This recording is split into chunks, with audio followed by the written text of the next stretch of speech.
The third night it woke me. I turned the phone over before it lit my face, as if I could muffle the little buzz inside the pillow, as if sound and light could be convinced to be polite in the dead of morning. The work week had already pulled me thin. I'd been staying up late finishing an edit, letting the purple-blue wash of the TV fill the apartment, because company is company, even when it's a looping nature doc with muted narration. On the coffee table, the empty mug left a delicate ring that I would notice only hours later. At 3:12 exactly, the doorbell chimed. Not the broken buzzer I grew up with in our old building that stuttered like a bad cough. This was the new chime I set to soft bell, 2 notes that were supposed to be gentle. They sounded like a question. I didn't move at first. I lay there with the tension of someone being watched through their own eyelids. The silence after the chime was not silence at all, but the layered hush of an old building at night. The radiator clicking to itself. The refrigerator's low hum like a held breath. The far-off rush of a car that has no business on our street at that hour. I live alone in a 1-bedroom on the 3rd floor of a brownstone that used to be 3 separate apartments until somebody decided to make smaller apartments out of them, then called it renovated.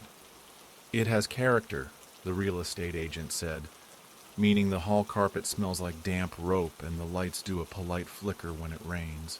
The front door is steel with a peephole that distorts faces into fish. 2 days after I moved in, the super replaced the inside latch and I replaced the outside camera. I slid the phone out from under the pillow like it was a sleeping animal. The notification was there, exactly like the previous 2 mornings. Motion detected at your door. 3:12 a.m. I thumbed it open. The already familiar pale arc of the hallway light washed the frame in underexposed beige. Someone stood close enough to the lens that all it caught was the edge of a sleeve as they slipped out of view, as if a shoulder had been pressed just within the camera's boundary, just long enough to be recorded before mercy. I scrubbed back and forth with my thumb. The timestamp flickered in that part where the minutes change, but even within the same minute the numbers jittered. On the second hand, there was a hiccup. 3:12:06, 3:12:07, then the tiniest static blur, and suddenly 3:12:09. I blinked hard to make sure I wasn't just tired and pressing weird. I watched again. It skipped again. Always that missing second. I put the phone down on my chest for a moment and stared into the dark as if I might see the geometry of the apartment revealing itself. The corners were still corners. The lamp beside the couch was a dark shape. The door, a clean rectangle of deeper black. The doorbell had been the smart financial choice, I told myself when I bought it. Everyone in the building has packages stolen. The camera makes deliveries easier. It makes everything easier. You think you want to see the truth of a corridor at 3 a.m. until something refuses to let you see it. The first night it rang, I thought it was a dream. I'd woken to a sound that insinuated itself into whatever I had been dreaming, a lobby, a front desk, a bell for service, and when I clawed my way into the real apartment, I lay there with my heart pounding in my mouth. The phone was face down, and when I turned it over, the motion alert was waiting. The clip was 18 seconds long. I watched it half awake, thumb hesitating over the volume, afraid of hearing a voice that would be familiar. All it showed was the sleeve, a sleeve the color of damp oatmeal. On the second night, I made it to the door, feet in my slippers hitting the wood too loud, because I was conscious of the hour and of the walls being thinner than they look.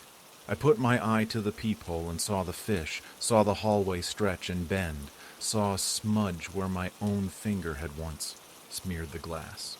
No one stood on the rug outside. The elevator at the end of the hall was just as I always see it. Metal door closed. The tiny red dot of the floor number panel softly glowing its lazy 3. The stairs were empty, and the way stairs are empty only for the person who is alone. I pressed my ear to the steel, felt the cold stronger in the band where the frame meets the door, the place that doesn't quite seal when there's a draft. On my phone, the clip had already loaded, as if the app is always a step ahead, like a friend too eager to tell you the joke. The sleeve again. Wool, maybe.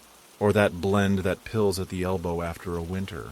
The timestamp did its small, odd cough, 3:12:06, then a blur of pixels, then 3:12:08, and then the clip ended as if the end were mercy. That second night, I didn't open the door. I felt ridiculous. More than one person would tell me that in the days that followed. It's ridiculous. You're making yourself sick. But putting your hand on a midnight doorknob has a way of turning ridiculous into a physical thing that squeezes your ribs. The morning after the third ring, I sat at the kitchen table with the laptop open to the camera dashboard like a file spread for an argument I didn't want to have. The coffee tasted like the inside of toast. The October light through the window was the same that makes everyone's apartment look nicer in real estate photos. Thin, gold, forgiving. I froze the clip at the sleeve. Wool, yes. Gray-brown heather, threadbare along the inner seam. The cuff was wide and folded once. A small fleck of red near the edge that, when I zoomed in, broke into pixels and then more pixels until there was nothing to see but shapes that are not shapes. A red thread? Paint? Blood is what you think if you let your brain be a 12-year-old alone in a basement. I looked at my coat hanging on the peg by the door. Mine was navy, new enough that the cuffs didn't show age yet. By lunch I had convinced myself it was a neighbor's sleeve. The hall light near my door flickers sometimes. The shadows move in ways that make anyone look taller, thinner, wider, shorter. It's a trick of ugly fixtures and cheap bulbs. Someone walked by at 3:12 and didn't know the bell was sensitive. Maybe someone leaned on the wall to tie their shoe and their sleeve brushed the camera just before they left. That would be exactly the angle. The missing second in the timestamp was a glitch. The internet in the building is a mess whenever it rains. The app does what it can. I texted the super anyway. Doorbell keeps chiming at 3:12, I wrote. Is there a test going on? The response came 40 minutes later. No tests. Kids have been ringing bells and running lately. I almost wrote back, there are no kids in the building, but there is a part of the brain that allows you to accept a lie if it makes a shape of order around a thing that frightens you. The kids did it as the oldest shape. On my way out for work, I opened the door and looked for marks. It was noon, which made everything reasonable.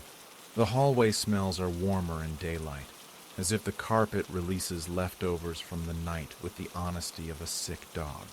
I crouched and ran my fingers along the frame, the way someone who cares about these things would. Dust on the top ledge. A faint scuff on the paint where the previous tenant must have carried something wide and scraped it by.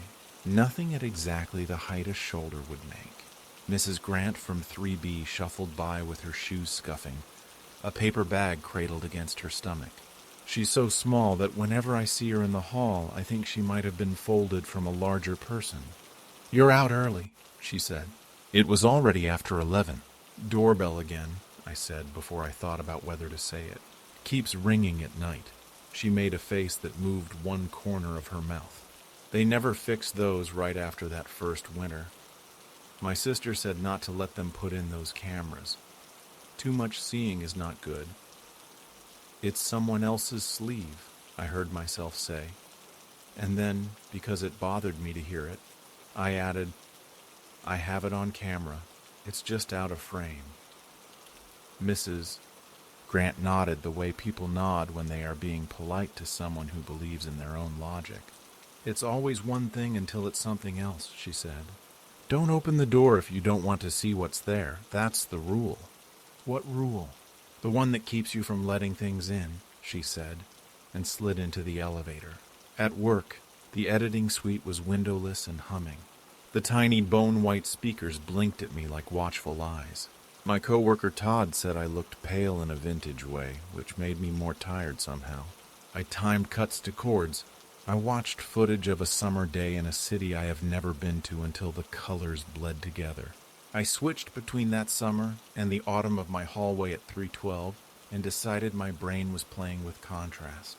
The deadline was the next day, and every time I made a mount for a shot, I imagined the camera at my door also mounted, also seeing, also waiting to spit out a clip whose content meant nothing to the company that made it.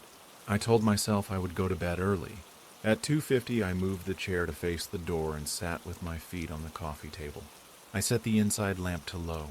My analog clock ticked on the shelf with a jerk that, if you listened very carefully, was never perfectly consistent. I put my phone on silent and laid it on the arm of the chair anyway, because I couldn't quite manage not to watch. The minutes moved. The refrigerator clicked off into a blank that held like a held breath, then hummed back to life and made me jump. Every night is a test of a body, how well it can pretend to be an animal that isn't meant to be awake. At 3:12 the chime. It had become a presence by then more than a sound. The chime filled the doorframe. It seemed to make the bulb in the hall outside brighten and dim in time with the two notes. The click of the latch inside the door was as soft as a held tongue.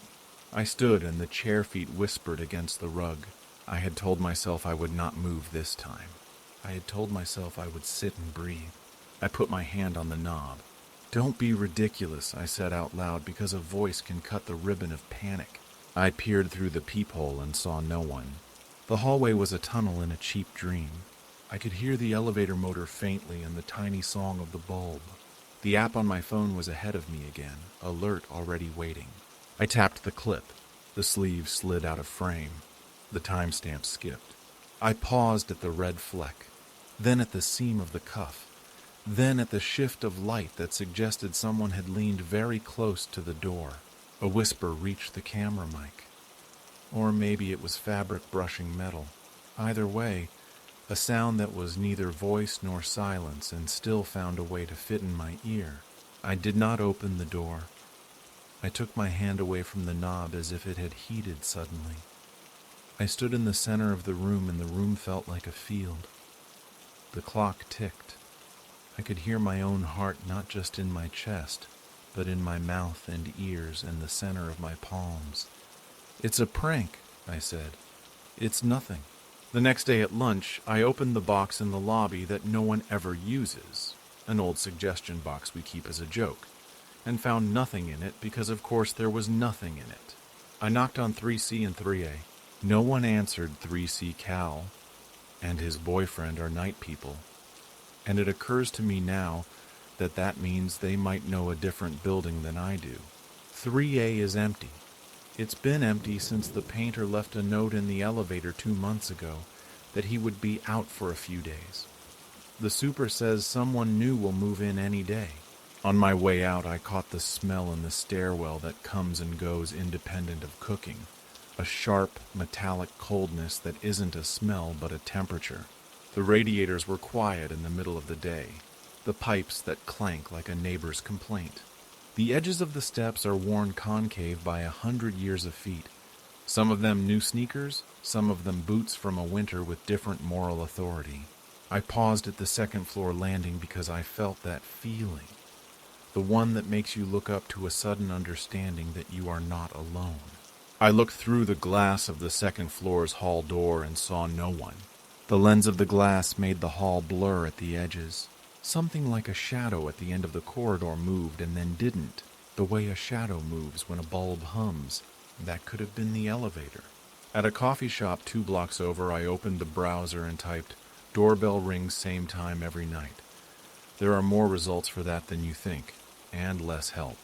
Threads in forums like neighborhoods, you can walk for miles without ever knowing the names of the streets.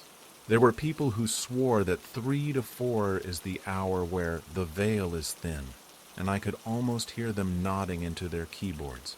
People posted clips from their cameras of empty porches, the plants in their little pots shivering in a wind that didn't move anything else. There were inevitably jokes. "It's your future self? Tell them you're not home." I closed the tab when my coffee went cold, and the guy at the next table said to someone on the phone, "He never answers the door." And the coincidence hit me like a personal accusation. I tried to be practical. I went to the hardware store and bought a different chime kit. The fluorescent lights made my eyes ache. A kid in an orange vest asked the kind of question they're trained to ask, "Finding everything okay?" And I looked at a wall of screws like a person in a museum. Back home, I unscrewed the little speaker from the wall and stood there with a wire in either hand and my tongue pressed to the side of my mouth. a habit when I'm concentrating that makes me feel like a caricature of myself. I installed the new chime and then pressed the bell outside to test it. Then realized I had left my keys in the lock, so I was on the wrong side of the door. I rang my own door. The sound of the new bell in the hushed hallway made my skin flex. When I stepped back into the apartment, I looked at the camera clip and saw my own sleeved navy, and felt the panic of seeing yourself in a mirror you didn't know was there. The timestamp did not skip for the testing ring. I put chalk lines on the floor that afternoon. 2 faint marks at the edge of the door where it meets the frame. 2 on the rug just inside. A line on the inside of the door at shoulder height where the smudge might be if there had been a smudge. I didn't know what I was trying to prove. That the door moved without opening? That someone had reached through it? I suppose I wanted to give myself the gift of being wrong. At 1 a.m. I made tea for the ritual of holding something warm. The steam smelled like paper. The kettle cooling made a sound like a distant car. I set my phone to record audio by the baseboard under the door and placed my old handheld recorder on the table facing the entrance. I put a second small camera on a shelf pointing at the inside of the door frame. I had borrowed it from work under the vague pretense that I was testing low-light capabilities. I taped a piece of paper to the inside of the door and wrote the date in the corner. At 3:12, the bell. 2 notes. The tiniest click afterward like a fingernail on glass. I watched the inside camera's red dot count up seconds, saw the analog clock's second hand tick its little reluctant ticks. Outside, on my phone, the sleeve. Time skip. It was almost like watching 2 mirrors reflect each other slightly out of alignment. For a moment, I wondered whether something in my apartment's time was missing. I listened for the hallway footsteps, a throat clearing, the sigh of someone shifting weight. I heard nothing except my kitchen, the hum, the tick, and a kind of small wind that might have been the apartment breathing. When it was over, I didn't open the door. Instead, hands shaking in a way my hands never shake, I sat at the table and pulled the memory cards. The inside camera recorded clean spite. The paper with the date did not move. The chalk lines were chalk lines. The door was a door. The audio in the recorder showed a spike at 3:12:03 for the chime, and then the soft hush of my own breath held and released. I should have been relieved, but the thing about looking for a ghost is that you will find a ghost even if there is no ghost. It will look like a second missing from a timestamp. It will look like a sleeve.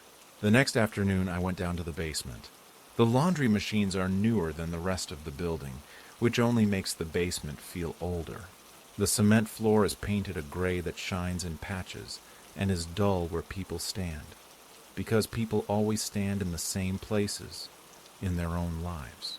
There are 2 storage cages, both locked with padlocks that the super swears he has keys to but never seems to be able to find. I stood in the middle of the room and felt the weight of the floors above me like a handbook.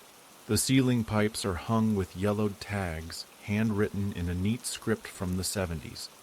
HW to 2R, LR radiator, check expansion. The air tastes like copper. I heard water moving slow in the walls.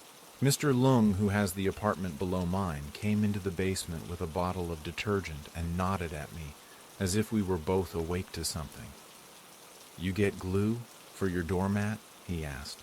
"No," I said before I heard the question as the question it was. "Doormat?"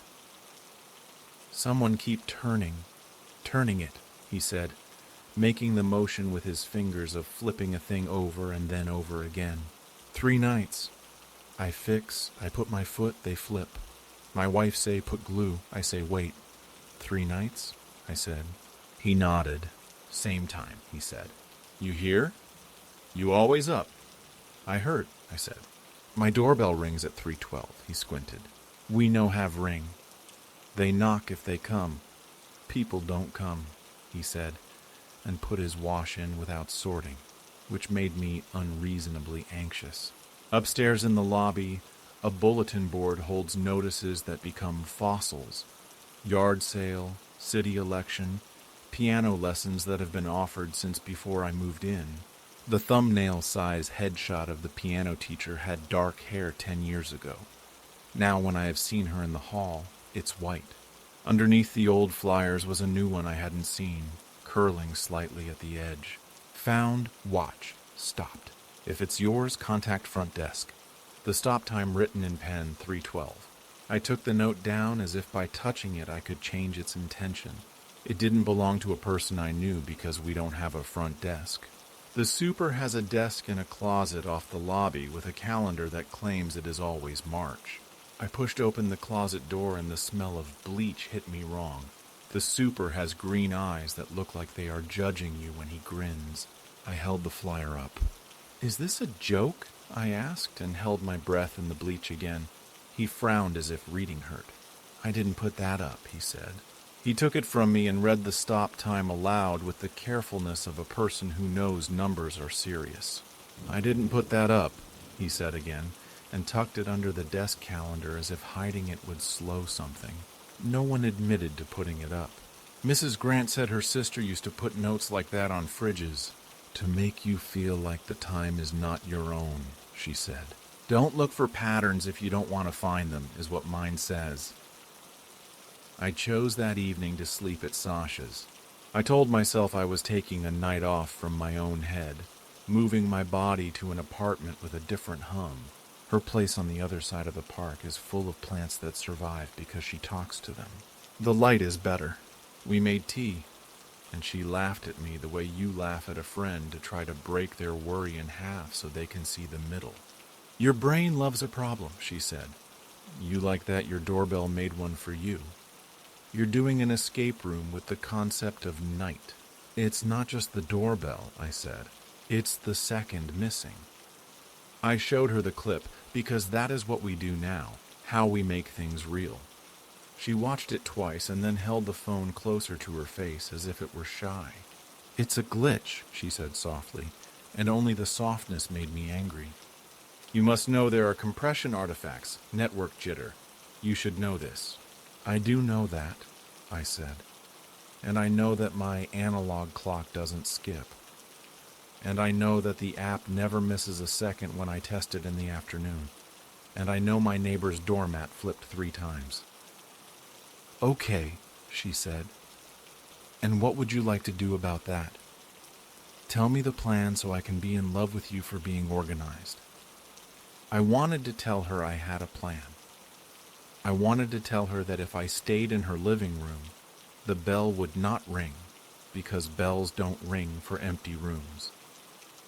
Instead, my phone buzzed at 3:12 in the pocket of the coat on the back of her chair. "Motion detected at your door." Sasha watched me look at it and then watched me not look at it. "Do you want to see?" she said. I pressed play. Sleeve. The same. The little cough in the seconds. A whisper I felt more than heard.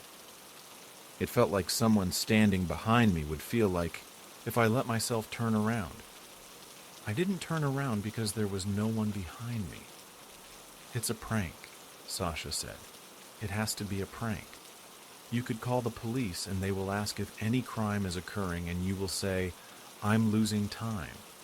And they will send you a flyer about how to prevent package theft." I went back in the morning as soon as the light made the stairwell less threatening. The apartment smelled like itself, which is to say a combination of my shampoo and the clean lemon of the floor cleaner I never remember buying. I sat on the floor with my back to the door and my legs out, palms on the wood. The chalk lines were the chalk lines. The paper on the door was the paper on the door. There was a small smudge at shoulder height that was my thumb from 2 days ago when I had touched the metal with the anxious need to touch what frightens you so it will be real and thus less frightening. A week after the 3rd ring, I had not slept at 3:12 for 7 nights.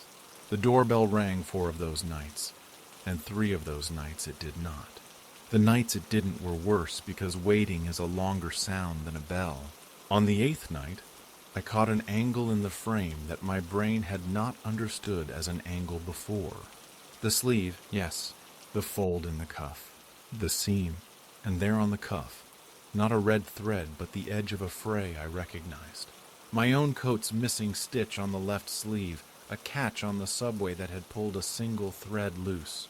When I tugged it careful, the thread had snapped and left a little bird's beak of fabric at the edge. In the clip, I saw that bird's beak. I stood up so quick the chair fell back.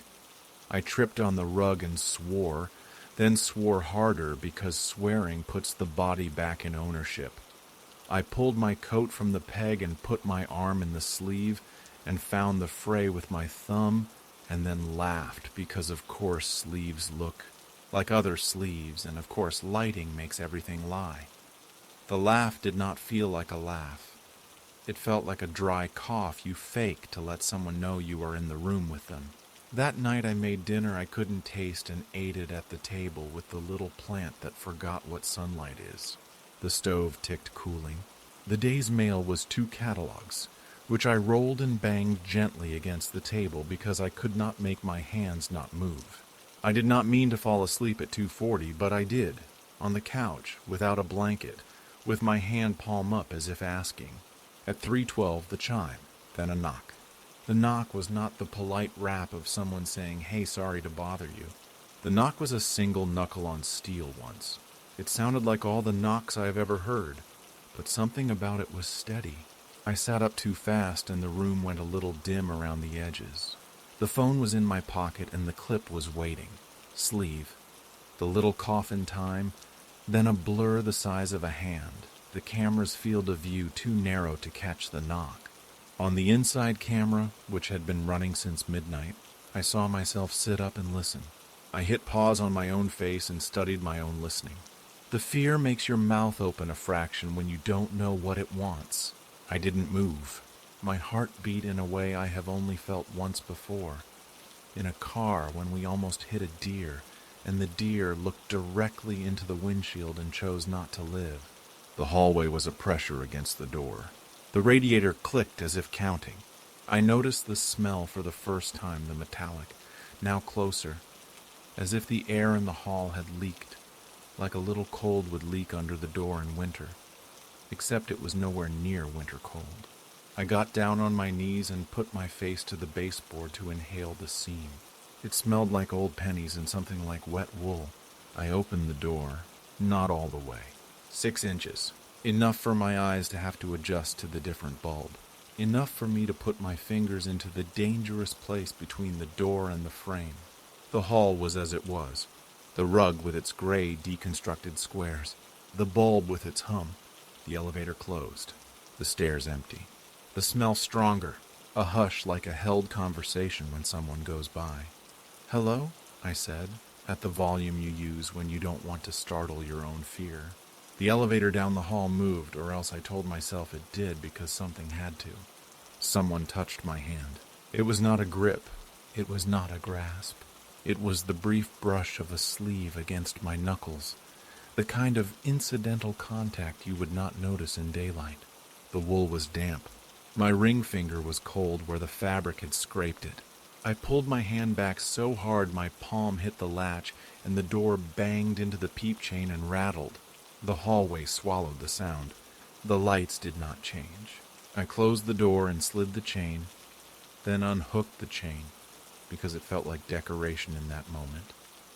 Then slid the chain again because sometimes decoration is ritual, and ritual is a door you can shut.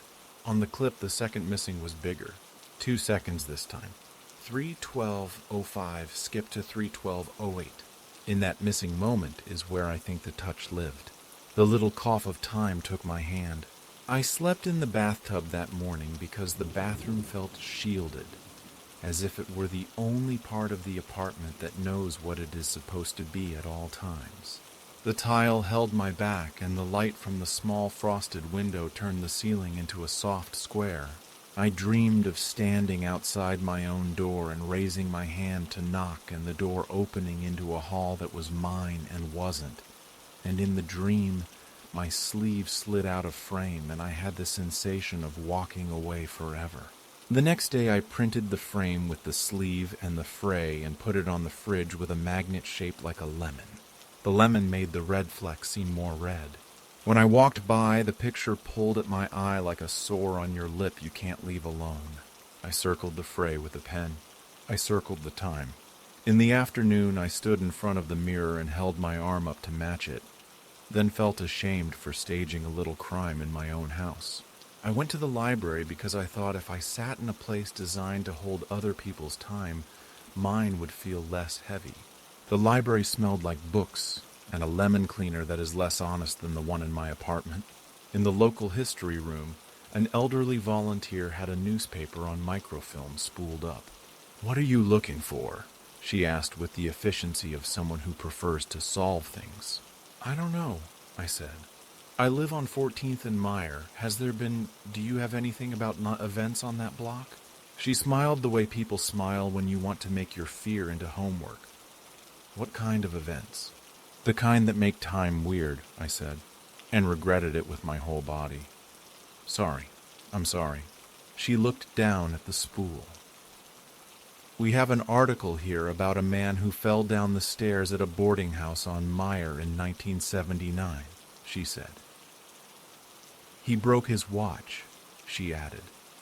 Then, because she saw my face, "It stopped at 3:12. They always put that in the paper when watches stop. It makes it feel like writing a story to someone rather than about them." "Do you have a picture?" I asked. She grinned. "Of the watch? No." "Of the stairs?" "No. No pictures. It's just a little bit. And it is the kind of little bit that makes a person walk around their house with their hands out in front of them." I left the library with a photocopy of the paragraph. The paper felt warm from the machine. The man had a name that stitched itself to the inside of my mouth. He fell between floors, the article said, as if the space between them was big enough to live in. He was alone, roommates asleep, a detail meant to absolve them. His watch stopped at 3:12, the paragraph said, and his mother kept it that way. I brought the photocopy home and taped it to the inside of my door. The tape made a sound like tearing hair, a sound I decided to own rather than flinch from. I stood in the hall for a minute to decide whether that was an invitation, then took the tape down and stuck it inside the coat closet instead. That night I did not plan. I didn't make tea. I didn't set a camera. I pulled a chair in from the kitchen and set it directly in front of the door and sat with my knees against the wood and my ear pressed to it. I turned off every light. The clock ticked like it had a limp. The minority part of my brain told me to leave, just in case. Just this once. Just sleep somewhere else and see if it still happens. The majority part, the stubborn animal, pressed my ear to the door harder, aligning myself with the grain. At 3:12, the bell. 2 notes again, then a second knock, the same once knuckle. I put my palm flat on the door and felt the vibration long after the sound, like the way I can feel bass in my sternum at shows. I waited, and the waiting made my mouth taste like aluminum. "Who are you?" I said like a child. The silence after the question was a shape, a voice that wasn't a voice. Fabric on metal or breath caught on wood made a long exhale that pulled a whisper through the seam. "Please keep your voice down," it said, and then whatever is outside moved away. I sat in the chair with my kidneys vibrating and tried to believe that I had heard my own internal mocking. There is a kind of fear that makes you cruel to yourself. The clip greeted me with the familiarity of a cruel friend. Sleeve. Fray. Missing seconds. The whisper in that noise band that lives between what I am and what the app decides is audible. I scrubbed hard over the scrubber. I wanted to scrape something clean, and revealed only more of the thing I already knew. The paper in the closet shifted in a breeze that wasn't a breeze when I closed the door, and I felt a childish urge to throw away the coat, to throw away the bell, to throw away the apartment and the person I am in it, when the clock is a person too. I wrote all this down because writing has let me carry things I don't know how to carry otherwise. It is the afternoon now. The light through the window makes the dust in the air visible, each little dot tumbling in a path that feels deliberate and cannot be. The lemon magnet holds the printed frame, and the printed frame holds the red fleck, and the red fleck holds the way my heart stepped wrong, The chalk lines have been washed away by my own feet walking to the door and back. The analog clock's second hand hesitates just slightly at the 3. The second hand will always hesitate at the 3 if you stare at it long enough. It is 2:58. The refrigerator hums and stops. The neighbors are quieter than they have any right to be at this hour. I have made the choice not to call anyone. I turn the notification sound back on. I set up the inside camera again, even though I promised myself I wouldn't. Angled to catch the hinge, the chain, the wood. I put the photocopied article in the drawer because I don't want to read the name again. I don't want to know whether the mother in 1979 sat with her palm on a door, as if time had a pulse. I changed out of my coat. I put the coat in the closet and pulled it off the peg and put it back again like an apology. It is 3:07 now. My mouth is dry and every swallow is loud. The bulb in the hall hums on a tone my ears reach for without my permission. I think of the elevator and how it seems to breathe at night. I think of Mrs. Grant saying that too much seeing is not good, then telling me not to open doors, as if those rules are the same. I think of the watch that will never move because someone loves it that way. I think of the sleeve. I think of my own hand in the space between the door and the frame and how cold it got, like dipping it in a stream just before the thaw. It is 3:10. I switch off the lamp. The room pulls itself closer. I sit with my back against the door to feel the sound behind me. I am not religious, but I find myself making a shape with my hands that is like prayer. The chair is exactly where the knock will come if the knock comes. If I write with the pen in the book on my lap, I can tell myself I am doing something. My handwriting looks like a stranger's when I write in the dark. It is 3:11. The app preps itself. The second hand on the analog clock takes an extra beat to move. When it does, I feel my heart make that same small mistake, as if it has been rehearsing with the clock for days. In the hall, the bulb hums steady. I hear water in the pipes, a distant car, the building settling into its old age with the grace of a heavy person lowering themselves into a chair. At 3:12, the bell. 2 notes. The second is lower, or my ear decides it is. The notification throws its light against my thigh through the denim. I don't take the phone out. The knock comes once. There is a smell like iron and rain. Something whispers on the other side that could be fabric or breath or my name. The inside camera's red light counts the seconds like a metronome. I do not open the door. I hold my breath and wait for my breath to come back. The sound of the bell reflects in the apartment for a moment longer than it should. A second longer, maybe. When I pick up the phone with shaking fingers, the clip is there. The sleeve slides out of frame.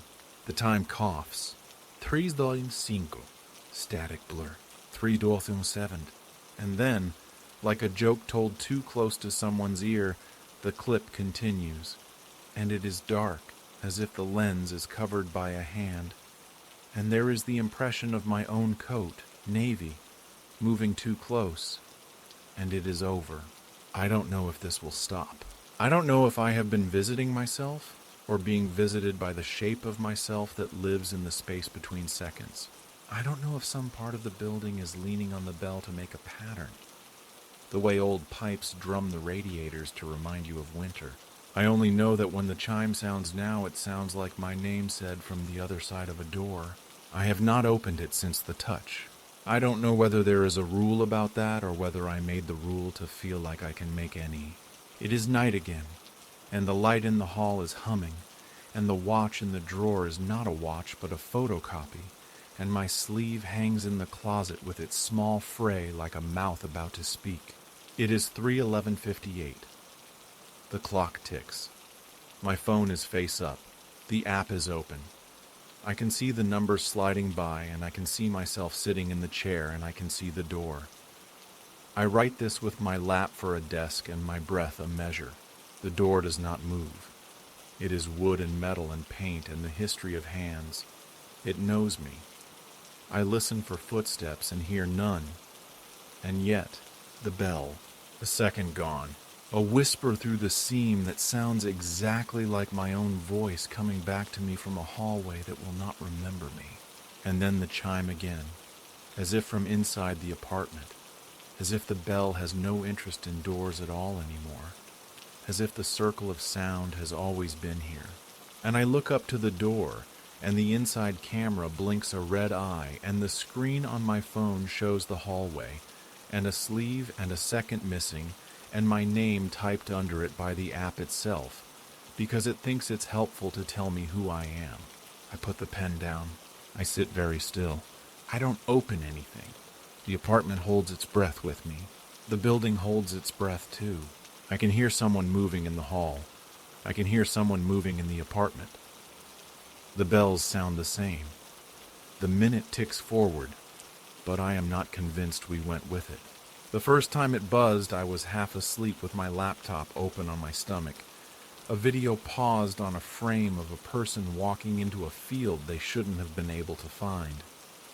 The phone vibrated on the coffee table, rattled against a coaster, and my hand went for it because hands do that now. It's muscle memory, emotion you don't interrogate. It was a DM, and it was from me. Not my account exactly, but an account with my face, my name plus a period and a number I've never used. My bio copied, right down to the line about loving old buildings and mustard on everything. It had one more word than mine. Soon. The message was a live shot. It said so in the corner, with the subtle animation that makes it feel like you're holding a moment that is trying to wriggle out of your grip. I pressed. The photo brightened. The shadows shifted. The quality changed almost imperceptibly with the movement that proves a thing is happening now. It was the hallway outside my door. The lens had to be close to the peephole. The image warped slightly at the edges like it was being seen through cheap glass. The rug with the gray squares. The metal door with the tiny dent I made with a grocery bag 2 weeks ago. In the left edge of the frame, a sleeve. My eyes went from the screen to the actual door because that's what you do. Like the half-second delay between thunder and lightning. The apartment hummed with the refrigerator and the radiator and the little noises buildings make to remind you they're alive. When I stood up, my legs felt like the last pieces of someone else's game. The peephole gave me the fish. No one stood there. The hallway stretched a little longer than it does when I'm not scared. The light's hum had a higher pitch. I pressed my palm to the metal and felt the cold come through. Not bone deep, but skin deep. Like a trick colder than anything outside could be this late. I put the phone to my ear as if it could hear me back. The live shot ticked in the corner. The time on the shot and the time on my screen matched, then didn't, then matched again. Like a person nodding too fast. I typed, "Who is this?" It felt childish to ask. The typing bubble came back instantly, then stopped, then came back again. A stutter that made me imagine fingers hovering over the keyboard, not quite landing. I clicked the profile. It was so close to mine that at first I thought I had landed in some weird mirrored version. Same posts, almost. Same captions, with the punctuation I always use. The difference arrived like a chill. Locations I had written in my notes app that I hadn't told anyone yet. Places I was about to go. They were geotagged a day ahead of my calendar. There was a shot of the neon over the diner on Fairmount, where I was planning to take Sasha for pie tomorrow night. A shot taken from across the street, the edges blurrier than mine would be because I am still someone who centers things. The caption was my tone, an effort at lightness sitting over something heavier. Pie as a mood stabilizer. The day stamp said tomorrow. People had liked it. People who follow me and people who don't. Someone had commented, "You're there now? Thought that was Fry." The account had replied with a heart and a knife emoji. I don't use that combination. I wrote Sasha and then erased it. I asked myself what calling anyone would do and couldn't answer without picturing myself as the kind of person who cries on a phone. Before I could decide, another message arrived. A still shot of my doormat, dark and a little wet like it was raining outside. A dampness that should have been impossible because the hallway is inside. The corner of the mat was flipped. I hadn't left it like that. The caption was nothing but a pair of eyes. I opened the door too fast and felt the chain catch, rattle, and then resolve. The mat was fine. The light was the same hum. The elevator was closed.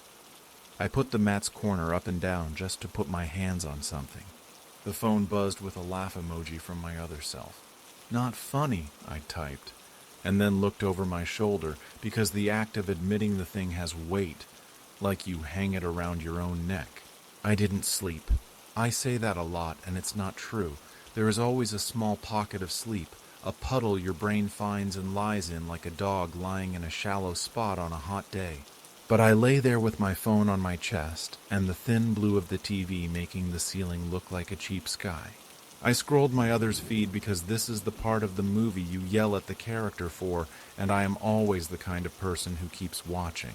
There were familiar things. Last summer at the reservoir, my shoes in a row under a bench, the train at dusk. There were unfamiliar things, too. Angles I never took. My face, at a party I didn't go to. The background, the kitchen of a house I have been in only twice. The comments were so ordinary that my heart hurt. Killer light. Save me a slice. When are you back? I wanted to write, stop. I wanted to write, why? In the morning, I messaged the platform. Impersonation, I typed into the form. Someone is cloning my account. The auto-reply arrived with the energy of an apology from a store clerk who is not allowed to give you a refund. Thanks for your report. We take this seriously. We'll let you know. I blocked, and they slid around the block like water. New handle with a different period, same photos, the pace like a machine that doesn't get tired. The icon in the circle was my face from last winter, hair tucked into a beanie, my mouth half smiling because it was too cold to commit to the expression.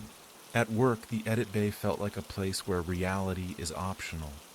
I cut a commercial of a couple pretending to eat pasta like they're not being watched by a dozen people. I timed their smile to the music because that's a thing that is supposed to make someone buy sauce. Todd leaned in my doorway and said something about the game. I nodded because nodding is believable. In the corner of my eye, my phone was a little fish, glittering. The second DM was another live shot, this time from across the street outside my office building, angled through the reflection of the glass so that the moon and the security guard's desk made strange neighbors. The caption said, "Lunch?" The timestamp was 2 minutes in the present, like the account had been waitlisted by reality and then waved in. I slid the phone under a folder and waited for my heart to catch up with my breath, or the other way around. I tried to go analog. That night I pulled the notebook from the drawer where I keep paper I pretend to use. When Sasha and I plan, we message. When my mother asks if I am coming upstate for the holiday, she calls and leaves a voicemail so I can hear her voice and not panic at the text bubble. The rest of my life is a string of small pings and taps and little icons that reassure me that I am part of a loop. I wrote in pen, Ridge Motel Saturday, Fairmount Diner 7, Library Returns Wed. I hid the page behind a receipt in the back of the notebook like a spy in a movie who doesn't know they're supposed to chew the paper. An hour later, my other posted a photo of the Ridge Motel sign through the windshield of a car, the red neon R missing so it read IDGE. The caption, "Choose your disrepair." I had never written that, but it was exactly the kind of thing I would write when I felt clever. I made the noises a body makes when it runs out of words and pushes air around instead. I decided to test it the way you poke a bruise to see if it still hurts. I wrote a place I would never go. The storage lockers under the old highway. A place that smells like oil and water and mice. I wrote it on paper. I didn't say it out loud. I put the notebook in the freezer, because I once read that's what other people do with secrets. I felt stupid in my kitchen alone, ledger in hand like a pretend adult. The post went up at 3 in the afternoon, a shot of the padlocked door with the graffiti that used to say, "Kid," and now, after the city painted over it twice, and the painter refused to climb the ladder again, says KD, the little outline of the eye stubborn in the middle. The geotag was a joke. Scenic overlook. I clicked on my own face and wanted to ask it how it got there. Sasha said, "It's someone who knows you, babe," in the tone you used to take a splinter out of a child's finger. She set a mug in front of me and took my phone like it was a kitten and she was trying to keep it out of traffic. "It will be some guy who liked you in college and learned CSS under a streetlight. He screenshotted your grid. He followed you long enough to steal your voice. The places are lucky guesses. Or it's location tracking. Turn it off." I turned it all off. Location for the app, for the camera, for maps, until I realized that meant I was going to walk somewhere wrong. I unfollowed my own kid cousin because he was the kind of person who tags everyone and everything. I changed my passwords 6 times and then forgot them and had to reset them and felt like I was shaking hands with a version of myself that was getting more amused with me every hour. When it buzzed again, I was in the bathroom with the shower running. The room damp and fog-streaked. My face the face I sometimes see and don't like. All planes and sallow. The DM said, "Nice steam." The photo was my bathroom door from the hallway, a sliver of light underneath, a pair of feet in front of it like a reflection of my own stance on the other side. I opened the door so fast the bathroom sucked the cold in like lungs. The hall empty, the smell, the prickling metallic cold that isn't a smell but a sensation, like standing in a doorway in November with your socks damp. I touched the floor where the feet would have been, and it was dry. Dry like the rest of my hall has been dry for a century. You can tell yourself very calm sentences while your body is having the kind of reaction that belongs to a small animal alone. I dried my hands on a towel and made my 2 a.m. tea and then poured it out because my stomach rolled. I lined up objects on my table, a ritual that was supposed to anchor me. Keys, wallet, chapstick, lemon magnet that had fallen off the fridge and was still shaped like a lemon. I wrote a message to my other account. "Meet me," I typed. "Meyer and 14th, 10 p.m. I didn't send it. Then I did. They hearted it. The city at 10 is a different city from the one at 5. The yellow of the streetlights makes everything warmer, lies to you in that way.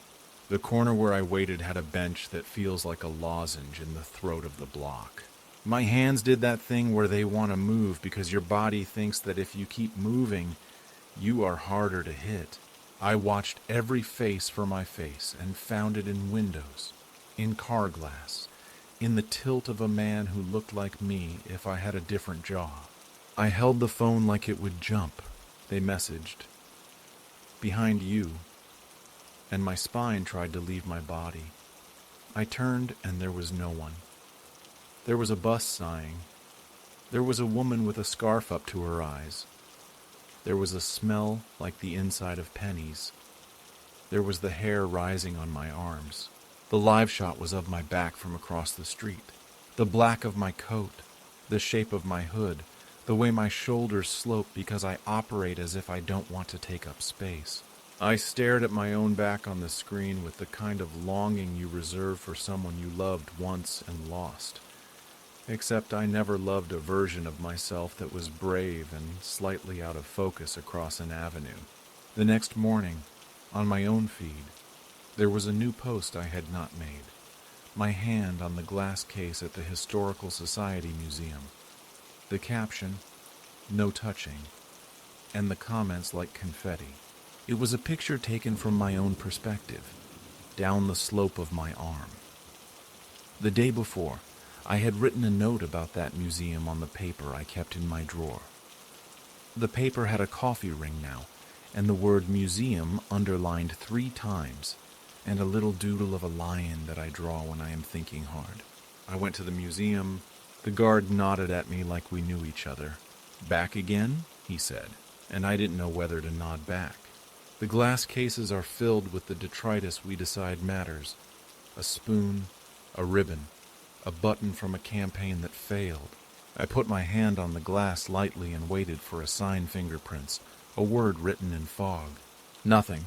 When I leaned closer, I saw the faint impression of a palm that could have been mine, the swirl like a galaxy, and when I breathed out the smallest fog, The print glimmered and was gone. In the archival room through the glass, a woman with white hair wrote in a ledger with concentration like prayer. She looked up as if she had heard my thought and smiled in the way old women smile when they know something about you you don't. Mrs. Grant in my building shook her head when I told her. "Stop telling it what you're doing," she said, like she was scolding a child. "Stop writing things down where the air can read them. Don't give it your plans. Plans are invitations." "What is it?" I asked, because Mrs. Grant is the kind of person who says what your own brain knows and will not let you say. "Something that wants your places," she said. "Something that follows rooms around the way the drafts do." I moved my lists to my head. I woke up thinking today I will not go anywhere, and then realized that is a plan too, and plans are bait. I shut off the camera outside my door. I left the phone in a drawer for an hour and felt more naked than I did the night a gust of wind lifted my dress on a stoop. When I took it out, 3 DMs waited. The first was a close-up of my doorknob with a small nick in the brass that I hadn't noticed before and now couldn't stop noticing. The second was the back of my own neck at the grocery store, my hair lifting in the cold air of the refrigerated aisle. The caption, "Milk, eggs, you." The third was a screenshot of my notes app from 2 weeks ago, the list of places for autumn, with one item I had never written. Your mother's porch. I called my mother. I told her to lock her back door. She laughed and asked if the city had finally convinced me to keep a bat by my bed. "There are no bats in apartments," she said.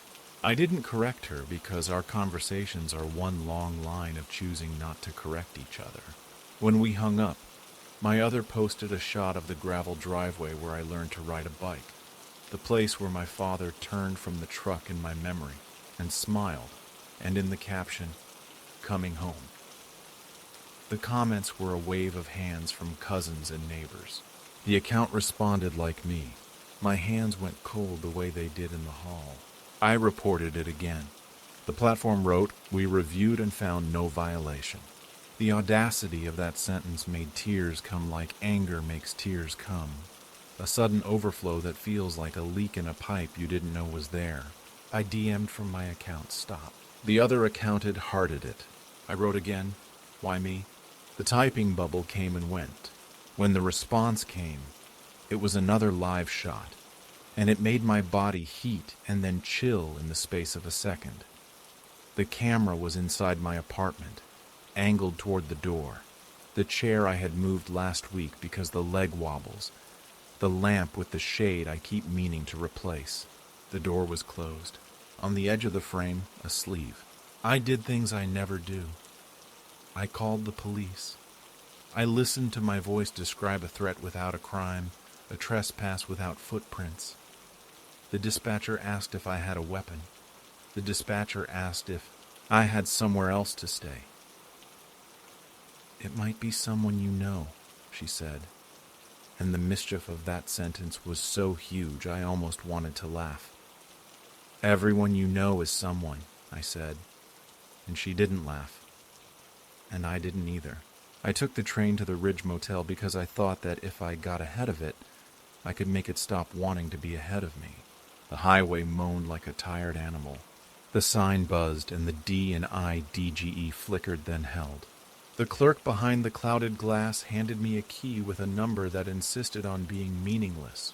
The room smelled like all rooms like that smell. Cleaners and the ghost of cigarettes and a sweet rot that I always decide is the carpet.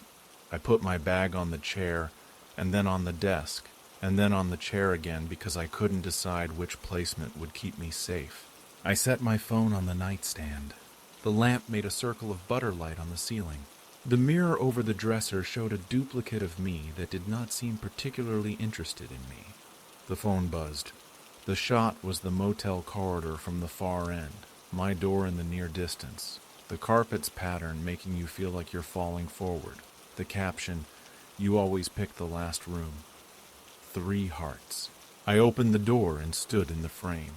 The corridor contained only itself. The air felt like it had been holding its breath.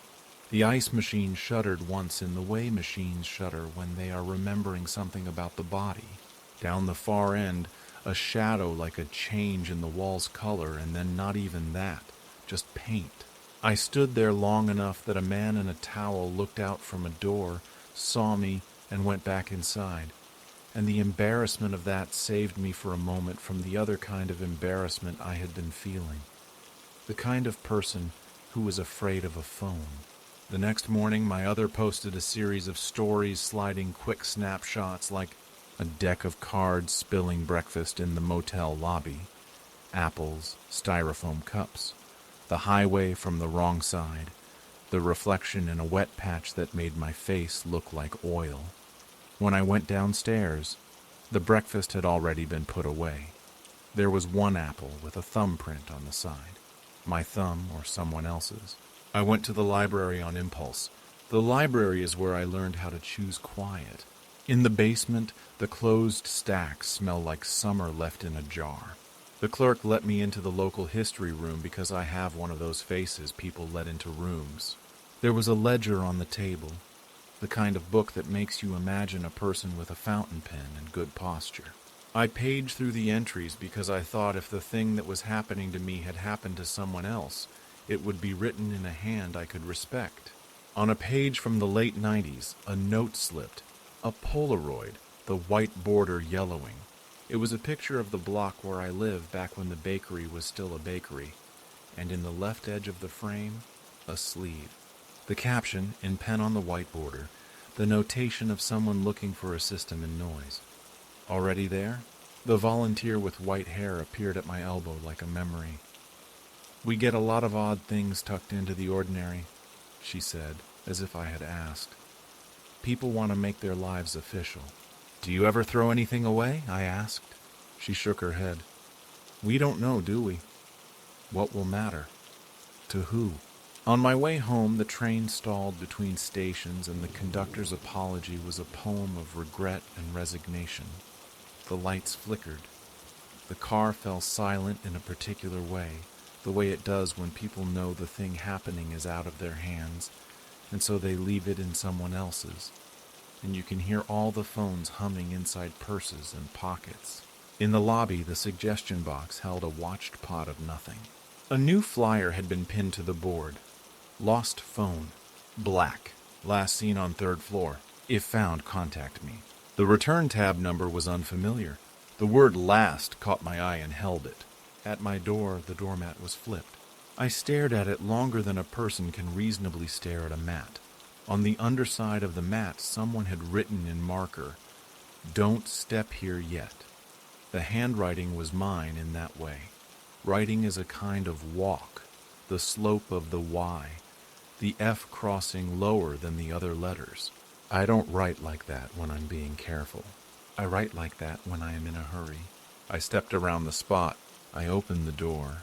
The apartment smelled like its usual, and a thread of the penny smell, the metallic cold. On the table, my notebook was out, though I had put it away. The word I had written the night before market had been crossed out hard enough to leave dents on the next 3 pages. Underneath, someone had written, "Later, don't go before dark." The someone had my hand. I tried to be clever. I said an impossible plan. I wrote a place that does not exist anymore. The old cinema on Keats that was knocked down to make way for a condominium that glows like a bright lie in the evening. I closed the notebook and put it at the bottom of a pile of magazines in a drawer, and put a chair in front of the drawer, and went into the bathroom and sat on the edge of the tub like a person who has staged a scene and is waiting for applause. At 9, my other posted a photo outside the empty lot where the cinema had been. The chain-link fence a grid across the face of a thing that used to be my teenage version of holy. The caption, "See you in the dark anyway." The comment from someone I love, "Miss this." The reply, a heart, which is the internet's way of saying 1,000 things. I don't know whether I believe in ghosts. I don't know whether what is happening to me is the internet's best impersonation of a ghost or a person I can physically stop.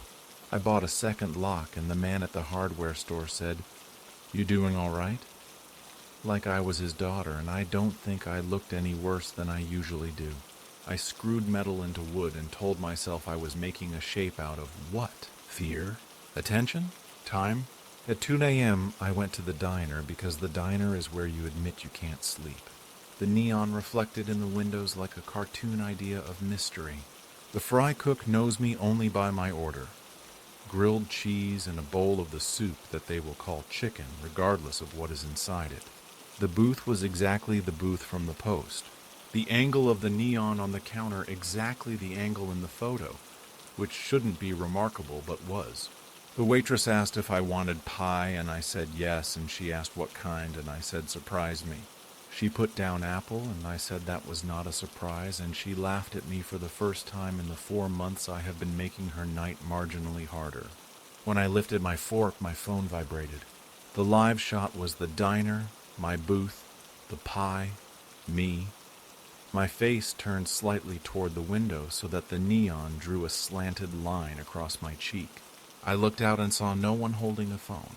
I saw cars and a man walking his dog, who looked like a dog that had been told a secret and hadn't forgiven it.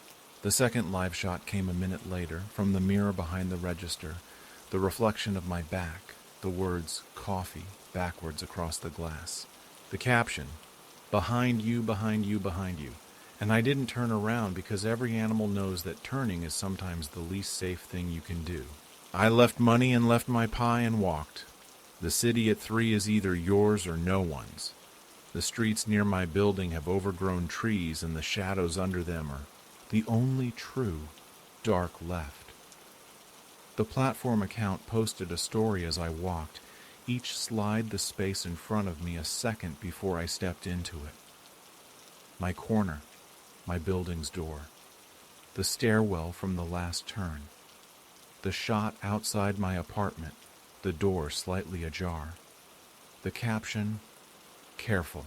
On the hinge side of the door, a scrap of paper pinned with a piece of tape I keep in a ceramic dish on the console table. On the paper, in my hand, a note. If you're reading this outside, don't come in yet. I stood in the hall with the note in my hand, the hum of the bulb like a live wire close enough to lick. The note felt warm the way paper sometimes feels warm for no reason. I listened behind the door the way I have listened to rain, thinking it was footsteps. There were footsteps, not the sound of a person walking confidently, but a person making a choice. Then another, each step placed on purpose. I watched the line of light under the door and saw shadow when the footsteps stopped on the other side. The shadow was stationary, like a person is when they hesitate. I raised my hand to knock. On my phone, another live shot, the inside of my apartment, my door from the living room side, my hand's shadow lifting. Those finite seconds stretched like gum. I knocked. One knuckle. It sounded like a version of myself making a sound because no one else could. The door opened a crack from the inside. The chain slid, lifted, the little scrape metal makes when it is doing what it was made to do. On the other side, my hallway, my lamp, my chair. The smell came in with the air, the metallic cold. Someone moved behind the door, and it was not the kind of someone you can label easily. The sleeve, navy, my sleeve, the fray at the cuff, the little beak of fabric from the time I caught it on the turnstile and swore quietly in public.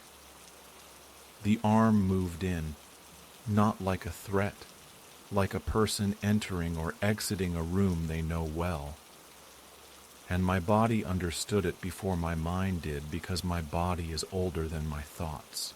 I don't know if I believe in time in the way people who sell planners believe in it. I know what it feels like for a second to go somewhere I can't follow. The door opened wider. I kept my hand up because putting a hand down is a kind of concession. The phone buzzed again, and the live shot on the screen wavered like it was held by someone who had decided to breathe more. The caption was just my name, the way my mother says it from the back door when she wants me to come inside and also back in time. I stepped forward into the gap, and the gap stepped forward into me. The sleeve brushed my hand damp and cold. The hair on my arm lifted in a pelt. Someone who knew how I stand stood where I stand. In the apartment's other room, the lamp flickered like a polite version of an alarm. The inside camera I had forgotten I left on blinked a little red dot. It caught me. It caught us. It caught something passing between door and hall and called it a motion event the way the sea calls what it does. A tide like that makes it less dangerous. "It's me," I said to the person behind the door, the person in front of the door, whichever grammar helps. The breath on the other side fogged the seam and my own breath met it. It's possible that every apartment's door is a mouth that can be breathed through, if you are very practical about it. The DM rolls in as I write this because my hand refuses to stop. The clone is posting from places I was about to be next week, next month, next year, or last year if you believe that time saw a crack and slid a little. The theater, my mother's porch, the ferry that runs in summer and carries cars with kids holding ice cream.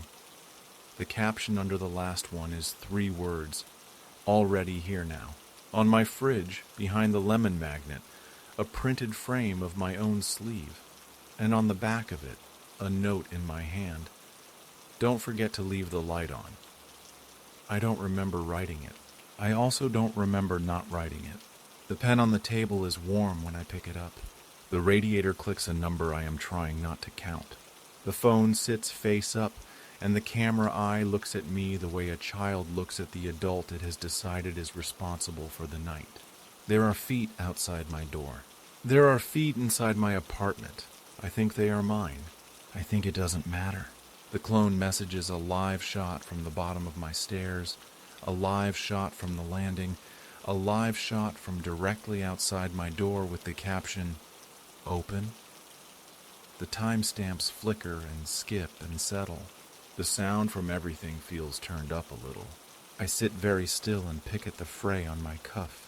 The door rests against the chain and the gap admits the kind of air that changes how your chest remembers itself. I could report it again and receive the auto reply that promises nothing. I could call Sasha and hear the panic find both our voices. I could wait. The next message is a video call. The icon pulses, and the name at the top is mine. When I lift the phone, the feed opens without me touching accept, because certain kinds of future do not care if you have agreed to them. The picture fills the screen. My living room, my own chair, the door from inside, the chain, the gap, my hand in the space where dark becomes light. The camera on the other side pans left a fraction like the person holding it is considering whether to show me more. The voice that comes through is the sound of breath, and then the shape of a word that might be my name and might be the word now, and might be nothing at all. I don't know if I will answer with my voice or step into the frame or close my door and pretend that doors are the kind of thing that separate. The last post in the other feed went up while I was typing this sentence. It is geotagged home. It is a photograph of a room with the window open and the lamp on and the person inside standing very still. The caption is 5 letters I have used so many times to say I am leaving and I will be back, and it means both at once if you let it. Burb. The first night I heard it, I was sitting on the kitchen floor because the dishwasher had made a sound like a swallowed pebble, and I was trying to convince myself it hadn't broken. June was down an hour. Radio silent except for the woof-woof of her little sleep breath when I put my ear near the monitor. The house was in that state I didn't know it had until I had a baby in it. Almost clean, never finished, evidence of a day everywhere. A spoon with peanut butter hardened into a question mark. A bib on the back of a chair like a forgotten ribbon. The baby monitor, the cheap beige kind with channels and a plastic antenna you have to remember to point somewhere, sat on the counter flashing the same 3 bars it always does when the transmitter is in the nursery and the receiver is with me. I was twisting the filter basket out when I heard humming, not just any humming. The humming that starts in the chest and sits a beat behind the melody, the lazy rhythm of it. The place where the note bends a little on purpose because that's the note she bent when she hummed me the same song, my mother's song. The one she made up, she said, or else forgot where she heard it. She called it the Little Star Song. a slow rise like your breath when you tuck the sheet, a soft drop on the last note like a hand smoothing hair. Hush now, little star, keep your light in a jar. She always hummed through her teeth on the jar. The baby monitor whined with that small, thin speaker timbre, the sound both tinny and all around, the hum coming from a room where I had put my daughter and left the nightlight on low. I froze halfway between the dishwasher and the counter. The hair on my forearms made a decision without me. The humming was in the monitor, very clear, very close, like a throat next to the microphone. The signal bars wavered between 2 and 3 as I watched. The channel was on A. I hadn't touched it in months. I stood and the old wood under me answered with a girder's groan. I reached for the monitor. The little orange light that means someone is making noise rose and fell exactly with the notes. I tried to think of who else it could be. Someone else in the building we'd share a wall with? We don't live in a building. We live in a row house that leans slightly. A skinny place with a front room, a long hallway, a kitchen, the nursery tucked behind the bedroom. The only neighbor close enough is Mrs. Vasquez on one side, and she doesn't hum.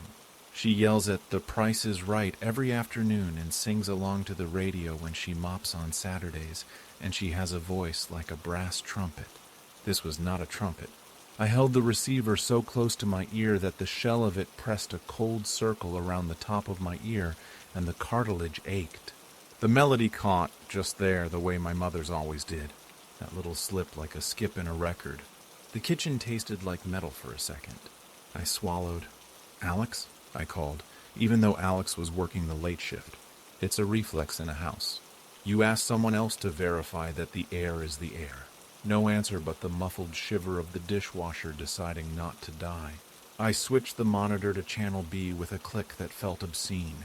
The hum paused, then came back so quickly it felt like we had both taken a breath at the same time, as if somebody on the other end had also reached to follow me.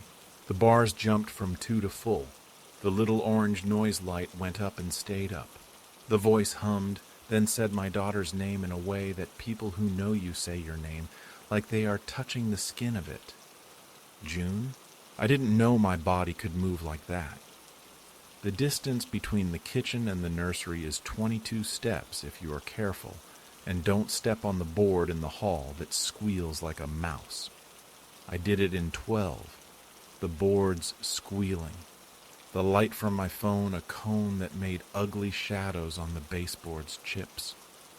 The nursery smelled like laundry and cedar. From the closet sachet my aunt insists on buying.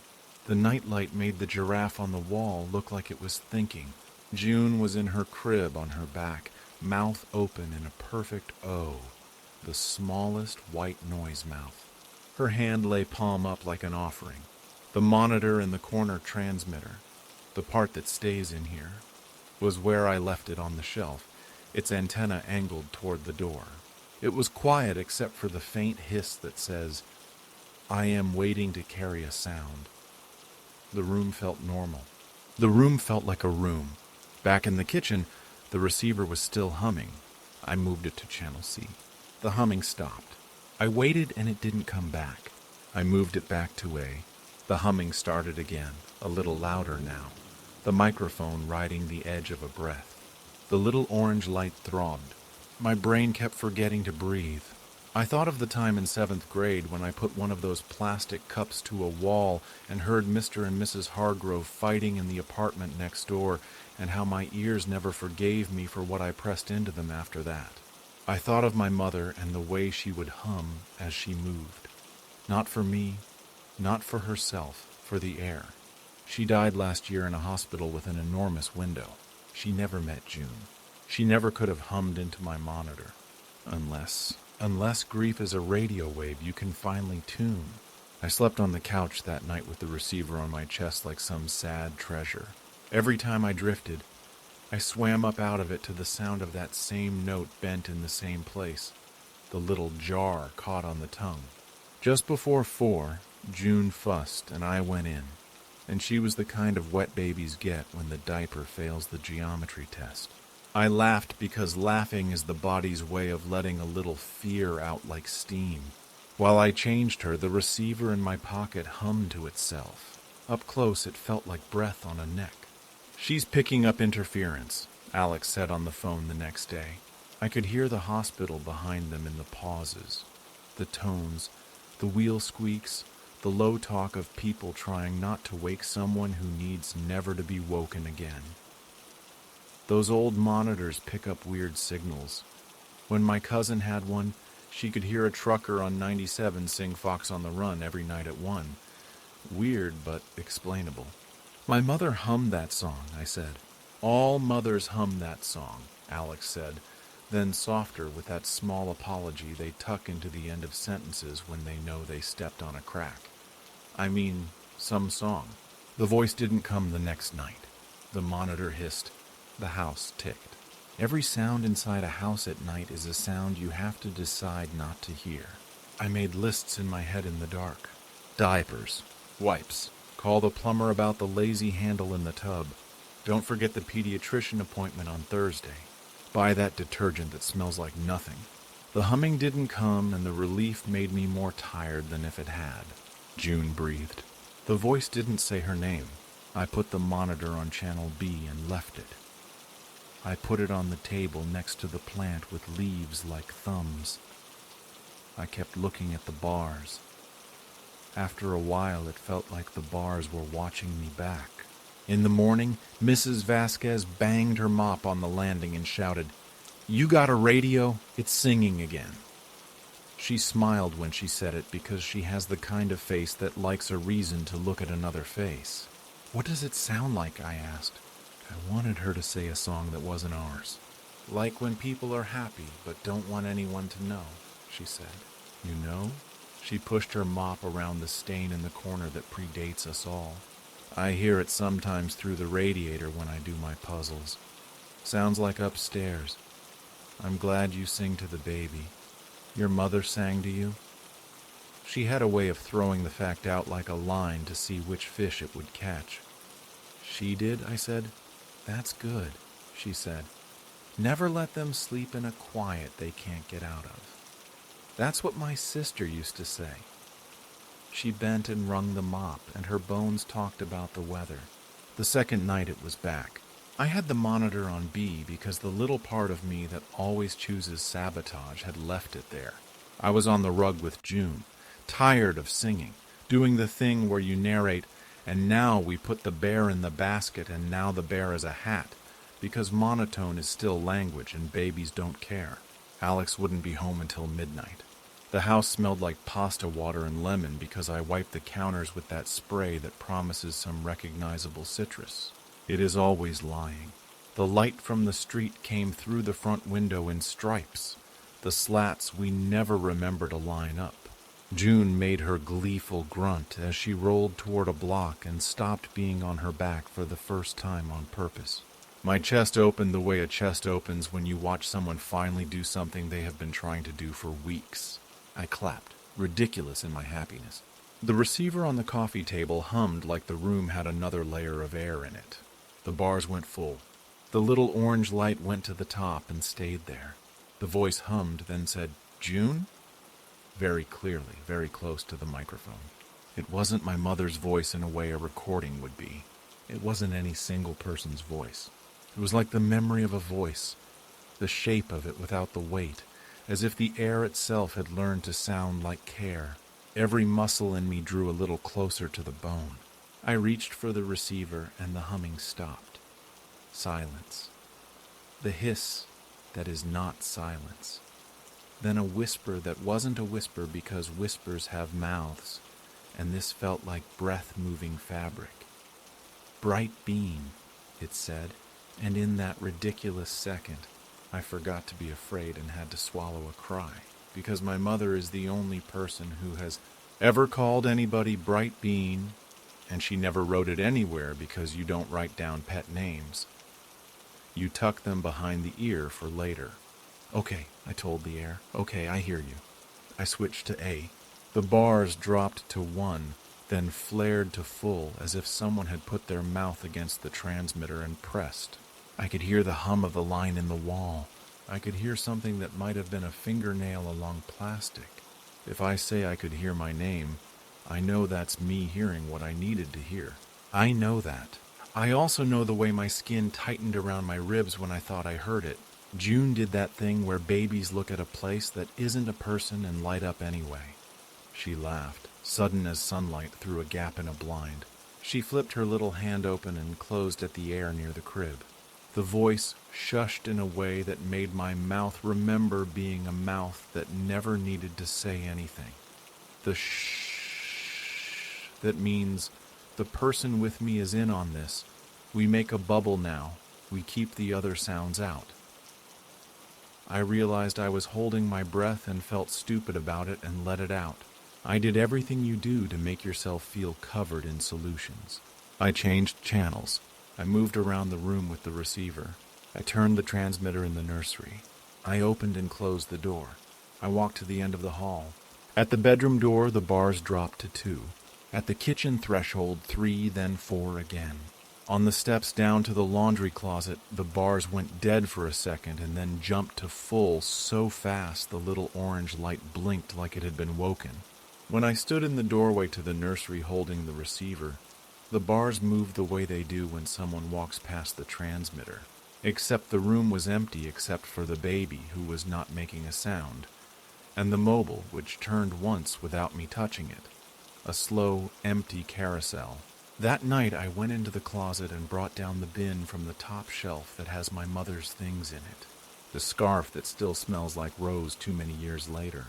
The little notebook where she wrote grocery lists and the occasional noun she liked. Hellebore, lamplight, minnow.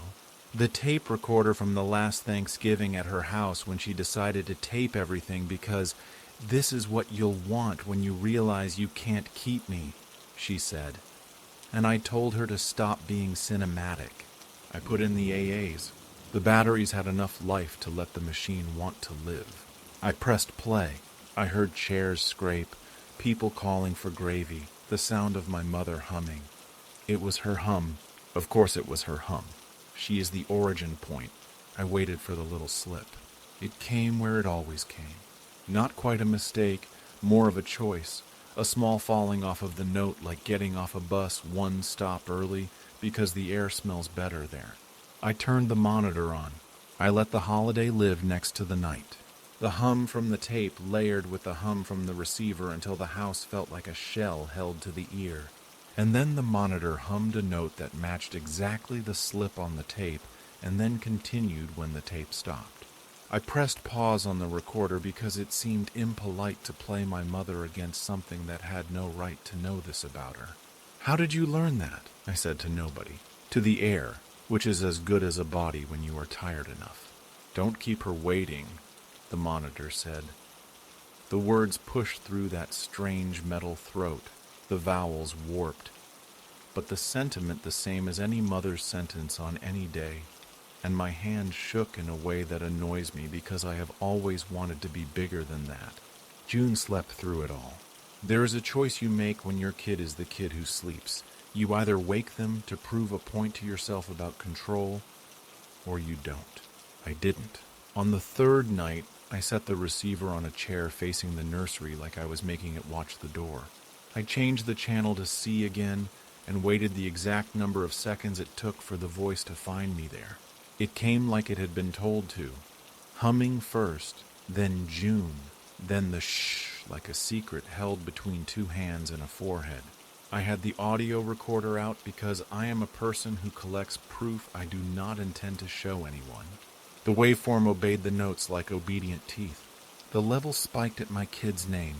They spiked when the voice said my name, which is the part I wish it hadn't done.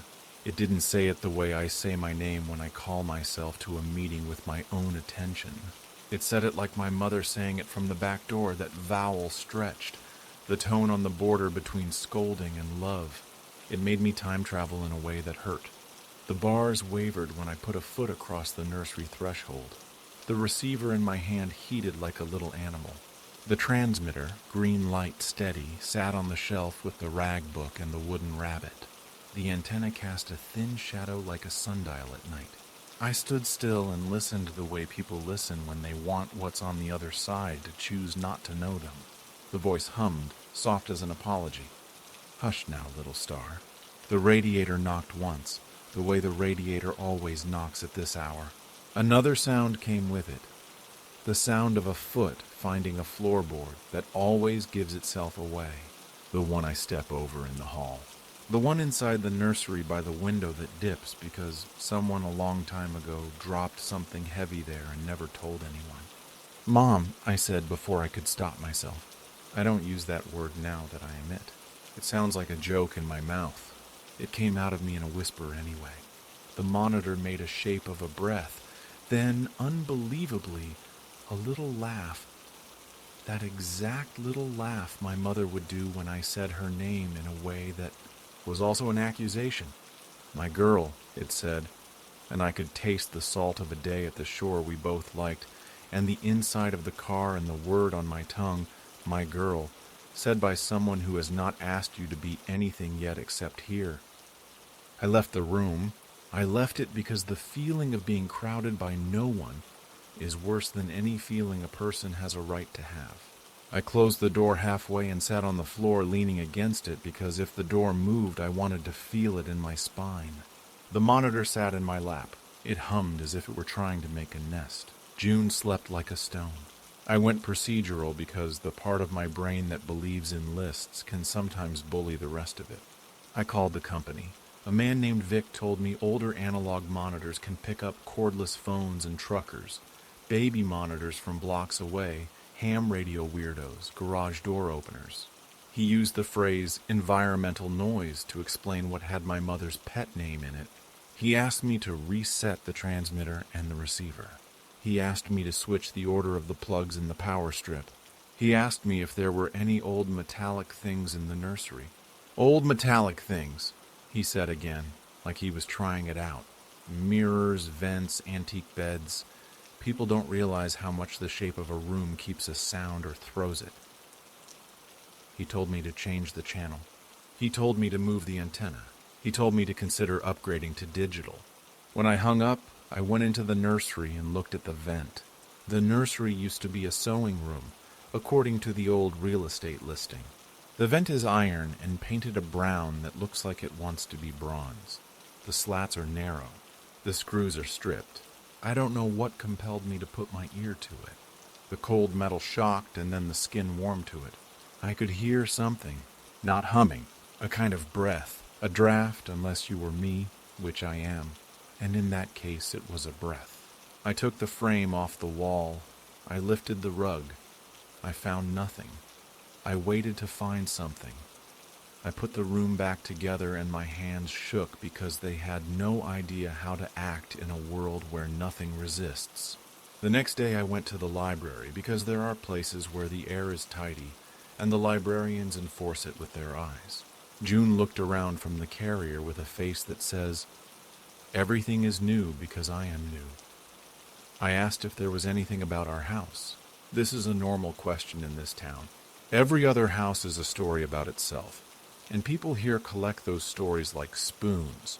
The librarian nodded and brought me a file folder that had been compiled by people older than me who write cursive and clip things and put them in folders for the feeling of order. There was a newspaper article from 1974 about a woman named Lila who ran a little daycare out of a front parlor up the block. There was a photo glued to the page, the kind of photo where every child looks like a child and every adult looks like someone pretending to know what to do about a child. There was a list of addresses on the back of the photo written in pencil, many crossed out. One was my address. I turned the page and there was a note on the inside of the pocket, tucked so it wouldn't fall out when you carried the folder to a table. Humming from radiators in winter, it said. Mothers say it sounds like their own. Someone had underlined their own twice, hard enough to press through the paper. The volunteer banished my desire to ask questions with her smile. We get a lot of complaints about the steam, she said. It's a sound from inside the walls, makes it feel like the walls know you. That night the voice didn't hum at first. It coughed. a sound like fabric being shifted on a chair. A little throat clearing. The monitor's bars jumped to full and stayed there. The little orange light went up. It stayed. The kind of stand your hair does that I should be used to by now set up on my scalp anyway. June, it said, and then, because I was waiting for it, my girl. It said my name the way you say someone's name in a crowded store so that only they hear it. It said, don't let her cry. And I thought of the rule we tell parents now. It is okay to let them fuss. It teaches them how to sleep. And I hated that I ever believed in cruelty disguised as sleep hygiene when a voice in my house was telling me the opposite. I went in and put my hand on my daughter's chest to feel the quick, shallow up and down. She wriggled away because she is a person who does not like to be touched when she has chosen not to be touched. Behind me, the floorboard by the window complained again. Not weight, a pressure. The kind you imagine when someone you love stands behind you to put on a necklace and you want to feel it ahead of feeling it. I didn't turn around. I refused to make a shape out of a shadow. Okay, I said to the air again.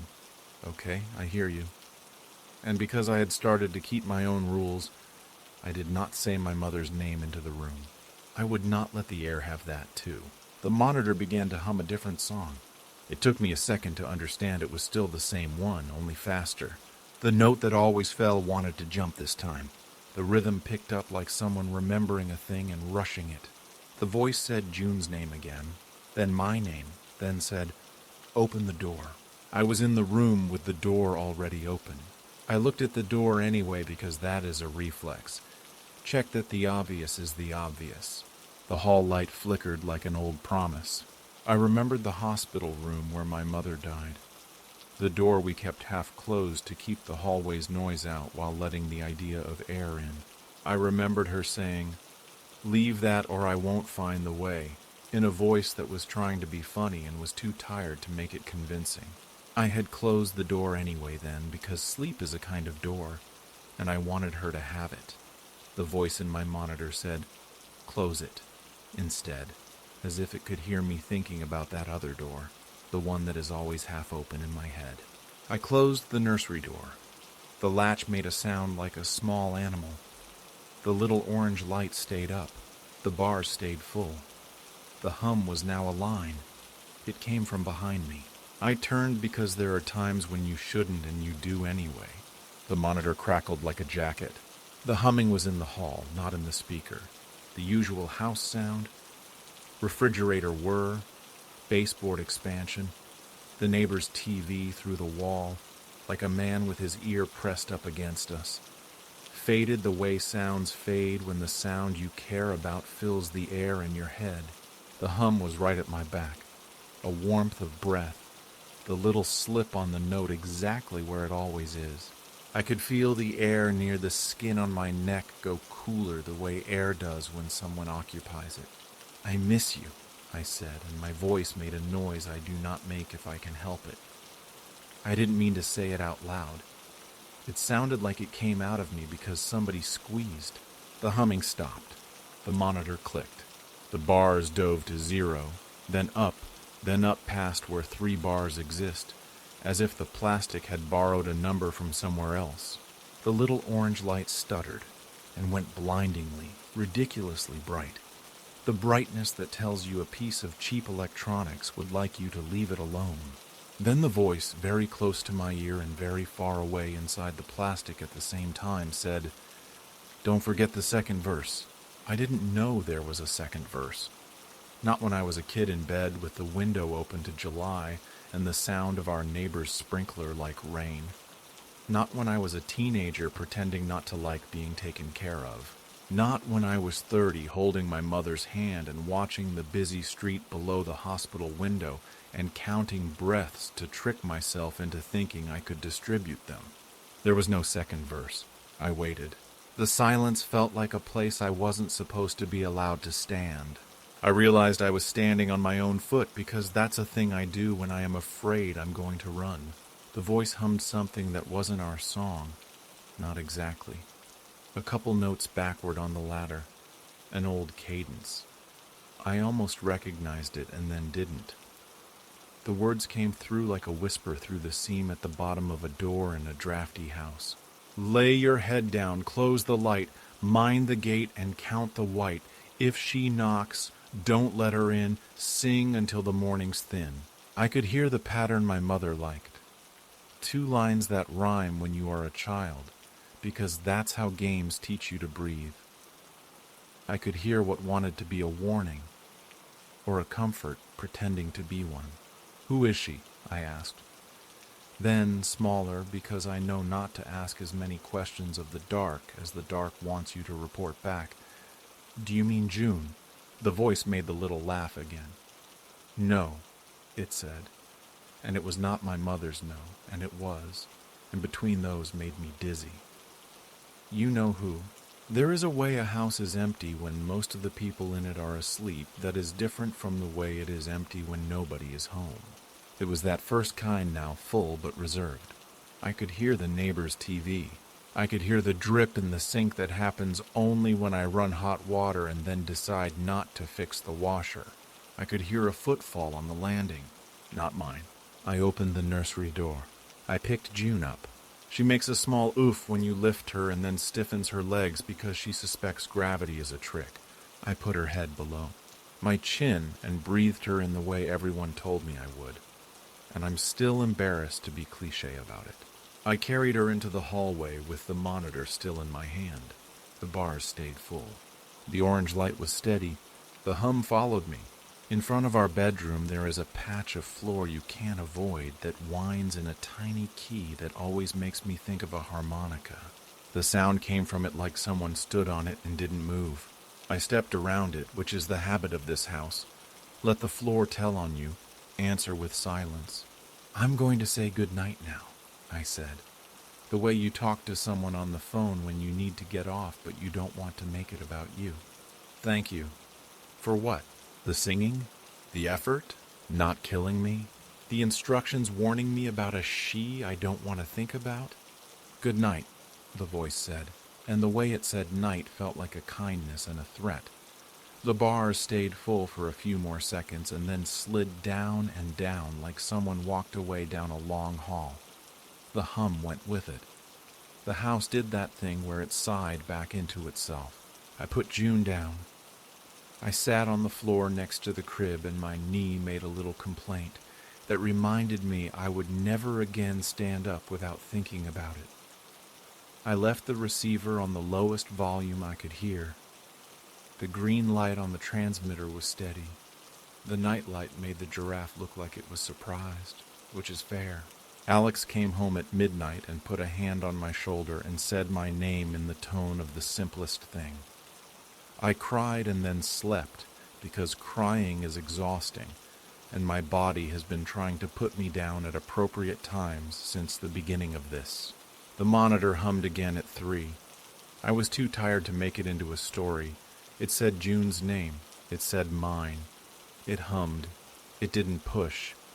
I let it be the air. In the morning there was a new sound. Tapping at the vent like a pencil on a desk when someone is thinking. I put a piece of paper against the vent because that is the kind of person I have become. The kind of person who leaves notes for air. The paper fluttered once, and a pencil mark appeared on it like someone had drawn a line with nothing. A short and not entirely straight line. I laughed because fear makes me ridiculous. I didn't mention the paper to Alex because they were leaving for another overnight, and any version of the story I could tell would ask them to do something they can't. Stay, witness, change the shape of a shadow with their hand.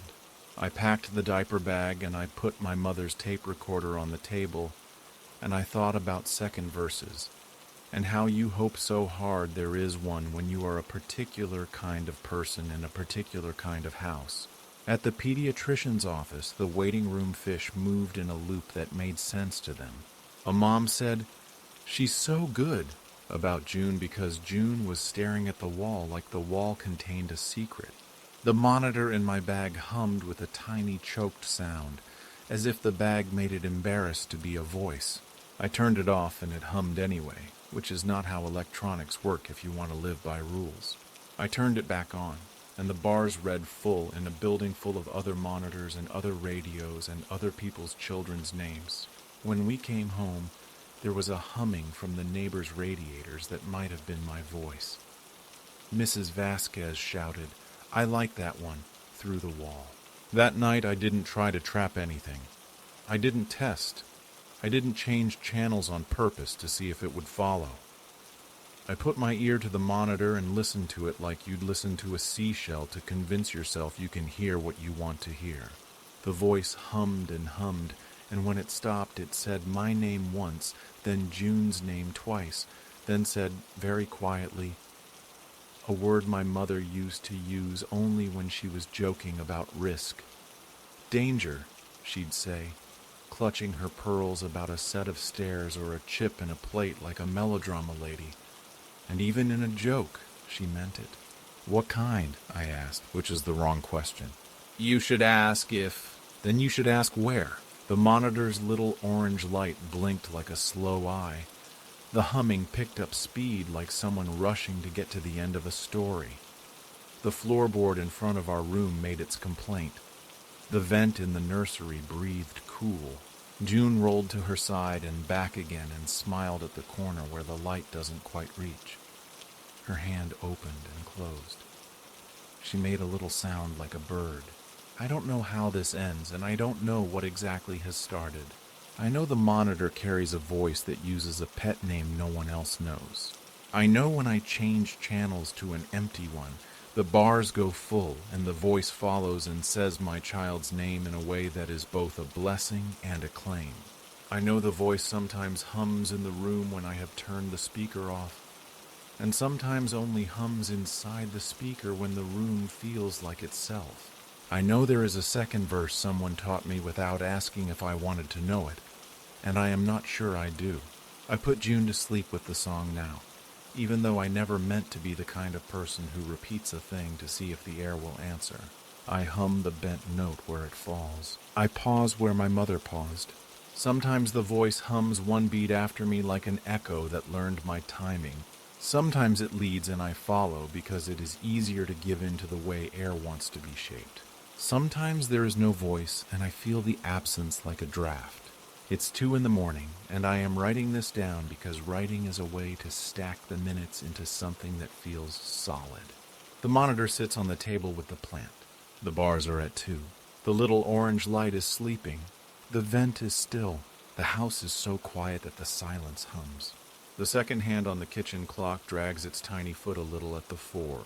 I look up every few lines and listen the way you listen for a child's cough that you hope not to hear. It's 3. The humming has started in the radiator. Mrs. Vasquez is awake and makes a noise that's a laugh and a hum of her own, and I wonder what it is that she hears in her walls. Whose mother? Whose second verse? The monitor's bars jump to full when I touch the channel and back down when I take my hand away, as if touch itself is an invitation. The voice says my name and then says June's name and then very softly says, "Close the door." So I do. I don't know who she is in the second verse, and I don't know whether I have let her in a little by agreeing to be sung to. I know the difference between a lullaby and a warning when I hear it, except when I don't. The house hums. The monitor hums.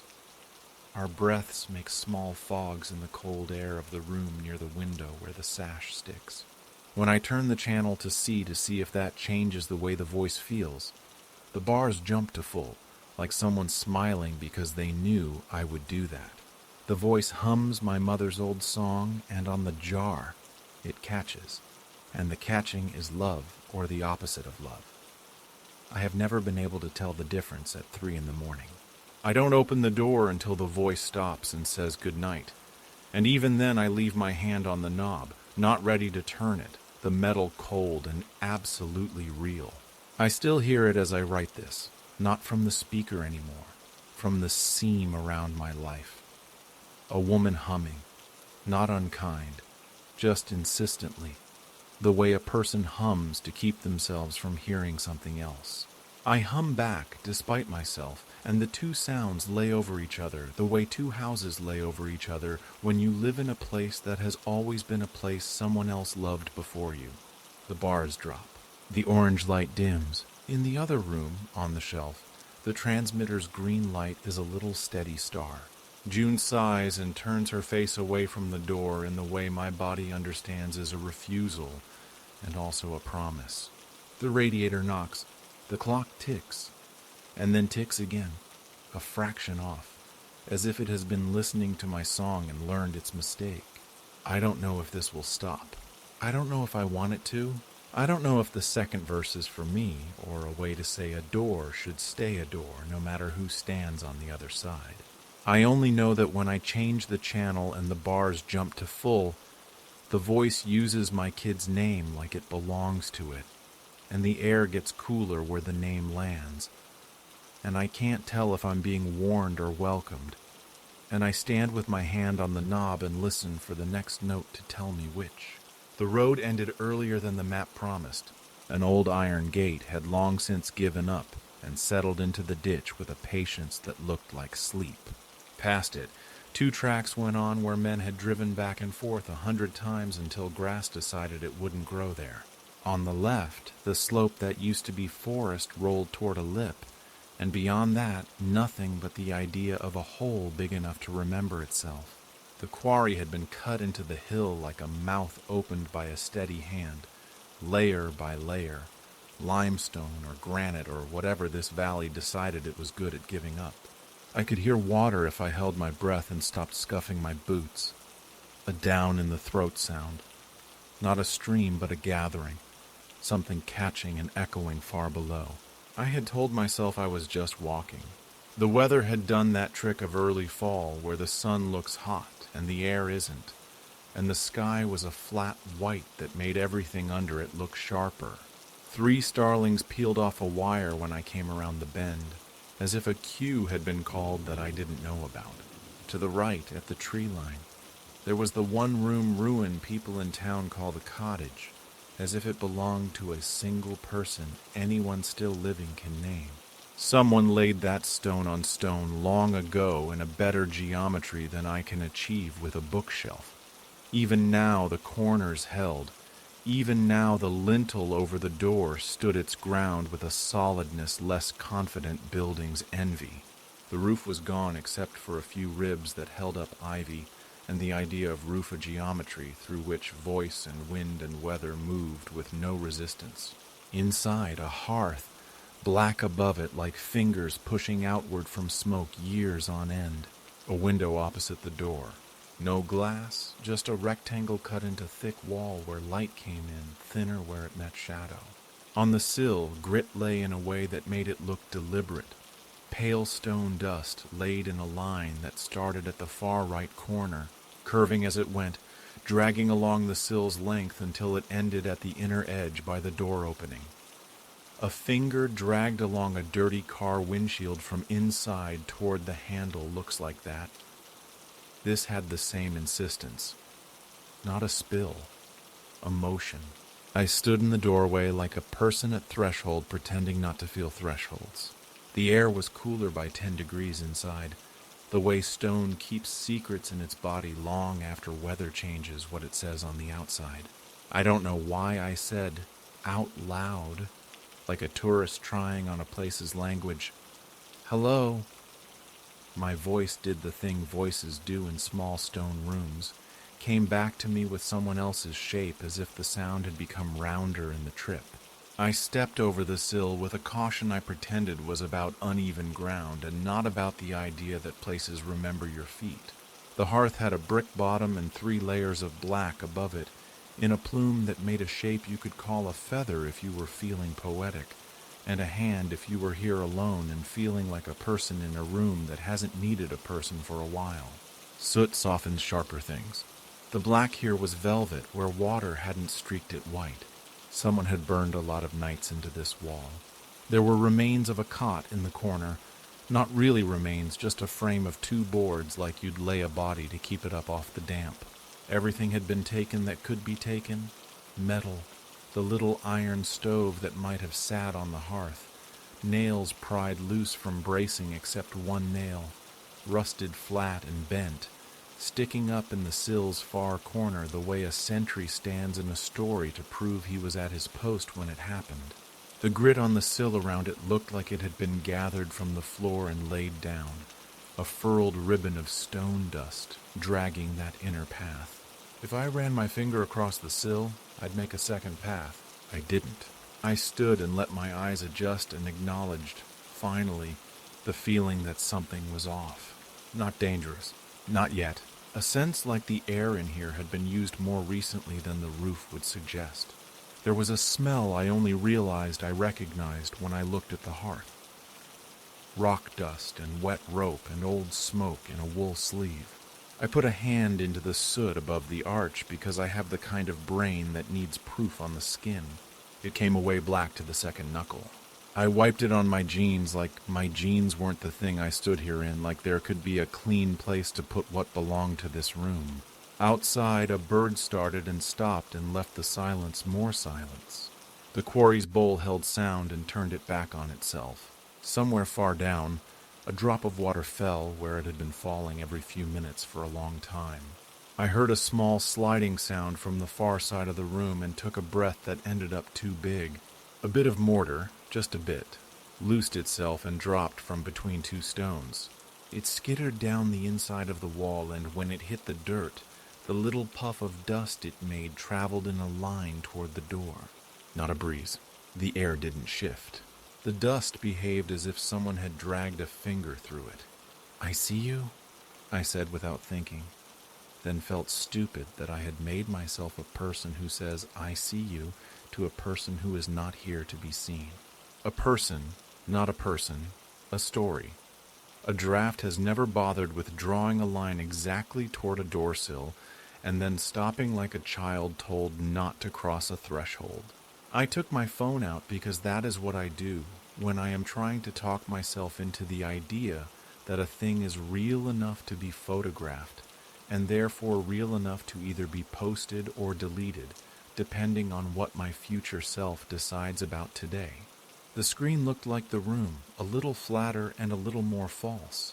The grit line stood out more with the way the camera overexposed the sill. In the phone, it looked almost white against gray. I took 3 pictures of just the sill, one with my finger a little out of frame so I'd remember scale. For one of them, I leaned into the window and tried to get the angle so the line's curve showed. The phone decided I wanted to shoot in live mode and made the little symbol that means it will capture a second before and after like it is doing me a favor. When I pressed and the image moved, the grit looked like it shifted. It didn't. The 3-dimensional trick of my own hand and a screen did. That's what I told myself anyway.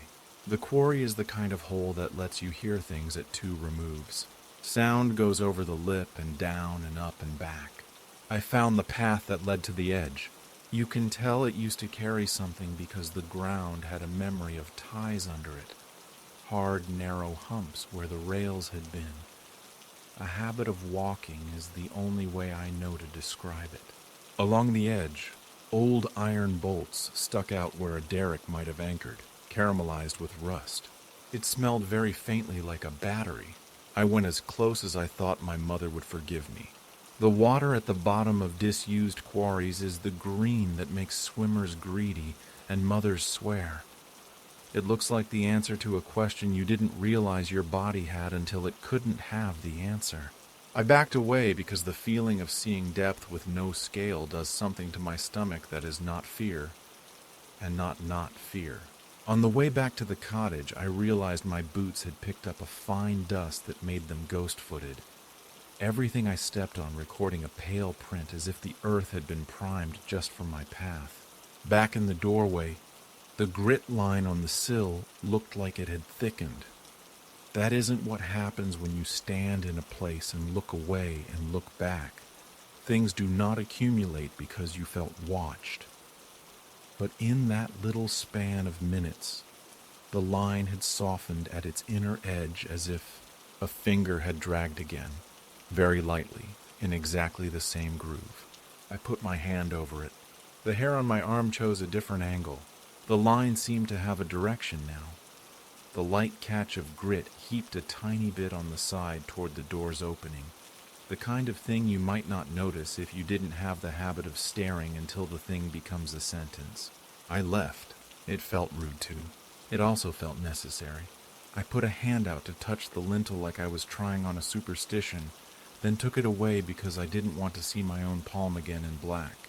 On the way to the track, something small ran through the underbrush and made more noise than its size should allow. A rabbit, probably, turning itself into sound because being visible is dangerous. On the walk back to the road, the birds did not sing more. They didn't sing less either. The sky stayed its white that is not a color and always makes me think of paper a child has pressed too hard on. At home, I sat at the table with my phone and the pictures and a kind of air I bring back from places without meaning to. The kind that gets into the pants cuffs and the hair and the back of the throat. I turned one of the pictures into black and white because sometimes that's a way to make the shape if you can't make the meaning. In the black and white, the grit line looked like a word. It wasn't. My mouth made a tight little shape without my permission anyway. That night there was grit in the bottom of the shower. Pale, fine, such a thin layer you could convince yourself it was just ordinary dirt. I told myself it was the kind of dirt you get from a walk where the road is more road than earth. When I rinsed it, the water ran a little clouded.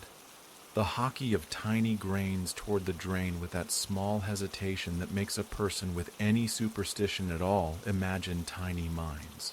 I dreamed about the kind of work I have never done, the kind that dumb muscle and smart danger make together. The dream gave me a hammer I don't know how to use and a hole so big my body understood the wrong scale even while sleeping. There were voices in the dream that were not voices exactly. A call and response in some code that would make sense if you learned it from a man who taught you at the end of a week when you were too tired to ask him to repeat it. Fire, firing, they said, a rhythm like heart. Clear, 3. It woke me. I lay there counting my own breaths and the sound of water inside the walls of my house moving itself into the quiet places. The second day, I drove back with coffee. The act of putting the paper cup in the holder and the key in the ignition and the road under the tires made the world rational about itself. Halfway there, I started to think I was being dramatic. By the time I pulled the car onto the verge, I almost felt like a person going to take another picture of a place that was quiet. There was a sound of someone hammering further up the road, or something that sounds like a hammering when the wind takes it apart and sends it to you in pieces. I walked faster, not because of the hammering, but because walking faster is how I tell my body that I am the one doing the choosing. The cottage looked the same, and it didn't. The same stone walls, hearth mouth, windows rectangle of light. Different. A little pile of grit under the sill now, as if the line from the windowsill had simply continued along the wall to the floor and fallen over the edge into a small drift. It looked like someone pouring salt in a restaurant accidentally and then, careful not to make a mess, coaxing it into a little dune with the side of their palm. I put my finger into it. It was what I already knew it would be. Powder, rubbed between fingers long enough to polish them. It left a pale scarf on my fingertips. I brushed it off, and it stuck in the shallow nail beds because that is what small particulate does. It finds a corner and refuses to leave. On the sill, the line looked more scored. A slight trough now where the grit had been pushed out and replaced and pushed out. The nail in the far corner had a tiny hair caught around it, animal maybe, or human. It was too thin to know. It was oriented toward the door. On the northern wall I saw something I had missed the day before, a set of 5 small holes in a line, old, very old, where a shelf had once been anchored. Beneath, faint but there, a series of scratches like tally marks. 1, 2, 3, broken by weather, then another alone. I pressed my fingers there and came away with nothing, but I felt the vibration in my bones anyway, counting things that matter, days, blasts, pay, lives. I sat on the low remains of the hearth because sitting is sometimes a way of telling a place you mean no harm. The soot smudged my hip like a bruise. Out of the quiet, there is the sound of small stones falling always. You notice one, if you sit long enough, two. I counted 4 in the span of 10 minutes, and once a thin trickle of grit like salt from a shaker because the shaker's top isn't screwed on right. It skittered toward the door in a narrow path, and when it hit the sill, it paused where stone meets air, and then, as if remembering itself, fell over the edge, a barely visible scene, and made visible just enough to bruise the idea of air. Tiny. Still, my body decided to sweat between the shoulder blades. I took out my phone again and set it on the sill with the camera pointed there like I was making this a project and not a worry. I set the phone to record video and then felt foolish for giving a piece of plastic the job of catching anything that mattered. In the little black rectangle, the grit looked unalive. I stepped back toward the hearth, and in that tiny motion caught in the corner of my eye, something move. Not the grit, not the phone, not the sea of air. Something behind me where the black soot feathered up had the faintest pattern of a pattern, like a hand had pressed there once, very, very long ago, when the soot was recent enough to remember. I stood and leaned, and it was gone, or would only show itself while I was not trying. I walked outside and back in. The grit line was a groove now, no longer only on the surface. Only a single line toward the door, though. Not a rake of many lines. One instruction, not a whisk of preference. Something had been trying in the same line again and again, the way a person will pick a path and not change it just to see it through. I left a note because I am a person with paper in a pocket for 9 months of the year. It seemed silly and brave in equal measure.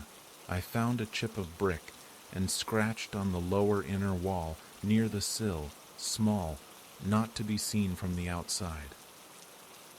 Who?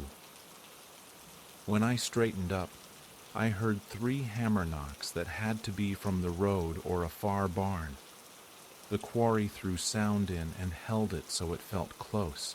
I laughed because the tiny part of my brain that is still 6 years old and waiting for a response thumped in my chest. Nothing answered in the cottage except another pebble falling from somewhere I couldn't see. On my way back to the car, a man in a truck slowed. He had the "I own this road" look people here have when they were born to this bend. He nodded the way men nod when they are checking if you are more or less a person who knows not to do something foolish. "You're in the Watchman's," he said when I told him where I had been, as if I had admitted to a sin and he wanted to tell me the hierarchy. They put him there to mind the blasts at night when they were pushing late in years they shouldn't have. "Who?" I asked because it seemed I had only that word left to ask. He shrugged as if names matter and don't. "Some fella. They had a list of men who took turns. Later it was just one. They say he fell asleep once, and the biggest fly rock people remember took a chimney off 2 streets over. He wasn't here long after. Or he was. Hard to say." He looked toward the trees where the path went down. "Kids go there at night sometimes." "Don't," he said, as if he could stop me by making it a rule. "Old folks say you don't cross the sill after the dusk bells.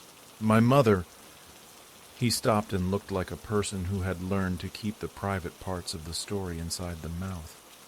"My mother said, if you're going to stand in a door, stand facing in." "I won't go at night," I lied politely. He drove on, one wheel in the rut, one on the grass, like a man who knew who had worn the road down and where. That evening, the grit that had been in the shower the night before was a line across my windowsill. This house's windowsill, not the quarry's. It was subtle, the kind of dust line you can pretend is just a fact of living with open windows. But it was a line, not a layer, and it curved from the far corner toward the inner edge, and I stared at it with my mouth open like that would make the thing a fragment of air enter where I wanted it to. I put my finger in it. It felt the same as it had there between those stones, smooth in the way that comes from being ground through time and water in a hand. I wiped it away with the heel of my hand, fast, angry at the rush of panic down my back. The tiniest little dune formed at the inside of my hand and fell to the inner edge of the sill, and I hated how that made a pattern like I had participated in something I didn't mean to. I taped a towel over the bottom of the bedroom door because there is an animal in me that believes in preventing drafts as if drafts have wheels. I woke twice to the sound that wasn't a sound. The sense that someone had walked down the hall and stopped just short of the door and stood there being a body and not wanting to be an absence. I put my ear to the wood and heard the refrigerator pick up in the kitchen, like an old man clearing his throat at a lecture. I lay back down and put my palm flat on the floor, because wood remembers different things than stone in the night, and I wanted to be remembered by something that had taken me in once, and agreed I belonged. The third day I brought salt. I don't know where I got the idea, except I half remembered a story about people in other lives pouring salt across thresholds to keep out what needs to count. I told myself I was doing it to see whether grit behaves like salt when someone drags a finger through. A test. A small experiment for a small brain. The bag was heavy in my hand by the time I reached the cottage because the idea of science makes your fingers clumsy if what you are doing is hope. Inside, the line had been deepened again. There was a second, faint one starting from the sill's opposite side that had not been there yesterday. It was tentative, very light, as if a person had put a fingertip into flour to test it and changed their mind. The little drift at the base was taller. When I stepped into the doorway with the bag, the hair on my arms did the thing it does when you open the freezer and forget for a second that air has temperature. I poured a line of salt along the inside of the threshold. It made the crisp little hiss salt makes when it finds the wet only too late, realizes it went to a party where it is not wanted. It sat there white and sure of itself. The grit line on the sill looked at it the way a sentence wants to look at a period. It stopped, of course it stopped. That was the whole point. Salt stops. I stood and watched nothing happen and wanted that to be enough. It happened anyway. Not fast. I got bored and turned to look at the hearth and the shadow of my own head against it. My face doing that weird thing faces do when they look away and come back to a mirror, like they're not sure what angle they're supposed to have.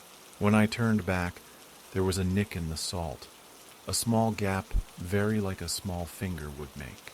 Not all the way through. As if something had stopped to see how the grain behaved and been surprised at the flavor of it. Another few minutes and there was a second nick, a hair more serious, the kind a kid would make when they pretend not to scoop frosting off a cake and always leave evidence of intention.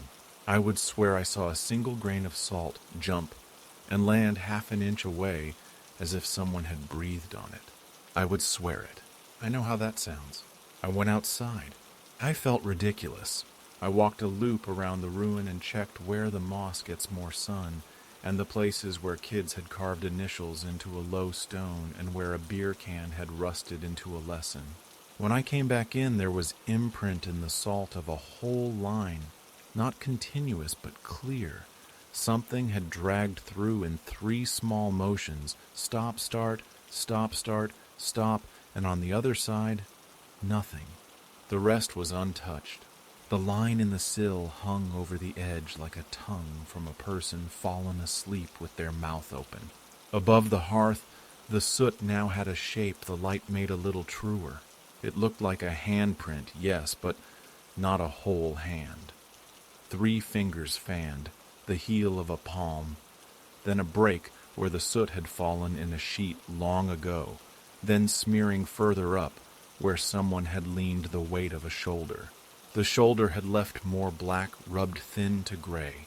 It looked like a person had pressed their whole self there to keep warm, and in doing so left the shape of having been. I left a second note, small again. Do you want out? Under that, a question mark that became 2 because the brick chipped and turned my first into something less sure.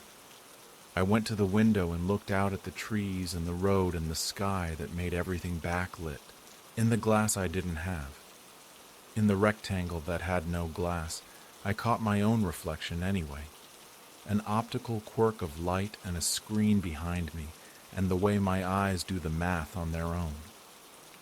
for a second, in that pale rectangle, something that was my outline looked like it stepped backward. I turned and stepped wrong and hit the hearth with my hip and swore and apologized, because apologizing is a reflex in rooms where you have decided someone may be listening. Something like a footfall in the doorway gave one small sound. When I went there, my boot had marked the salt. Of course it had, because salt is just a thing, and I am a thing with weight and a habit of putting my feet where air would have preferred them not. Still, the other track through the line did not look like my boot. It did not look like a boot at all. It looked like a line made by a thought that wanted to be a finger and could not. On my way out, my phone vibrated. A message from Sasha. "You ghost hunting?" A picture from her end of an office with too much light and a plant that looked tired made my body warm in a way that felt like the opposite of what the inside of that stone room had done to me. I wrote back, "No," and then "yes," and then "I don't know," and then "there's a line on a windowsill." And she sent a skull emoji because being alive now means you have dozens of ways to make jokes and little pictures when your friend has admitted the air where they are is too full. I didn't go back for 3 days. I told myself it was because work pulled me long and I had to make rent, and because the world doesn't pause at the edge of a hole just because you felt something step. The line on my own sill in the bedroom came back twice in those 3 days. Each time, I wiped it away. The second time, it was lower. A faint drag on the inside of the door at tile level. A line like a child made with 2 fingers in the dust that gathers where a mop misses again and again because a person thinks they're not that kind of person, the one who cleans under closed doors. On the 4th day, I went back because not going back had become the same choice as going back. Both were choices about the same thing now. The sky had changed its mind about the season. The leaves had started, just barely, to make green less greedy. There was a sound from the road like a truck that had lost patience, then gone. The cottage had the same face and a different mouth. The drift at the base of the sill was larger, and the groove in the sill deeper. The salt line I had left had been broken entirely through in a neat slit that made my back teeth hurt to look at. In the slit, the smallest pebbled track in the dust, not like a shoe sole, not like an animal paw, not like anything except a decision. Someone had scratched something into the soot above the hearth, freshly because the rub marks were powdery and lay on the bricks like a blush. It wasn't a word at first glance, just 4 lines with a longer one beneath. 3 over I. 3 over 1. Or it was someone practicing a letter and choosing an M and giving up after 3 tries. I put my finger over it and came away black and shaking because I could taste the metallic in the back of my throat, like the quarry water does when the wind throws a little up in the air and the air says, "Here, try this taste of rock." A schedule. I didn't know I knew opened in me. 3 longs before a blast. 1 long after all clear. I remembered without remembering anyone telling me. I remembered nothing and everything. I said, "I can't," to the air like a bad actor. I said, quieter, "I won't take you anywhere," because the part of me that names a thing had finally gotten ahead of the part of me that pretends. When I left, a gust hit me in the face on the threshold in a way that felt like breath, not air. It made my eyes water. I don't cry often. It looked enough like crying that if someone had been there, I would have been embarrassed. No one was there. I stood outside and looked up at the edge of the hill and the line of trees and the bite of sky. The white had gone bluer. A crow made the sound crows make when they're talking to themselves about the day's injustice. I put a palm flat against the outside of the wall because I wanted to say something and had no idea what was owed a wall. The last time I went wasn't last. I only thought it should be. I had intended to do something big. I had brought chalk, salt, a candle, because if I was going to be foolish, I might as well be Catholic about it. And I am neither, but my hands wanted the shape. I had made a plan to draw a circle on the floor, like stories tell you do around beds. when you don't want what's under it to come out. I had a silly plan to write "stay" in a place where the room would prefer to read a different instruction. It was late. The day had turned wrong earlier than it should have. The crown over the quarry caught wind and threw it down. You can hear when wind hits a bowl like that because the bowl hums. The cottage's doorway let in a darker tone. The inside of the room looked like the inside of a throat. The soot above the hearth made itself liverish, purple-black. The grit on the sill was not neat. It had been disturbed, and I felt something like anger at that, like a person who sees their own handwriting altered by a child and decides they love the child or the handwriting and cannot do both. I drew chalk. The chalk didn't like the damp in the stone. It left a fragile, anxious line. The candle's flame bent sideways and then turned itself into a small, stubborn point and flickered, and then, stupidly, in a room with no roof, went out. I laughed in the way you laugh when one part of your brain asks the other part if there is a limit to how many metaphors a day is allowed. There was noise in the quarry, a long rumble that had to be a truck further away and not a thing down in the bowl waking because I came here when I shouldn't have. I stood in the doorway and felt the difference between outside and inside like a hand on my sternum. I looked at the sill to say out loud to the line like a person negotiating with a river, "Enough," the line answered. It didn't move. It made a sound, a tiny one, like many tiny things moving at once. The grit fell down as if a finger had pressed it, and when it fell, it dragged toward the door. The little drift at the base became a bigger one. The face of the sill now had a groove so clear it was a shallow channel. Beyond, I saw something I had not seen before, and it made my mouth dry.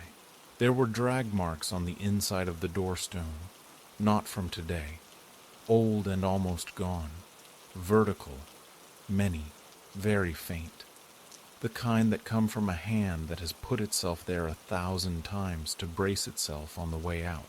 I put my hand to the stone above and my fingers fitted the old. Not exactly no person is anyone else's build, even if they came from the same bones, but close enough that my body didn't argue. I felt a cold that did not belong in an early fall evening. I felt a heat beneath it like anger or exercise. I heard 3 hammer knocks. I heard the tiny hiss salt makes when someone moves it with a fingertip on a damp floor. I said out loud to the man in the truck I had not seen since, to my mother because the brain finds the nearest authority even when the authority is dead. To the room, do not come home with me. The quarry made a small sound like water finding a new mouth to rush into and then stopped itself. The candle stub I had set on the hearth red-eyed itself, and that made me angrier than I deserved. I kicked the drift of grit at the base of the sill, and it made a little cloud, and the cloud moved like breath, and my own breath betrayed me, and I stepped back and then forward and then out, and there was an answering scuff from behind me that did not belong to my boot. My car had a line drawn on its passenger window. Someone had traced with an oily finger from the far corner to the rubber at the edge near the handle. It could have been rain. It could have been any hand. It could have been mine when I got in last time and braced there without knowing. It also looked exactly like a thing that had nothing to do with me telling me where it wanted to go. That night, I locked the door twice. The second lock is a silly little thing, but makes me feel like 2 is more than 1 in a way math would approve of. There was grit under the kitchen door when I went to turn off the light. The sort that looks like the life of anyone's sand, dirt, a stone you dragged in the tread of your shoe if you hadn't been looking for it. Only it wasn't scattered. It was a fine line from the far corner of the back door, along the sill, curving toward the interior, toward the hallway, toward the bedroom. I put my heel on it and lifted, and felt the way the little grains came up on skin like skin is a thing that collects. I vacuumed like a person who wants to believe in machines. The sound filled my house with something that felt busy enough to drown out other frequency. The vacuum's bag smelled like the last 5 months of my life, some combination of cereal and hair and string and little bits of what people shed when they are doing other things, When I turned it off, the quiet was a wall and I stood facing it. I put the towel at the base of the door again. I put a chair in front of it because that's the kind of superstition you can explain to yourself as practical. If someone comes in, a chair will delay. A chair will make a noise when it moves. A chair is a friend to gravity. At 3 while, I looked, and later I wished I hadn't, because it made the number into a new kind of bell inside me. There was a single knock, not at the front door, at the wall of my house in the hall near the bedroom. Not a human knock like you would use to say, "It's me." A stone knock, a 2 letters of a very short word knock. I went to the hall with my mouth tasting like pennies, and there was nothing but the sense that someone had leaned there and taken the lean away just in time. In the morning, pale around the door, a line of fine dust I would have to call grit, unless I wanted to pretend one thing is another thing. I don't know what kind of story this is. It is not a, then this happened and I learned and then I sealed it with chalk and prayer and now it is quiet story, because that would be a lie. It is not a story about a thing that wants evil exactly. I do not feel hunted. I feel sought. I feel like someone is making the shape of leaving again and again and again, and that shape is a finger dragged toward a door until the groove is deep enough for even the smallest of things to find its way in. The cottage is still there. The hearth keeps its soot. The window has its line. On the sill, the grit forms a path each time as if practice can wear the world down to match a will. The quarry is still there. And if you stand at the lip and say any word you want, it will carry it down and make it sound older and bring some not word back up for you to keep in your chest on nights you wish you had gone home earlier. I have gone back and I have not gone back. Both motions have made the same story. The notes I left have been scuffed by someone's hand. The who is more a smudge than a question now. On my fridge, held by a magnet shaped like a fish, is one of the pictures from the first day. The grit line looks like the letter J. Sometimes it looks like an arrow. Sometimes it looks like a small river coming up from the ground and turning in the face of rock. Sometimes when I wake at whatever hour my body has decided is the hour, I think I hear 3 long knocks, and then 1, and then my name like a word you say to an animal who will only come if you make it sound like you mean it. I do not go stand in the door when that happens. I lie very still and make the shape of a person who is asleep. As I am writing this, the afternoon is doing the thing it does at this time in these months where it tells you it will be dark sooner than seems fair. The clock on the stove runs 2 minutes fast, which means I am always a little late and a little early at once. The towel at the door is in a basket because I washed it for pretend reasons that have nothing to do with salt. The phone on the table shows in my photos the picture of a windowsill with a line of grit toward the door, and a short video that moves pixel and pixel out and no more. It also shows, in the frame from that live I forgot to turn off, that the grit in the cottage shifts a little at the edges, the way dust always will if a moth flies and the moth doesn't know it did it, or the way something smaller than a moth puts a little of its weight down. Just now there is a sound in the hall. Nothing dramatic. A single grain skittering on wood makes no sound you can report to a person without them making the face of the kind of friend you can keep. Still I hear it. I stand and I put my ear to the place where wall meets frame and air makes a seam, and I let my mouth be open the way a person's mouth is when they are about to say a word they aren't sure they have a right to use. I don't open the door. I am tired of opening and closing and calling it agency. On the sill, a line forms. It doesn't need me to help it do that anymore. It drags toward the door and stops at the exact place where sill meets world. That stopping is part of the story. The not crossing is a kind of mercy or a kind of rule. The fingers, if they are fingers, do not belong to hands anymore. The path is a path whether or not anyone's feet have traveled it. In the quarry worker's cottage, soot keeps a memory of pressure in the outline of the first time I saw it, the day was the color of a bruise that had already started to heal. The sky over the ridge had that thin, rubbed look autumn brings when it's tired of pretending it's still summer.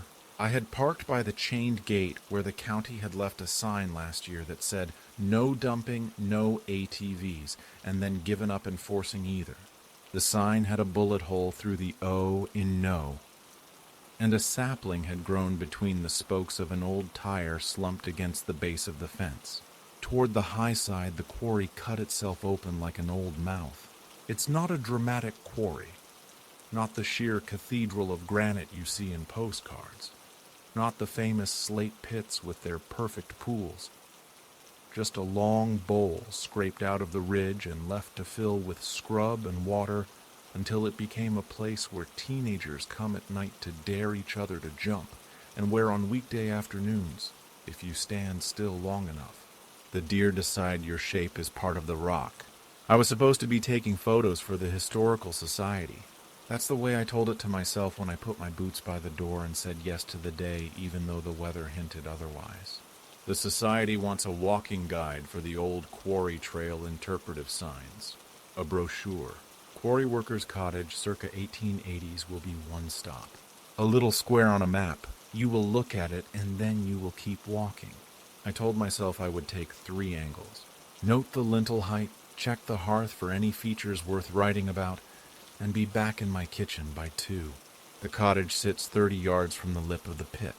When I say cottage, I mean what a room looks like after the memory of a room has been stripped of comfort.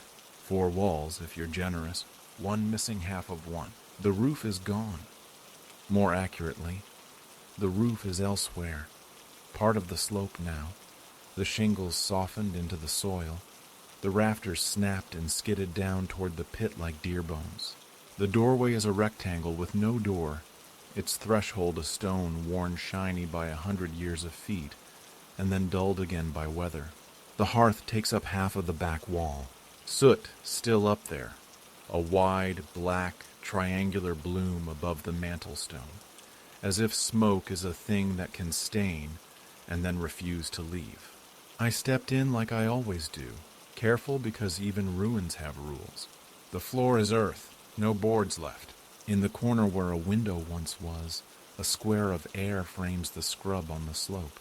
A shelf remains on the left wall, rusted nails along it like a row of wrought black teeth. On the hearth ledge, gray flakes of something that used to be wood. On the sill under the empty window, grit. Dust is the wrong word for it. It wasn't soft. Grit is right. Little chips. Stone not far from stone. It set my teeth on edge immediately, the way picking up a chipped cup does. Someone had dragged a finger through it from the window inward. A narrow line scratched through the grit, and then along the sill and down onto the packed earth below, and then toward the door, as if someone had absent-mindedly trailed a fingertip while moving. The drag line looked fresh. Clean edges, not like it had been sitting through rain. There's a way a body says, "I am alone," and a way it says, "I might not be." My throat did that swallow you do when you know you left the house okay. The stove off, the lock turned, and then you turn around in the car to check a second time, because you can picture the knob. I stood in the doorway and listened. The quarry in the noon sun sounded like nothing and everything at once. The small saw of insects, a far-off chain on a gate clanking in a gust somewhere, leaves wanting to fall but thinking better of it. Sometimes a place describes itself. That day, the pit said old work. It said holes drilled in stone and the metal-on-metal tap that persuades a wedge to go where it's wanted. It said men walking these 30 yards 20 times a day with lunch in a tin and grit in their teeth. Grit in their lungs, if we're being honest. I took my pictures. The lintel is chest height on me. The hearth opening is decently wide, enough to bake in to stand a pot. The soot above it has finger marks in it, long smears where someone once put their blackened hand up and dragged. There are 5 of those marks, spaced like a hand would space them, old. The edges of them are rounded by weather. The grit line on the windowsill did not have soft edges. I crouched and touched the sill. The grains stuck to my fingertip and made my mouth feel dry. I reached toward the line, stopped, then did it anyway because that's how I am.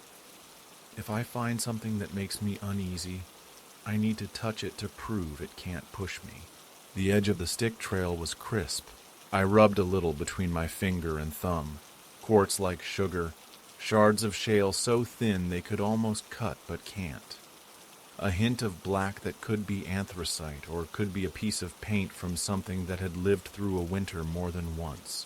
I trailed my own finger down the side of the sill, across the little lip where it kicks out above the wall and into the room, and aligned it with the mark. It runs at a slight angle, not straight to the door. It aims a touch to the left, toward the hinge side, the place where the door would stick if a house like this still had a swelling season. I stood, brushed my hand off on my jeans, and took the kind of note in my little book that I try to make seem official. Linear drag in grit from window to door. Looks recent, could be animal. Then because I am me, and me is unwilling to leave a question alone, I wrote finger, and hated that I added the question mark. I don't know why I looked back as I stepped out. There was a shiver in the birch leaves, and the light on the water in the pit did that skipping silver thing. But I did look, and the grit on the sill looked the same. And the line looked the same, and that should have been the end of it for the day. On the slope down to the old tram route, the path is faint. Someone has come through with a brush cutter in June, opened it up, then let it be. The stone sleepers for the carts are still there, rough rectangles of rock half swallowed by grass. If you're not paying attention, you can turn your ankle on the edge of one. I walked along them like I was balancing on a curb as a kid. In the far corner, under a collapsed section of wall, the iron ring of an anchoring spike showed, and I thought of rope that would have been slung there, and of hands on rope, and of morning calls to one another like, "Aye," and "Right you are," and somebody named Tom with a cough already carving out his chest. When I passed the cottage on my way back to the car, the grit on the sill had been disturbed. The line had lengthened. Not much, 2 inches maybe, but a clean continuation, unwavering, the same narrow width, the same pressure, toward the door. I had not felt any wind. The light wasn't different. There are no animals here with fingers. I've built a tolerance for certain weirdnesses. Spend enough time in places that used to be one thing and now are another, and you become accustomed to the way those edges feel. A room remembers the weight of a bed. A field remembers that it used to be a house. The quarry remembers the daily intention of men. But there is a difference between memory and motion. I told myself the line had always been that long and I hadn't noticed. I told myself a squirrel had done it with a tail. Squirrels in county parks are ambitious. It held in my head about as well as water in a paper bag. At home that evening, I took the photos off my camera. In the first set, the line on the sill ended halfway along. In the second set, taken 40 minutes later on my way back, the line went nearly to the end, and the grit that had once been there was gone. Not brushed away, gone. The shelf edge below it was clean, and a clean that felt like intent. I put the camera down harder than cameras deserve to be put down, and made a cup of tea I didn't drink. I let the afternoon crust on my skin and thought about all the things grit is good at. Finding the corners of your mouth, settling in corners, telling the story of feet. Alex texted a photo of a takeout container and said late again, and I wrote back the bit about the line on the sill, abbreviated in a way that made it seem like a cute oddity. Haunted windows, LOL. Alex responded with a ghost emoji and a broom. I put the phone face down and heard the mourning dove on the next block saying its same 3 notes as if someone had wound it. I went back the next day because that is what I do when something makes me uneasy. I test it until it either becomes ordinary or reveals an edge I can mark. The sky was the same sort of half-sorry blue. A hunting stand in the far tree line had a new ribbon of caution tape tied to it by someone who wanted their claim seen. The path to the cottage is the kind that looks like a path only in your body, not with your eyes. When I stepped into the room, I felt the temperature shift like a cold hand through my shirt. Maybe it was the shade. Maybe it was the memory of shade. The soot above the hearth looked darker. That's an insane sentence, but my eyes did what eyes do and told me the gray around the edges seemed grayer and the black inside the triangle richer, like it had been wetted. On the soot triangle, the 5 finger streaks remained. On the sill, the line of grit had continued itself right to the edge and then down onto the earth and then across to the threshold, a thin drawn path 1.5 inches wide, continuous, as if a child with a stick had dragged the stick and did not lift it once. The line stopped just short of the threshold stone as if it didn't want to cross, or as if it was waiting. When I say the line was 1.5 inches, it was as if it measured itself. The edges were even. The depth was even. The grit on either side had been pushed back into a neat little berm, and I laughed, because sometimes fear makes you mock the thing that is frightening. I took the back of my hand and wiped it across the line, and the grit obeyed, and the line smeared and became nothing. And then the second after, the grit in the berm slid back toward the center, as if politely finding its level again. And that is when my skin did that shiver cats do when they are watching something that isn't in the room. It did not refill the line. The dragged path remained smudged where I blurred it. But the way the grit settled itself had the energy of a story that wants to be told a certain way. I put a leaf across the line. Just a leaf, red maple, soft, caught on the sill. Perfect for this experiment that was not an experiment because I am not a scientist. I placed it and I took my photos and I continued down to the pit and stood there with the water like a black plate in front of me and listened for anything that sounded like an old job happening on a day it shouldn't happen. The wind at the top of the bowl made a noise like breath on teeth. Somewhere beyond the far ridge, someone used a chainsaw and then stopped. When I came back an hour later, the leaf was at the threshold stone, set down just so, at an angle pointing outward. The line on the floor from the sill to the door had blurred where the leaf had traveled, and the blur was not like a leaf dragged by wind. You know this if you have ever watched a leaf move. You know the little chitter it makes, the erratic. This was a steady path. The grit pushed neatly aside to either side of the leaf, the way snow falls off a shovel. The line in the sill was renewed on the other side of the leaf, the clean, crisp reflect of a finger. New. I stood with my toes against the threshold stone, and I did not step over. The house and I agreed on that, and it felt like relief to have a rule.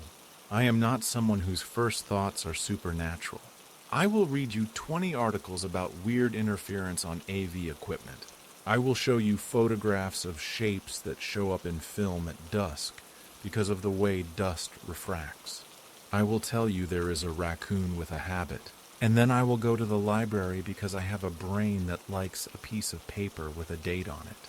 The local history room smells like paper wants to be remembered. The volunteer with the tidy bob and the cardigan knows me by sight now. Trail guide again? She said. I said yes and no. Quarry, I said. The workers' cottage up on Ridge. She pulled a file without looking. You're the 3rd this year, she said. Well, 3rd I know about. What do they ask? I asked. And she smiled in the way librarians have perfected to keep people from talking too much in rooms designed for wanting to. They ask who lived there, she said. You can take it to the table. The file had a photocopy of an 1893 notice, meeting of men employed in the Ridgestone Company.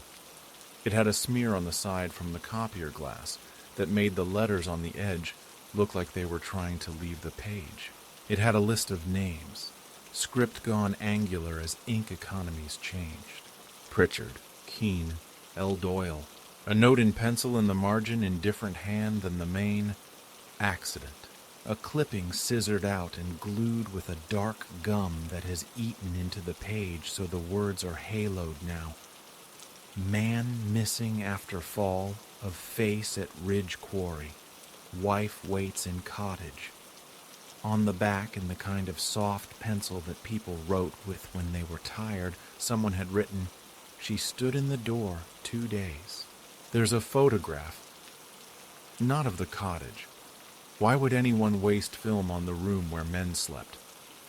But of the far bank with the derrick. If you magnify it with your eyes, you see a shape that could be our cottage. On the mantel of the hearth, they wrote on the photo in ink, "Soot Triangle." Why would anyone write "Soot Triangle"? I said out loud to the page. The volunteer shrugged. You know how people label their own lives in their own ways. I have a drawer at home that says "Winter." Was there anyone who ever said anything about? I felt stupid in a room where reality rested politely in stacks and waited for questions. About lines. About a path drawn. She thought. She chewed the inside of her cheek the way people whose faces have done a lot of kindness do. There's something about a child, she said. A boy?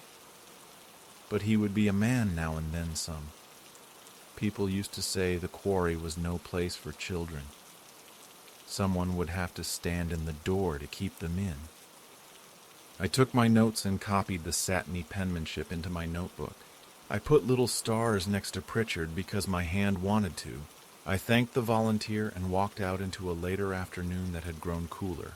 The yard of the old library has a maple that goes high before it goes red.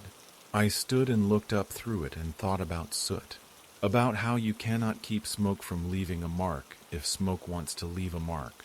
Back at the cottage, the leaf I had set had made itself past the threshold. There is no door. There is the opening where a door once was. But I have been saying threshold like it is a person, and it felt like one then, because the leaf sat on the outside edge of the stone, not past it. The line on the floor had extended itself to the stone in that precise, boring way fear does, when it presents itself as neatness. The finger drag on the sill had been continued onto the stone, and then stopped, as if to say, this is as far as I go without permission. I went to the car and took out the roll of blue painter's tape I keep in the trunk because of who I am. I tore off 2 short pieces and pressed them lightly across the threshold stone, sticky to sticky, a little bridge. I tore 2 more and put them on the sill, one at the start of the line, one across it. I stood with my hands on my hips like a person in a cartoon story about to be outsmarted by something older than them. I waited. It is strange what you hear when you mean to hear nothing. Gravel shifting down the slope. The frondy sound of goldenrod catching on your jeans. A tap. Not a modern tap like a fingernail on a phone, which is a sound we all know too well now. A metal-on-metal tap. The sound of a hammer hitting a wedge. Twice, then once. The pattern men use to keep time with each other. 2 for ready, 1 for go. And I said out loud to the sad little room with its soot triangle and its emptied shelf, okay, that's enough. Because the way you talk to a thing sometimes keeps you from giving it your spine. On the way back to the car, I saw the pair of discarded gloves half under a bush, the kind of cheap leather that never fit right. I saw the old iron bolt that looked like a bone. I saw the blue heron in the quarry water on the far side, too still to be mistaken for anything but a bird that has decided patience is a weapon. At night, sitting in the kitchen with the light low and the sound of the neighbor's TV telling its story through the wall, I looked at my hands and found grit in the line where my right ring finger meets my palm. I went to the sink and washed them, and the grit in my skin made my teeth hurt again. I thought of the path on the floor in the cottage, and how you could see it in the near dark even without the letter of it. Only the texture, the way a difference shows itself in bad light. I lay in bed and told myself not to dream about hands sliding along shelves and stopping at a door, but my brain is a disobedient animal. And before morning I was in a room that wasn't the room, and there was a woman in the door with a shawl over her shoulders, and her hands were black up to the wrists. And she turned and looked at me and said something that felt like, not yet. And then I woke to the cat on my chest, heavy in the way he makes sure I won't forget this is what living with something is. The blue tape was stuck to the threshold in 2 wrinkled pieces at 8 the next morning when I walked back up. The tape on the sill had been moved neatly to one side, stuck lightly to the stone as if saved for later. The line on the sill had continued past where the tape had been, and the grit sat in a new berm to either side. Perfect. The blue tape across the threshold had a smear of black on it, like someone's finger had tried to find the tack and could not. It is an awful thing to think about the oil of someone who has been dead long enough being able to stain new polymer. I pulled the tape up with more relief than anyone has a right to feel about something that has done so little. I took a deep breath of the air that is always a little cooler in the cottage. "Come on, then," I said to the room I had promised myself I would not talk to. "Show me." I didn't step aside. That felt important somehow. I stood where a door would swing if there was one. The line on the floor didn't move because lines don't move when you look at them. But behind looking, something is always happening. I could feel it then, the way you feel a storm 2 days out. Not air on skin, not pressure on chest, but a knowing in the bones that you pretend you don't acknowledge. There is an old story in this town told to give weight to the quarry when people need a weight. A man went in to check a face before the shot and did not come back. Some say he had a bottle in his bedroll under the bench. Some say he had a baby's mouth to feed and went in because men do that even when the shot hasn't been signaled yet. Some say he lived for 2 days in a pocket, and the men could hear him tapping until the company told them to stop listening. The article had said, "Wife waits in cottage." The pencil had said, "She stood in the door 2 days." There are only so many days a body has inside it when the rock has made a decision in your direction. I went down to the water because the human thing to do when you can't solve a problem is to look at something you know is huge and pretend it makes you feel small. The heron had moved farther along, hunched.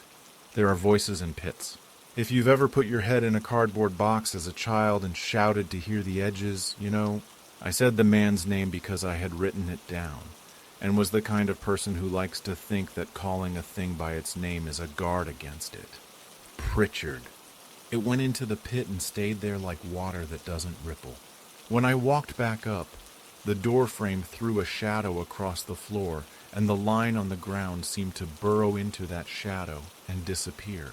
When I stepped into the shadow, the hair along my arms rose like grass when a wind goes over it. I took a coin from my pocket because I am an idiot who likes to test the tides of things that do not care about me. I set the coin, a quarter, new enough to still be optimistic, at the point where the line met the threshold. I left it. I went through the motions of taking the other photos the society wanted. The old tramway, the big derrick footing, a cube of concrete with rust stains like long tears. The heap of tailings that, if you blur your eyes, looks like a beach on a day when the wind hit differently. When I came back, the coin was on the sill at the window, right at the beginning of the line. Not like it had been flipped there, as if a hand had put it down with intention. A smooth, centered placement. The grit around it had been pressed, a faint circle where somebody whose hands always had stone dust ground into the line set a coin. If I breathed too close, it would blow. I crouched and put my eyes level with the sill, and the circle looked a little like the whirl of a fingerprint if you pretended really hard and wanted very badly to see faces where there are none. "Okay," I said. "Okay, I get it. It goes both ways." In town, I ran into Cal outside the store and told him badly, grad school hallway excited, about the quarter. Cal is one of those people who can make you feel like you are telling him about the first leaf you have ever seen. He lives in a converted mill on the river and spends his days sanding things that used to be fine until other people forgot to take care of them. He nodded along and then said, "Very straightforward in that way people do when they entertain strangeness like a polite guest at a party. Sounds like he wants out." "Or wants in," I said before I could stop myself, and we both smiled and then didn't. The cottage waited. It always had. When I went back the next day just before dusk because I wanted to see what the room would be when the pit went dark, the line on the sill was as I had last seen it. The quarter was gone. The soot above the hearth had one more smear in it I could not swear had not been there before. 10 instead of 5. 2 groups of 5, or the original hand there twice. The air tasted metallic as soon as I stepped inside, like I had bit the inside of my cheek and tasted the faint iron of myself. I put my hand on the mantel. It left a faint ghost in the soot, and I felt wrong about that, as if I had touched a grave. I wiped my hand on the leg of my jeans and left a print there. 5 black ovals, a smear. The place where my palm landed a flat blur. "Do you want me to open a door?" I asked nobody and someone, picking my way carefully across the room because there are places in any old place where your ankle will tell you you've asked something you shouldn't have. It was a good hour and a half to full dark. The path back to the car is narrow and my flashlight likes to pretend weak when it knows I am alone. The line from the sill to the threshold almost glowed in that kind of dusk. Not literally, not in anything a camera would catch. But the eye catches difference more when difference is all you have to go on. I took the blue tape again, and this time, gently, I put a strip along the inside edge of the threshold stone, not across it. I set my coin, a different one because I had not learned any of the useful lessons, in the dead center of the threshold, so that if anything was going to move it, it would have to be declared. My hands shook. I laughed because fear makes me a bad comedian. There is a sound rock makes when it changes its mind. It is not a dramatic crack. It is a sigh from deep. It came then, at the edge of my hearing, and my body answered it before my brain could decide whether to run. I did not run. I stood in the doorway of the door that wasn't there, and I held the coin down with my finger because apparently I am more stubborn than smart. Heard from inside the room, the pit's little noises like birds, and the high geese that always come wrong over the ridge sounded like another room. Heard from inside the room, the difference between air and not air felt like a pressure. It pressed against my shoulder from the direction of the hearth. Light, like someone asking a question. The drag mark on the floor gathered dusk like a river does. In the triangle of soot above the hearth, the darkness seems to widen when the light falls low. There was a moment when I saw, or thought I saw and will not swear to, the faint white arc of a fingernail inside one of the old soot streaks. A little ghost curve where a finger once dragged. I blinked like a person getting water out of an eye. There was nothing, and there was everything I had already thought. The coin went cold under my finger like holding it to a piece of ice. A wind rose that was not wind. The blue tape along the inside edge of the threshold peeled up at one corner and curled and then stuck itself back down a half-inch farther, as if someone persistently bored had tried to pluck it. A smell came then not of smoke but of oil. Lamp oil, the sweet kind, old. I felt someone pass close to me the way you feel your mouth want to say a name before your mind knows whose. My left ear chilled and then warmed again as if a person stood there and then walked to the other side. I don't know if thank you is the right thing to say when you have been visited by your own gullibility. I said it anyway. The pressure at my shoulder eased like someone had nodded. The coin was just a coin under my finger again. I lifted it and put it in my pocket because there is something wrong about leaving money on a door you have decided is more than a hole in a wall. The cottage did what empty rooms do, reacquired its shapes. I walked to the edge of the pit because it felt like a thing that had an edge in it needed to be answered with something else. The quarry water held the last of the light like a patient thing. The heron lifted, a slow surprise. From the far side in the trees where the trails are not mapped, a tap came, twice, then once. It is possible that I stood too near the edge. It is possible that the grit line on the cottage floor is not so much a direction as a habit, and that no matter what you do, habit will try to finish itself. It is possible that in the slate blue half hour between what is obvious and what turns you around in your own hallway later that night, because for a second you forgot which door you were going to, I thought I saw where a path, thin as a finger, continues faintly in the earth outside the threshold, a line of lighter soil through darker, pointed toward the lip of the pit, the old tramway, the place the rock drops into the water that does not give back what it is given. I did not follow it. I went home because that is the other rule in these stories. You have to leave something to be returned to. My kitchen had its same unromantic light when I got back, and I loved it for that. I washed my hands at the sink and under my nails grit. I scrubbed until I felt like myself again, and then kept scrubbing because feeling like yourself is not always enough. I hung my jacket by the door, and a small cascade of fine dust fell from the cuff to the floor at a slant my body recognized without wanting to. A narrow, even line that pointed from the hook toward the door. I swept it up. I told myself I would soak the cuff. I told myself I must have leaned on the sill without thinking. In the night, the house made its normal noises. The refrigerator exhaled and inhaled like a sleeping dog. The neighbor's TV said a man's name in a voice meant to carry worry. In the moment when I woke to roll over and remembered too quickly that there are places older than your bed where someone is always standing and looking at a door they hope will do what doors do, I heard a tap. Not on my wall. In my head where the quarry lives now. 2, then 1. I don't know if it will end. I don't know if the line on the sill was showing me the way out or asking me to open. I don't know if it matters what the difference is when a thing is made of stone and habit. The Historical Society will get their map. There will be a square for quarry workers' cottage, and a sentence about soot, and a sentence about men who coughed up the walls they worked in.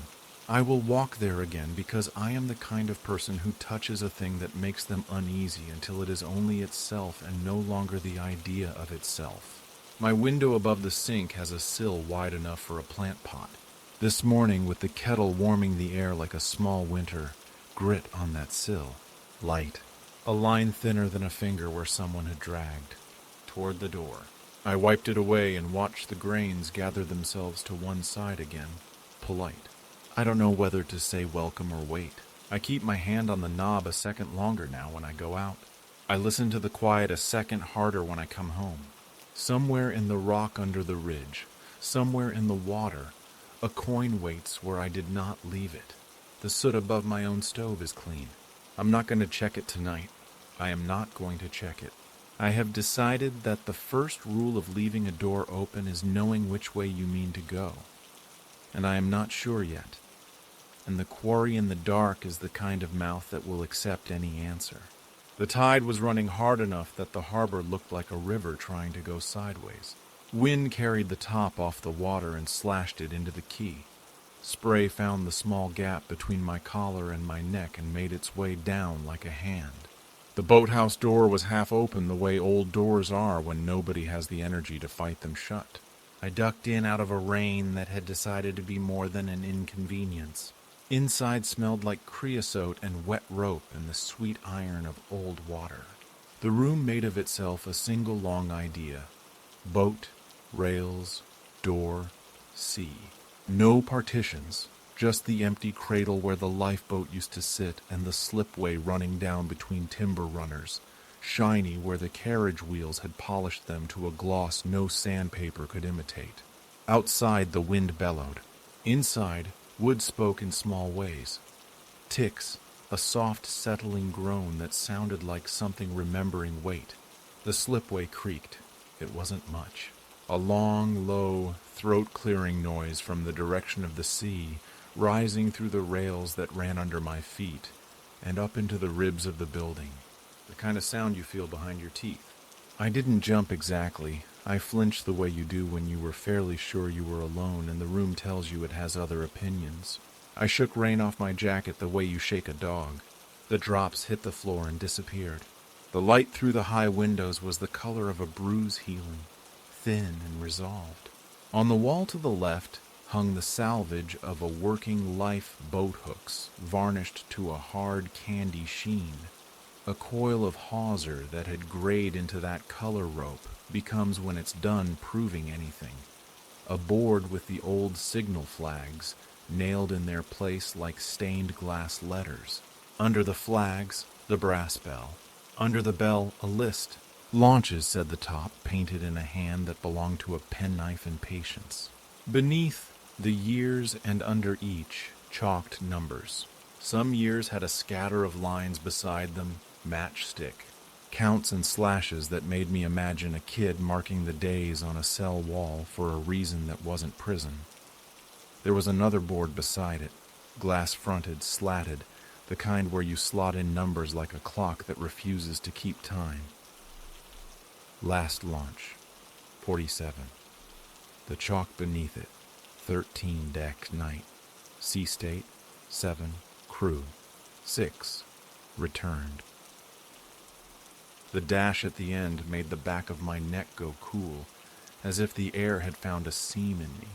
The number sat there like it had been waiting to be recognized. My hand went to my pocket because that is what hands do when the brain wants a talisman. The knife is small as knives go, old-fashioned enough that opening it is a decision. It was my father's, or my father had told me it was, and then later, after the funeral, my aunt had said it had actually been Granfer's, and that made it feel more like a story. I've carried it since. It has a ding on the side where the brass plate is nailed on, and the plate is engraved with a number 47. It's funny what you don't notice about a thing you carry every day until the wall in front of you writes the same shape.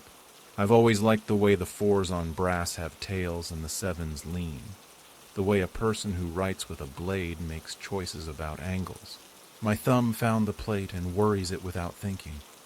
The plate felt warmer than it should have. It occurs to me writing this down that maybe it was only my hand that had gone cold. I told myself I was being dramatic in a room that had seen more drama than I deserved to act out. The knife number could have been a date, a locker, an address. It could have been anything. The board could have meant something else entirely. Plenty of boats had been launched 47 times in a year. In winter on this coast you can make soup out of trouble. The wind tore at the outside door and the boathouse made that sound again, of long timbers speaking to the sea. My breath found the pace a body finds in a place like this. Slower, squared off. Like you're matching it to the rise and fall of something larger so you won't get scolded.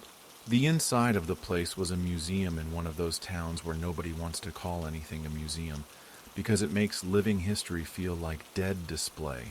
A glass case held a cork life jacket, the real kind, heavy and swelled from the damp of decades. The tag, Service Life Jacket C, 1915. The back wall was half covered in photographs, black and whites of men who looked like real estate agents if you took away their eyes and stood them on a key. Jacket, tie, cap. But in the mouths there was something else. A set you see only on people whose work isn't a desk. Under one, my father. His name painted across the bottom in someone else's hand-white letters a little too large. He looked older than he ever got to be. The slipway creaked again, longer. It went with the rhythm of the tide. Push, pull. The planks had a sheen like the backs of seals. The rails, twin tracks of metal, ran down into the white skate of water. The sea talked to itself at the top of the run. A gull hung stupidly in the wind out there and then gave up and brawled its way sideways. I took a step toward the slip as if the floor were a map I wanted to read. The boards felt like my grandmother's back steps when I was a kid. That was the feeling it gave me, not the thought. Wood that has been walked until it knows your weight. The rails sat in a groove like a habit. The smell of grease came up. Old grease. The kind that coats a hand and stays no matter what you do to water and soap. By the door, a cabinet had a crack through its glass. Inside, the old flare pistol lay on a buckled green felt, cozied next to a tin of primers and a card of instructions in a 12-point font that assumed if you were reading you were competent. Next to that, a little ledger was open, not behind glass, as if someone had been reading it and then got distracted for 20 years. The pencil that lived with it had rolled into the gutter of the book where the spine used to be. I picked it up and the pencil's paint stuck a little to the paper where the damp had been allowed to slow time. The ledger showed a page that had been started and then abandoned. Launch 47. The dates matched the board. Weather, any gale. Tide spring running. Time 23:47. Boat, Nancy Rawl. Coxswain, H. Price. Crew, 2 names written, 3 blanks, a line, then father's name. I touched the blank as if touching would tell me who got left out. On the right-hand margin, the person who had been writing had smudged something as if they'd adjusted their hand mid-sentence and too much life had been on their fingers. The end of the entry trailed. Return. The line gave up as if the hand that wrote it had been told to do something else and never came back. Outside, the wind pitched up to a note I didn't like. It's the sound of everything alive on a coast turning its weight toward the land and saying, "Come on then, I should have gone back out into it." That's the rule. Don't let yourself get cozy in a story about somebody else's bad night. But there was a pull from the water that felt layered, as if the tide had its own tug, and something under it had another. The bell rang. The bell rang once, clean, that brass stamp that somehow makes air feel more solid. I don't know what made it ring because nobody pulled the short length of rope that hung off the clapper, the rope that had been turned into felt by 100 hands. It didn't chime again. The echo lived in the beams. They used to fire maroons from the cliff above when there was an all-call. In my father's time, they had the siren, that goatish howl that crawls under your scalp and lays eggs. I heard none of that. Just the one bell and the rising and falling of the wind and the soft, unkind laugh the sea makes when it has enough fetch behind it to hurt you and doesn't even mean to. I told myself to leave. Instead, I laid my hand against one of the boat's cradle rails. The wood was clean and old as a shoulder bone laid bare.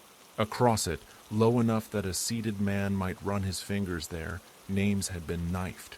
Not neat, not all at once. Little initials with a date scratched hard next to them. I recognized Hen Price in the small, confident gouge of the H. Didn't need the ledger to tell me. There were other names too, initials I'd seen piped in icing at birthdays, painted on dinghy transoms, carved in school desk lids. I pressed my thumb against my father's name. It fit because what else could it do? On the wall above the carpenter's bench, a length of canvas hung with pockets like a tool roll for giants. The pockets were labeled with paint that had run. Compass, sextant, medicines, flares. The lower pockets were empty.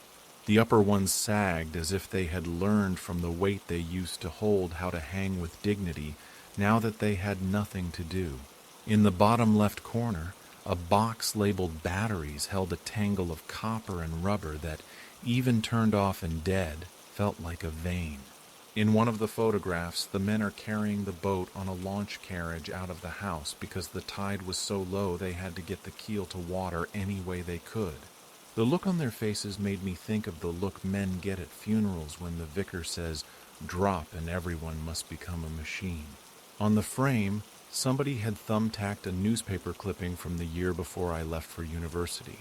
Heroic rescue in gale, father of one lost. The print wasn't about my father. It was about a father. The names are always smaller than the nouns and headlines. That's a trick. I said the number out loud. 47.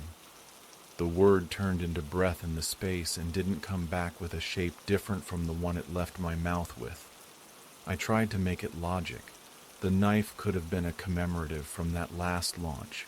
Someone's weird way to hold grief with their pocket. My aunt would have told me if that were the case.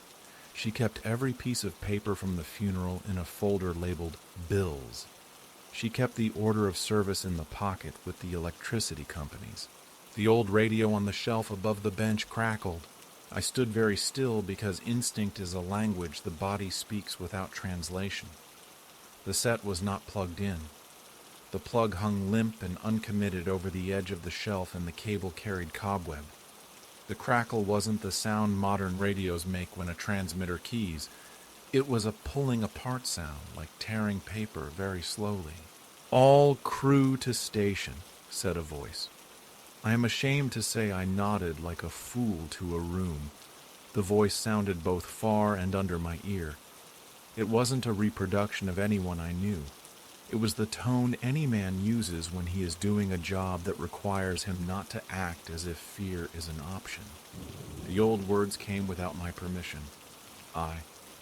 Right. All hands. Boots on planks in the air, not footsteps that move from here to there.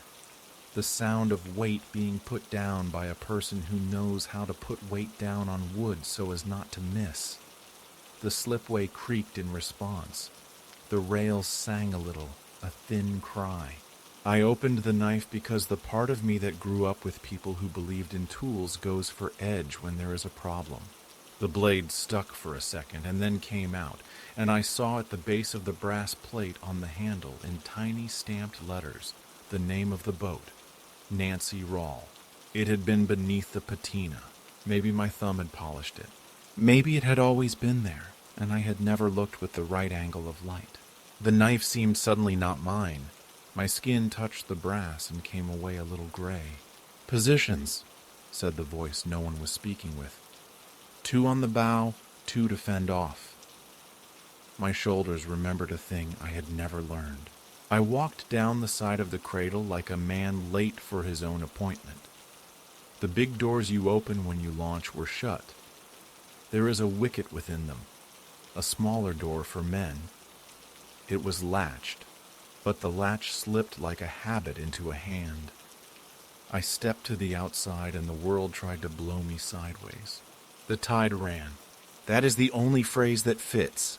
It was sliding by the mouth of the house like someone had tipped the ocean on its edge and dared it not to spill. The wind drove a white comb across it and broke it, and then made more. My coat flicked and twisted. The rain came sideways. The boathouse behind me took the wind on its old chest and groaned without moving. I stepped back in and shut the wicket, and the silence hit like cotton. When I turned, there were wet footprints on the boards. Not mine. Bare. Not sharp enough to be exact, but the shape of them was there. The forefoot broader than my own. The big toe catching a little crooked, like a man who had broken that toe and never told anyone. They went from the wide doors toward the slip, and then up, 2, 3, as if the man walked into the air. "I'm imagining," I said, out loud enough that my voice made the quiet doubt itself. The prints faded as I watched, not like water soaking in. The boards were too hard for that, but like the air drinking them. They left the suggestion of salt. The ledger on the bench made a sound like a paper being side back open after thinking of closing. I looked over because I am obedient. The pencil rolled a small inch and stopped at the column that said, "Return." I didn't want to watch handwriting that wasn't attached to a hand-form letters. So I did the self-respecting thing and put my own hand down on the paper as if I were keeping it from moving. My palm made a mark on the page. It looked like a ghost of what I'd touched above the hearth in soot.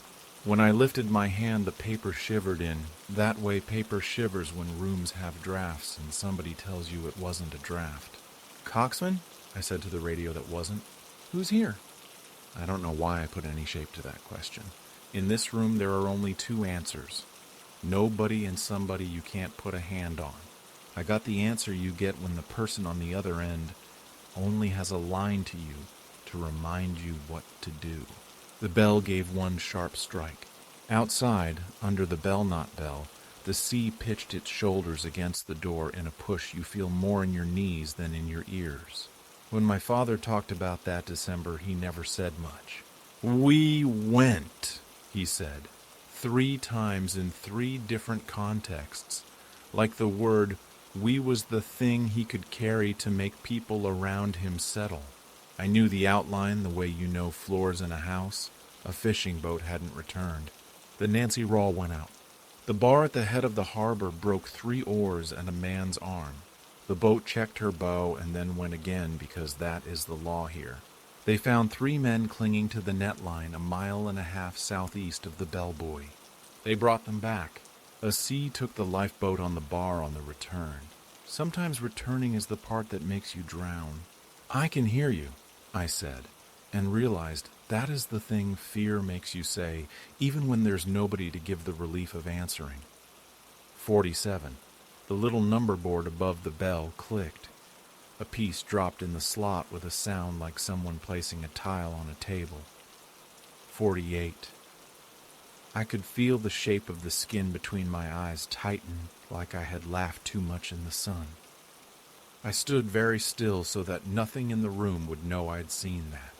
I walked to the doors that faced the sea and put my hand on the timber. The wood was damp from air only, not from any leak. A rope hung with a weight on it to tell a person whether the door was lying when it said it wasn't moving. The rope swayed. I held it and the motion didn't stop. There is a name for that pendulum, but I never learned it. The knot knocked against the board. Knock, knock. The room breathed. I listened the way you listen when you are pretending you haven't heard your own name. I went back to the bench because people go back to desks when they're frightened, as if papers have manners that can be counted on. The knife on the bench looked like it belonged there. The brass face shone in the way metal shines when someone alive has recently touched it. The number felt like a small weight I had put in my pocket and only now discovered was an anchor.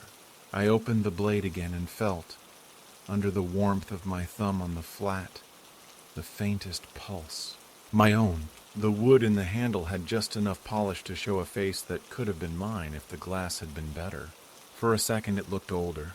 For a second, the leaving at my eyes my aunt had told me ran in our side of the family looked like it had arrived early.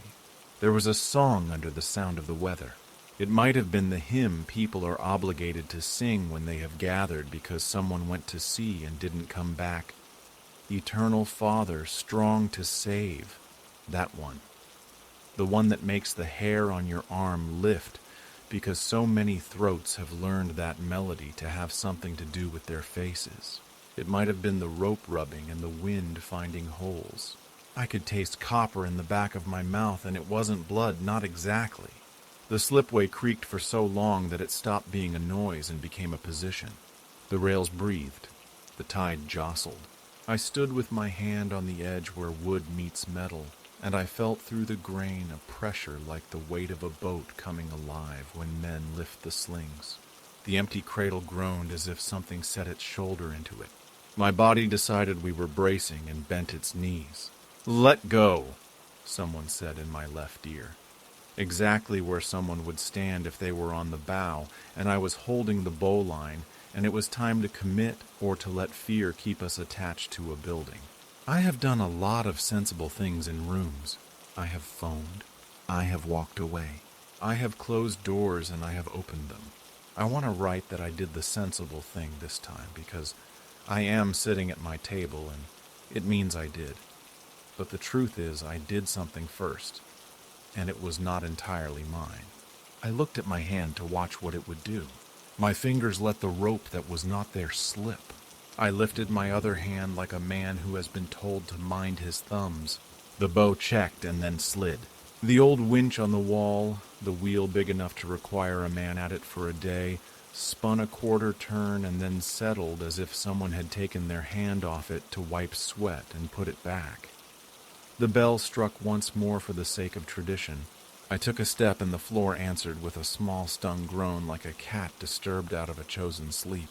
I followed a sound that could have been men or could have been the old bones of a building talking to itself about work.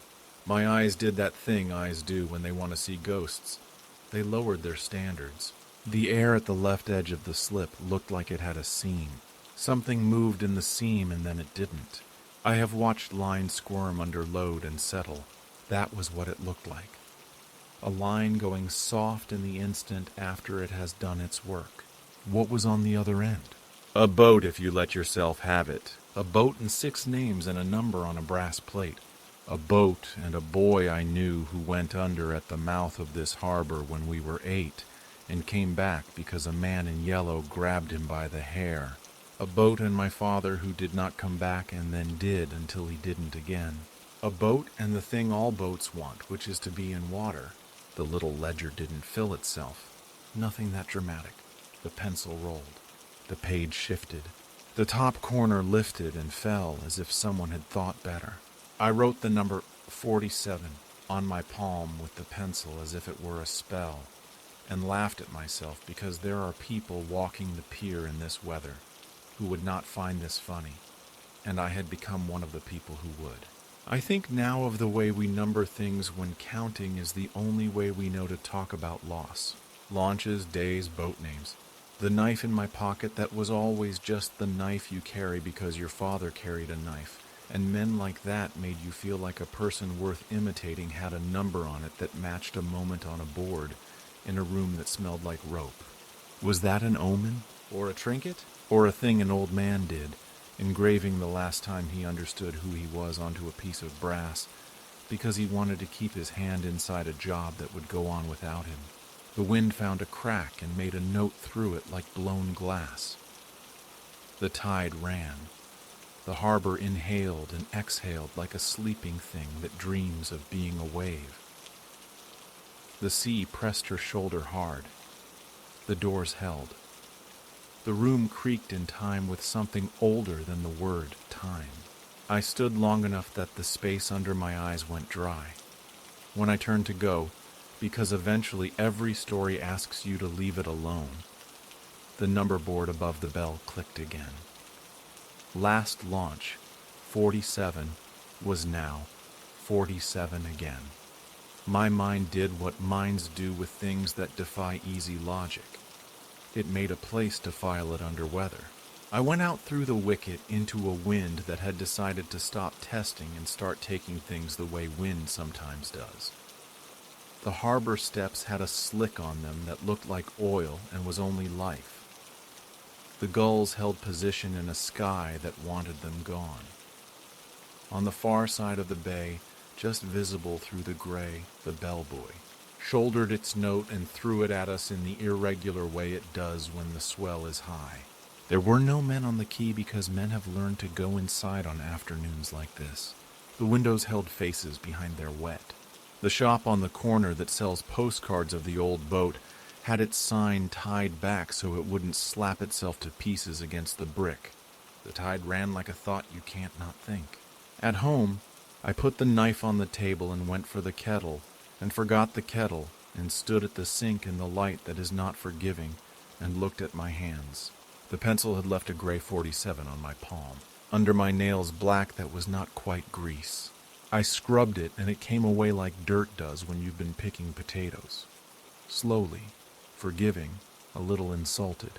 That night, the storm came in the way weather sometimes keeps its promises. The house made the noise the house makes when the chimneys have opinions. I woke at 3 because the building did that judder that asks if you are still confident you built it right. The sound in the empty part of the night was of a big thing moving where it had moved before and would again. I listened and counted like a child who has made a game out of making fear behave. The next afternoon, the sky was a different thing. It had spent itself.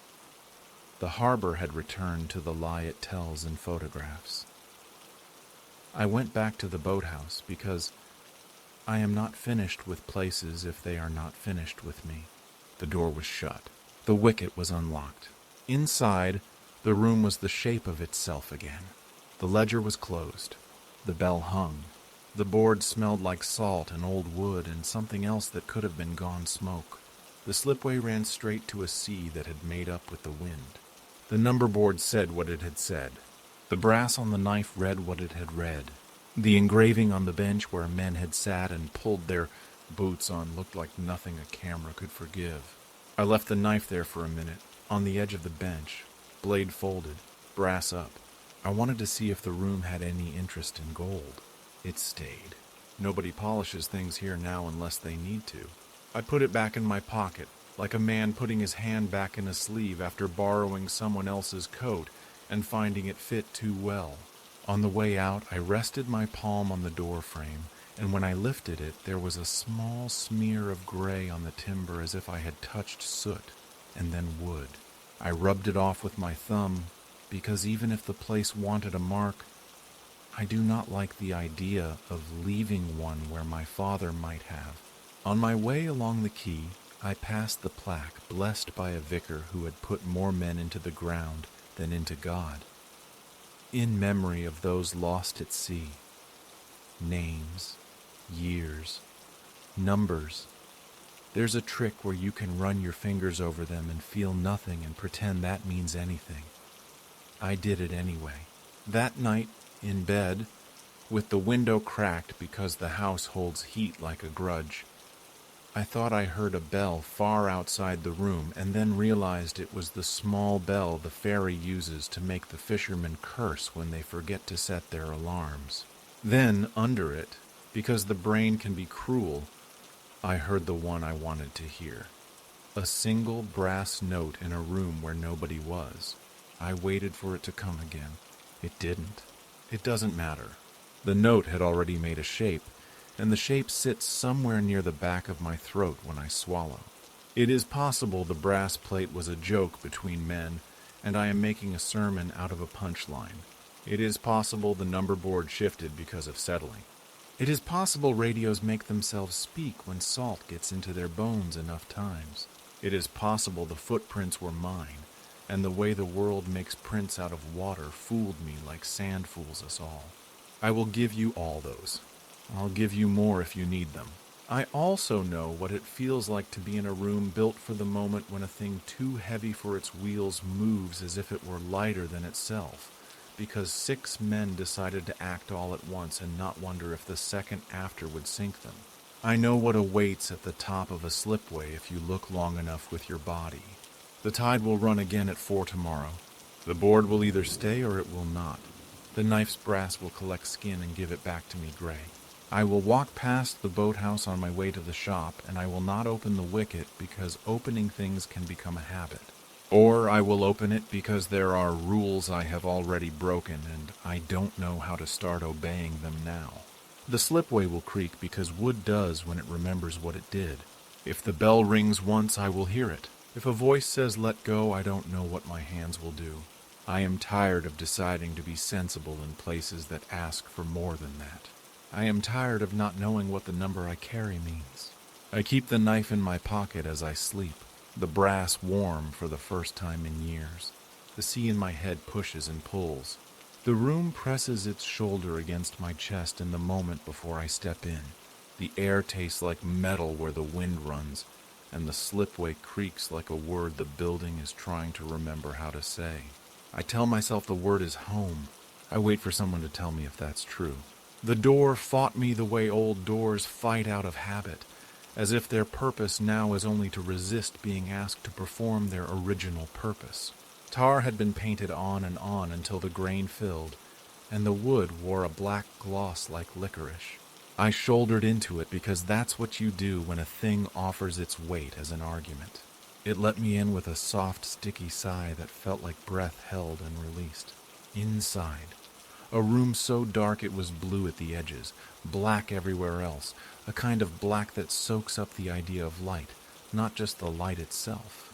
Hooks hung down on iron rods like antlers in a cave. I've never been in a church alone at night, but I imagine there's a similar feeling where you have to decide whether to whisper to yourself or be silent for something you can't name. The chain that runs along the ceiling, a long draw chain for the louvres and the upper racks, swayed in a motion that didn't match anything outside. Not the wind, not my shoulder on the door, a tidy back and forth, like a metronome remembering a song nobody sings anymore. I breathed, and the floor tasted of salt. That's not a metaphor. The air laid itself on my tongue with that flat minerality, the underside of a chip of ice on a December dock, the inside of a seashell, the back of a hand that's been hauling wet rope. It caught the back of my throat and made my mouth ache like a tooth thinking about sugar. At the sides, the walls were scaled with tar and soot, years of it, glossy where hands have smoothed and dulled, where only smoke has bothered. There is a way creosote coats wood that makes a surface look like it has been burned and frozen mid-flame. The smell was an argument between ash and sweet. Fish oil has a sweetness to it, once it has soaked into oak and been warmed and cooled 1,000 times. It smells like memory more than like fish. Under it all, that harbor smell that is a cousin of blood. It isn't big, the smokehouse. From the outside, it's just another tarred hut in a row of them. A run of old black teeth along the score leading to the quay. The alley's called a score in this town, because you score the hill and let the steep take you. My grandfather used to call the smokehouse the Black House, and say it like a person might say the Red Room, in a house where the kids aren't supposed to go. We weren't supposed to go. He worked here. And then he didn't. And then my mother was the person who makes you sit at the bottom of the steps when you are 5 and says, "Do not move until I come back with the box."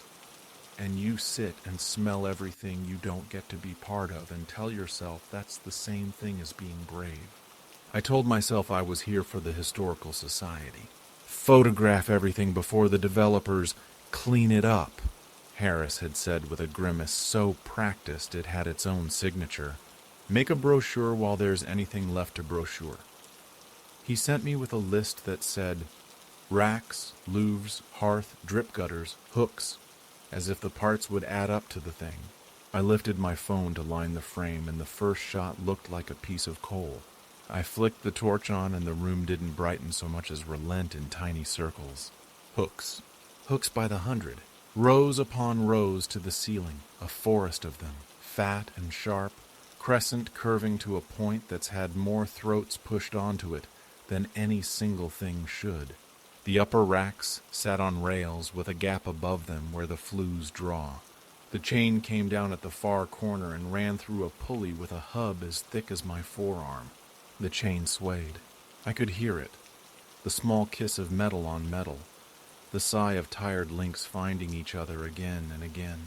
Outside, something banged, a loose sheet on a sidewall, the kind of slap that repeats just often enough to become a word.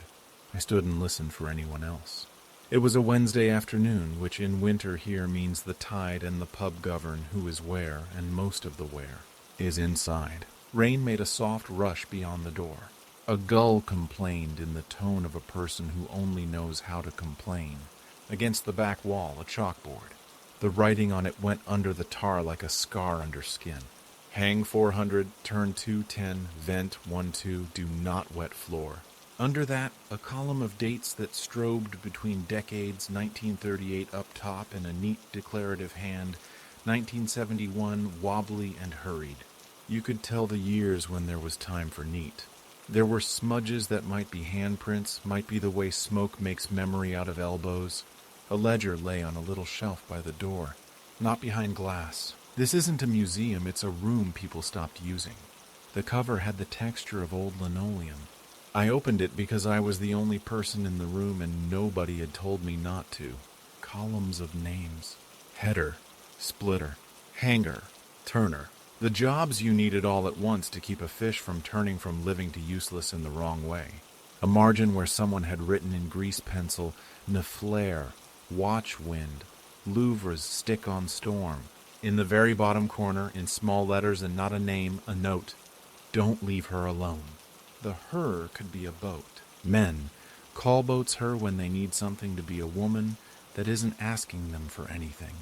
Her could be the smokehouse if you are a person who gives buildings a gender. My grandfather called it she, I remembered suddenly. She'll bite you if you stop paying attention. He was a man who personified everything that could kill him. It made it easier to be polite to it. The chain swayed. I watched it long enough to try to find a pattern. It wasn't wind. It wasn't me. It had the compulsion of something counting. It kissed the rim of the pulley, kissed back, kissed again. It made me think of a mouth deciding whether to speak. I stepped onto the floor proper and my boots stuck a little. It wasn't wet. It was tacky with a century of smoke residue and oil. The boards taste of salt when you breathe here. The air sits in your throat and insists. Underfoot, a faint crunch. Crystals, not sugar. Salt that had decided to live in the cracks where brine had settled and then left. A long iron hook near my shoulder twitched in place. Not enough to make it look like a choice. Enough to make it look like weight had been on it very recently. I told myself a draft made it. I told myself gravity sometimes remembers a thing and tries it again for the sake of it. I told myself a lot quickly, which is always a tell. I turned the torch and the light caught on a nail at eye level. A tag hung there, a scrap of leather gone black and hard, stamped with a number that had vanished into the tar. I rubbed it with my thumb, and the top layer came away in gray, and the number lifted. 19. The feel of it took me back to my grandfather's shed, the cupboard where there were 50 of those leather tags hung, and he'd call to me, "Bring me 19, love," and I'd have to find it by feel, the way you learn to read a person's face in the dark. He'd never let me into the black house, but he let me into the shed, and the shed smelled of the smokehouse the way a person's jacket smells of the person. I put the tag back exactly as I'd found it, because if you treat a room with casualness, it answers in kind. The ledger's last lines had that threadbare quality page edges get when they've been thumbed, even though no one has written on them in long enough for the corners to truly live their own lives. 1973, the last legible year. Names I've heard my whole Brimer, Snook, Eltine. A date underlined twice. An underline that became a tear because somebody's day went the way it went. The number of barrels hung that day, 360. The notes, wind east. Vent up. Door barred. Barred jarred, not latched, barred. I felt something under my fingers, not the sticky floor. The air itself ran rough where my hand cut it, like a parameter I could feel and not see. I put my palm up, testing, the way you test for heat. The pitch above me and the rafters changed, a small rising like when a kettle lifts its voice. It smelled more like smoke then and less like tar. The chain swayed, and this time the hooks swung, not one, not two, but a cheap of motion down the row like a ripple of birds disturbed on a wire. "This is a room," I said out loud. "It is a room, and it behaves like a room." Saying a thing to a thing has become a habit. You can control the tone of your voice even if you can't control the tone of your heart. There is a notch in the door frame at shoulder height, where someone has put a knife 1,000 times to cut twine. That's where we all do it in rooms like this. You make the frame the tool the way you made your hands a hook. I put my knife in the notch, and it slid in with the ease that is more muscle memory than wood. The brass plate on my knife warmed my finger. Sometimes I think my body confuses metal and skin on purpose to keep me interested in the difference. I carved nothing. I put the blade away, and the room exhaled. I went back out into the score because the claustrophobia of attention was starting to press. Outside, the rain was less intent, but the wind still made the tarred boards slap the side wall so that the air itself sounded like a hand. To my left, the quay and the gray-on-gray tumble of late afternoon. To my right, the narrow lanes of the score climbing into town, people's back doors and the bins that show more of a person than their front window does. Harris says the smokehouses will be reimagined into work-live artist spaces, and he says it with the tone of a man who will not be invited to any of the openings. An old woman with a bag of chips under her cardigan passed me and said, "Don't let the black into your hair, love," as if I had. A choice about what rooms tell me I carry out with me. I ducked back in because the thing I had come for sat inside. It's a trap, the way finishing pulls at you when you are close. The chain had stopped. The quiet of a thing that has made up its mind and quit is different from the quiet of a thing waiting. I could hear a drip, a slow, patient plink, not of water. The roof didn't leak, but of something denser, something that has been concentrating itself for longer. It took me a minute to find it. On the far rack, under the beam, a drop formed from nothing visible and then elongated under its own weight and fell in slow motion to the floor. The board took it the way a tongue takes a pill. The smell that ran from it was old fish in the way that means longevity, not rot. Oil, train oil, what my grandfather called the good stuff, the stuff that burns slow and keeps. I turned the light up. On the beam above, a long, dark smear running along the wood where, once, fat had dripped and been wiped and dripped again. It shouldn't drip now. It dripped anyway. My phone in my pocket made a small animal noise that means it is nervous about battery and weather.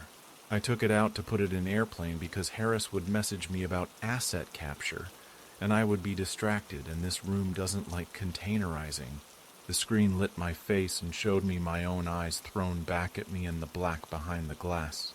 The status bar flickered, the time fluttered, a second of nothing, and then the clock skipped ahead. I have been talking about clocks in other rooms too much, and now my brain mislabels every falter as an omen. It could have been nothing. It felt like the room editing. Who barred the door? I asked no one. Talking to an empty room isn't the same as talking to yourself if the room has requirements. This is the part where the piece of my mind that is a librarian sent me to the card catalog of local tragedies. 1973. The east wind that set the tide wrong for a week. Men trapped in a blaze would be news and a memorial plaque. There is no plaque out front. There is a story, though, the kind women tell each other while folding tea towels. "Don't you go down the black house after school," my mother said and made a face. Not because ghosts. She didn't put stock in anything she hadn't paid for. But because of the one boy who was dared to hide there, and the door fell on him, and he breathed smoke, and then he breathed nothing. And then for a week, every person in the scores blamed every other person for not standing up to the boys who make daring into a discipline. I put my ear to the wall like a child who wants to hear its own house from the inside. The wall said what walls say, the little tremors that come with wind and pipes, a memory of heat that the tar holds onto like certain people hold onto small praises. Then something else, far and low, singing. It could have been the wind in the flues. It could have been the wires humming on the key. It could have been a woman's voice doing that thing a woman's voice can do. Sing to herself to make air her ally. Call her heron. It is the song people pretend not to know, and then find their mouth knowing it anyway. When ye were sleepin' on your pillows, dreamt ye aught o' our poor fellows? And the chain ticked in time, even though it had stopped. The hooks lifted a fraction and settled like shoulders. "Stop," I said to myself, to the room. "Stop." I set the phone on the rack and watched the torch throw a circle on the chalkboard. Under hang 400, a new line of chalk that hadn't been there. Open top. It could have always been there, and I had missed it because light behaves like attention. It could have been drawn by a small child with a need for theater. It could have been a trick of the smear. The chalk was fresh enough that when I touched it, it colored my finger. The louvres in the roof, the little doors that make the difference between choking and preserving, had rope tails that hung down just enough to pull with a stick, if you had made a stick for that. There was a stick in the corner because of course there was. I took the stick and I hooked the loop of a Louvre rope and tugged.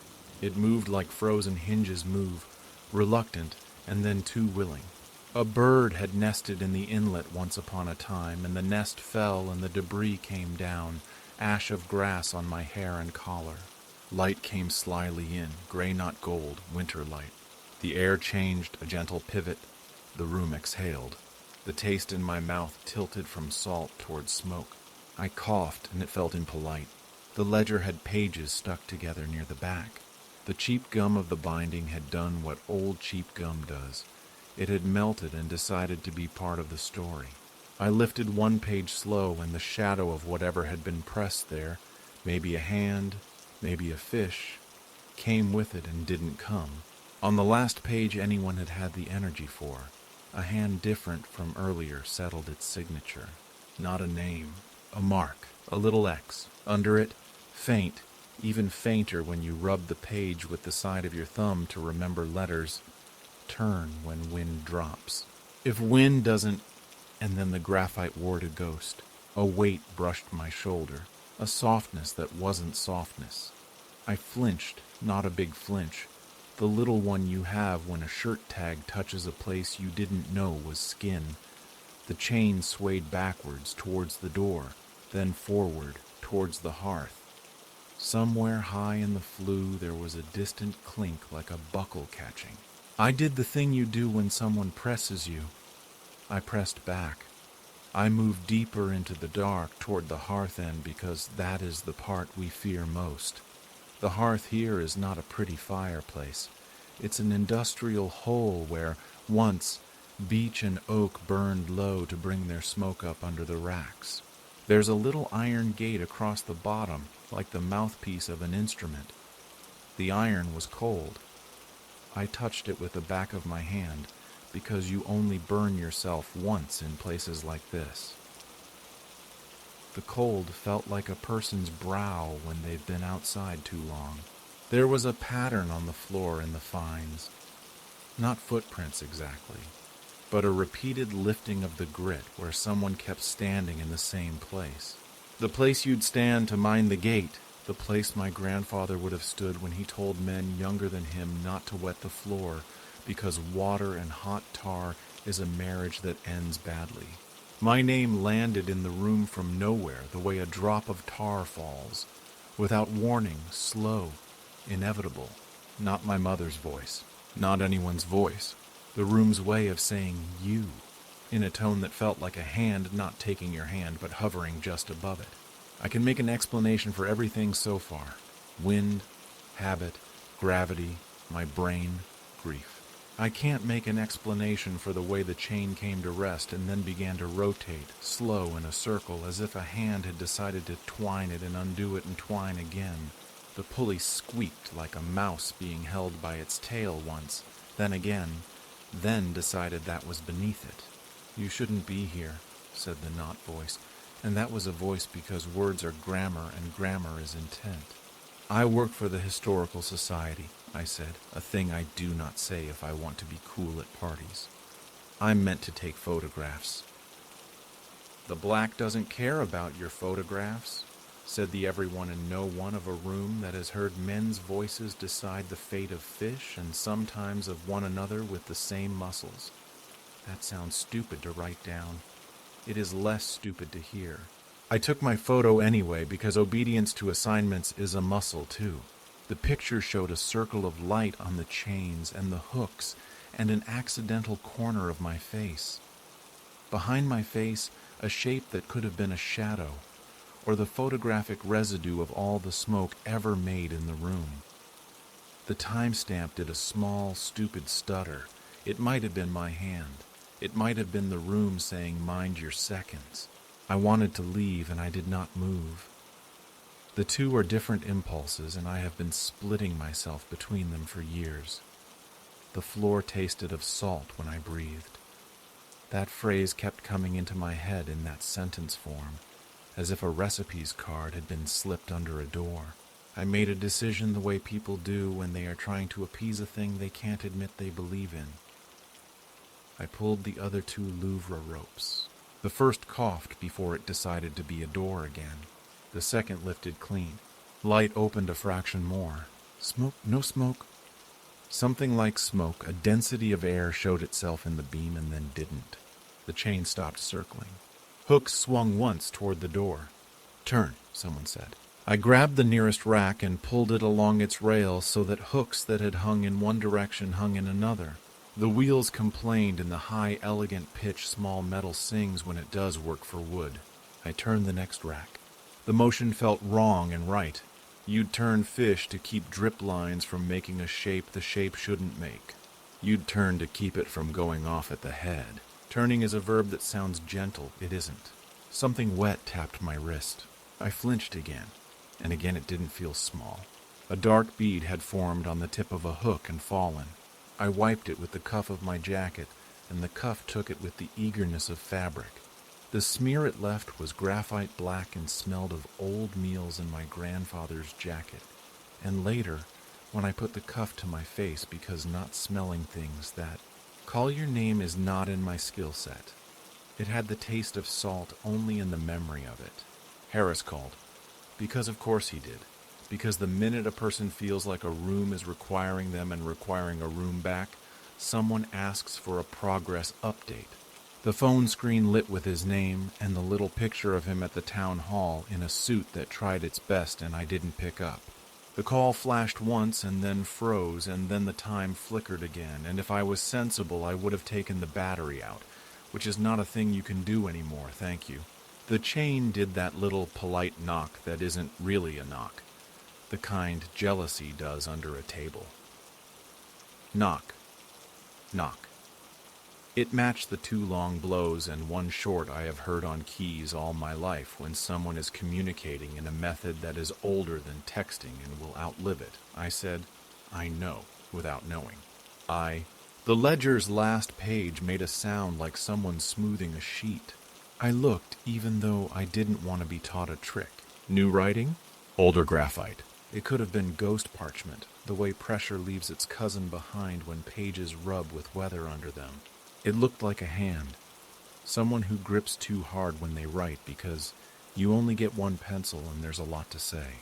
Turn when wind drops. If wind doesn't, leave. Leave the fish, leave the door, leave a note, leave the room. Do you want me to open the door? I asked, ridiculous again. Ridiculous is a protective coat in rooms that insist. A weight landed on the door from the outside in the exact way a weight lands when a person leans their back against it and gives you a look through a crack that says, "Go on then." My chest remembered the feeling of being 8 and wanting to both obey and defy.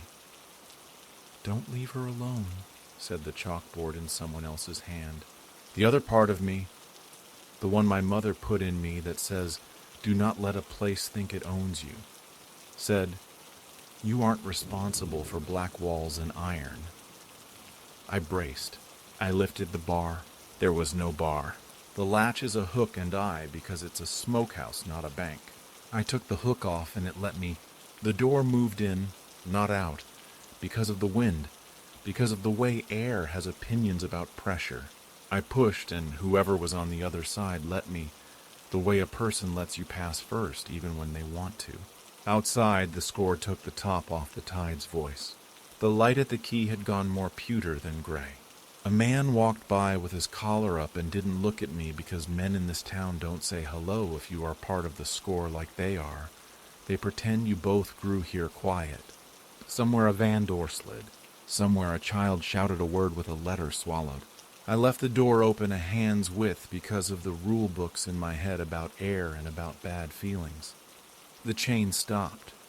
The drip thickened. The taste in my mouth gentled. I took the photographs for Harris then, like a person fulfilling a contract mid-argument. Half my frames are of the same hook near my hand because my hand did not want to move from where the room had not pushed it. The chalkboard with its orders. The tags with their numbers. The ledger with its last line I know wasn't there and will say was. When I closed the door, the chain started again. I put my shoulder to it gently because you should answer things when they answer you, even when you mean to be bigger than these exchanges. It's taught in families like mine how to say thank you to a thing not in a way that gives it power over you, only the same power any object bought and made by men once had. I said thank you in my head, and my grandmother's voice said, "Do not bring black into the kitchen." At home that night, when I took off the jacket, little crystals of salt sprinkled off the cuff onto the table in a line as neat as any chalk. They were so small I almost pretended not to see them. My hand brushed them, and the crystals pushed themselves into a little berm like sand in a child's game. When I made tea, the kettle's steam had the tiniest edge of tar to it. The almost that makes you say no when you want to say yes. I dreamed of hooks, of neat rows of metal, of meat in one story and fish in another, of men's hands knowing without looking. I dreamed the chain moved and wrote numbers in the air with the motion. 2, then 1, then a shape that wasn't a number so much as a rope laid down in a figure 8. I woke with my mouth full of salt as if the night itself had asked me to breathe in water. I sat up and tasted air like a person who has been in a room that holds on to itself. In the morning, the cuff was still stained. I thought about washing it and decided to wait because I am petty with myself and wanted proof I would not show anyone. The sink smelled like smoke when I ran hot water. The cat sniffed the jacket and decided he had no opinion worth expressing. I went back because I go back. This is what I do. I don't mean to make a moral out of it. The chain was still. The louvres were half open. In that way a room makes a compromise after having an argument with weather. The chalkboard looked blameless. The ledger was closed.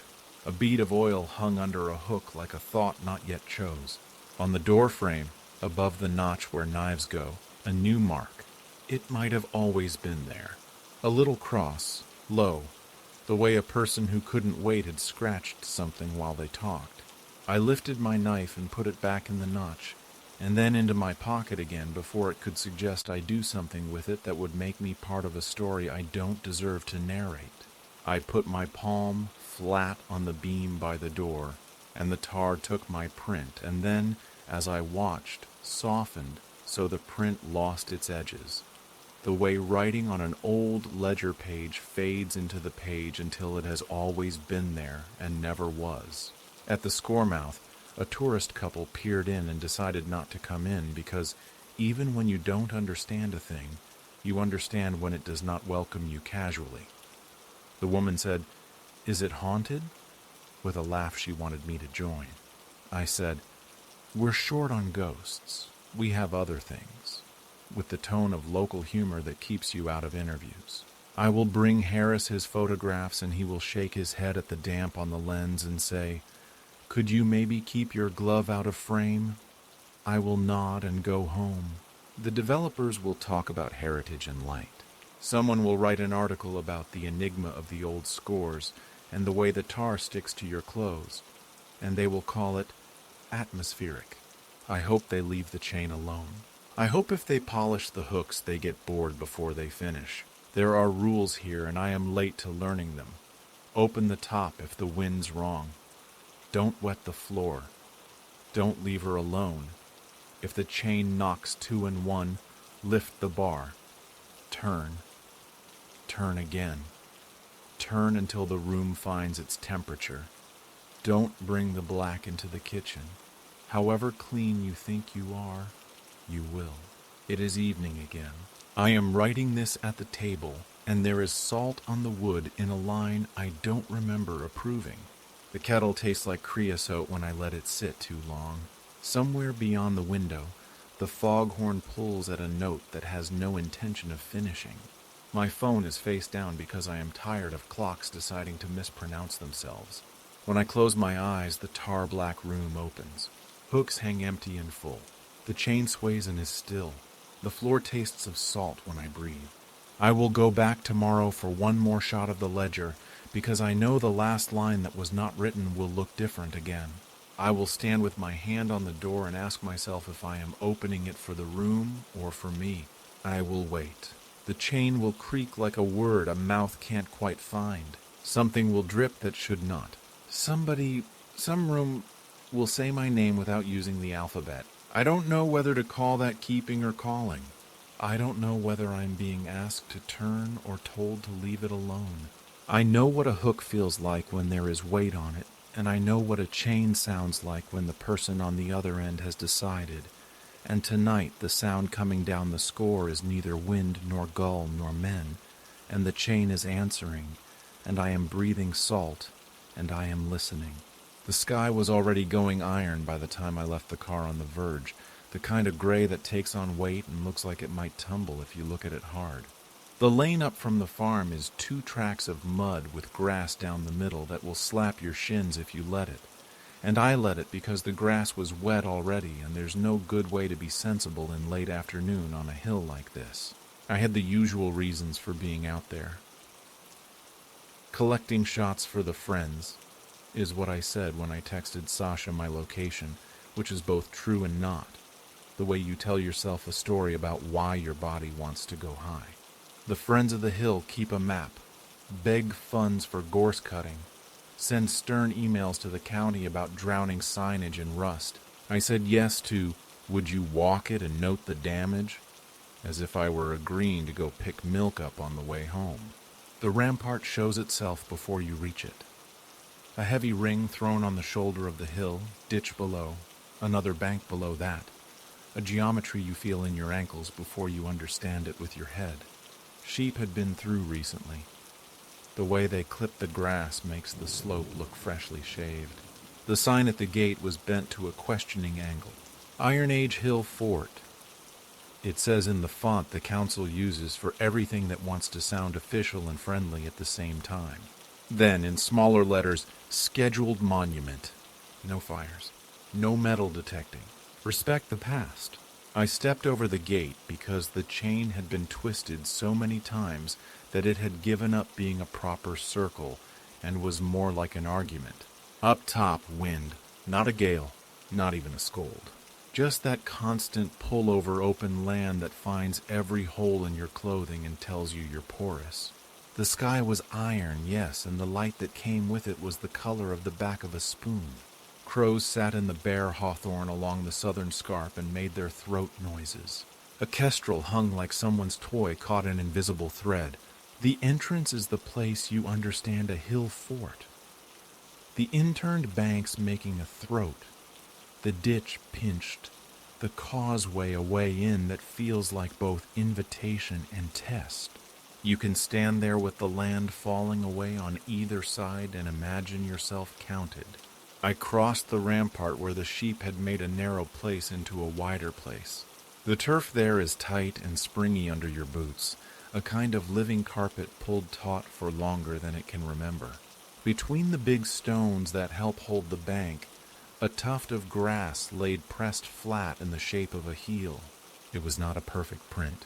No miraculous toes, no photograph of a foot. Just the impression you see when someone steps down and twists at the last second, more pressure on the back than the front. A curve, a flattening, a suggestion of weight. Green laid into the earth like a palm smoothed it hard. It was so specific my brain did that thing where it immediately offered up a story. Someone had gone ahead of me with a boot that presses like that. Someone had stepped backward, heel first. Someone had stood here and been heavier than the grass expected. I crouched because that's the reflex. See something. Get closer to it. Make the world smaller so you can pretend it is manageable. The pressed grass was damp. My fingers came away smelling of green and the faint metallic edge that wind puts on everything on a day like this. There was grit in the seam between stone and turf. I slid my fingertip along the groove and swallowed, because the taste of the hill leaped to my tongue like an animal. It sounds stupid to say the floor tastes of salt this far inland, but air carries, soil remembers. I have licked my face after walking a ridge and found sea. My mouth filled, a thin flatness that made my teeth feel thin. I stood and wiped my hand on my jeans. My mouth kept the taste like a promise. Okay, I said to the air, the way I have begun to talk to places because it's easier to pretend. I am negotiating than to admit I am only this small. The inturned banks made that little hollow at the entrance where the wind steps back, and the silence in there is always thick with possible. There were more flattened tufts between the stones, not fresh like a boot had just been. The edges of the pressed bits were damp, like the fibers had lifted a little to think about reconsidering. Hill, hill, hill, no to, no toe, hill. It isn't how people walk unless they are trying to leave either no sign at all or a particular sign. I turned and looked back down into the ditch and the counterscarp and saw the shape of the fort, the great ring of it, in the way you only do when you stand in the doorway. Heath and grass and the crow hawthorns in their short black widths. I could see the land beyond in that iron afternoon, patchwork and hedges, and the line of the A road doing its lazy long run. A truck moved there at the speed of nothing and everything. The wind pushed around my shoulders and made my eyes water. I took photos because that was the job. The way you will put a plate in a cupboard at the same time as you are listening to a difficult thing being said in another room. A practical act to remind the body it has functions that don't involve panic. The signboard at the entrance has a cheerful line drawing of what the fort might have looked like. Huts as neat beads, work, smoke. A caption about burnt gate timbers found in the ditch accompanied a photograph of a plank so charred It looked like the idea of a log someone had drawn with charcoal. I put my hand on the top of the sign's frame and felt the grease of 100 other hands and the tiny tremor that is wind in everything man-made. When I stepped fully inside, past the causeway, there was that muscle shift in my brain that comes from crossing thresholds. There are places that notice you crossing them. Churches, all right, and kitchens when people are hungry. The path along the inside of the rampart is a gift.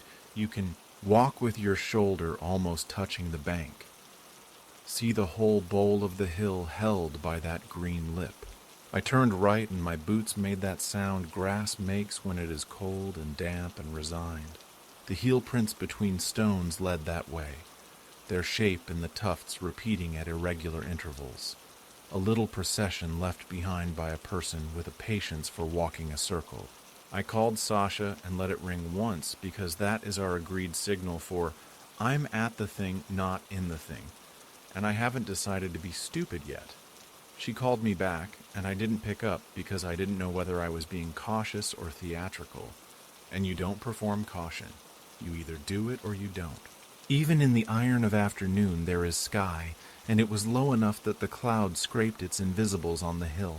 On the western bank, the grass thins, and you can see where rabbit scrapings pour their orange soil out like a warning. On the top, the highest lip, there are stones no one admits to, as if enough time has passed that your grandmother's grandmother forgot whether her grandfather put them. And now they just are. I put my hand on one and it held the day's cold like a mouth holds a secret. Lickin' like old maps on its face. A circle within a circle if you look from the right angle and allow yourself to pretend. Halfway round I felt that awareness all hunters know and all prey know. Someone else is in the field with you. The wind was constant enough that my ears had long since stopped reporting it properly, so the first sound of not being alone came as a change in pressure. Then the small, unkind tick of a flint knocked against a pebble by a foot. The impression of a step on short grass that makes sound not of movement but of a decision. I turned. The heel marks at the stones behind me were still and dumb. No sheep, no person. A kestrel's call like a coin dropped on a tiled floor. "It's just wind," I said, which is the human equivalent of whistling when you pass a graveyard, and my mouth tasted of salt again before I even swallowed. The pressed grass near my boot edge shifted as if relieved to be seen. Not moved. Not that. Just changed category in my head from unimportant to cataloged. The fort is a ring, and because it is, you eventually end up where you started. The eastern entrance is a mess of rabbit and bikes, and the bit where the county's last attempt at a bench has broken and sits like a low altar. On the little board next to it, someone had carved initials last year, and this year's rain had swelled the letters into blisters. I put a hand on the top of the bench and felt the faint thrum that isn't electricity, but acts like it is when you are on high ground, and the day has been full of weather.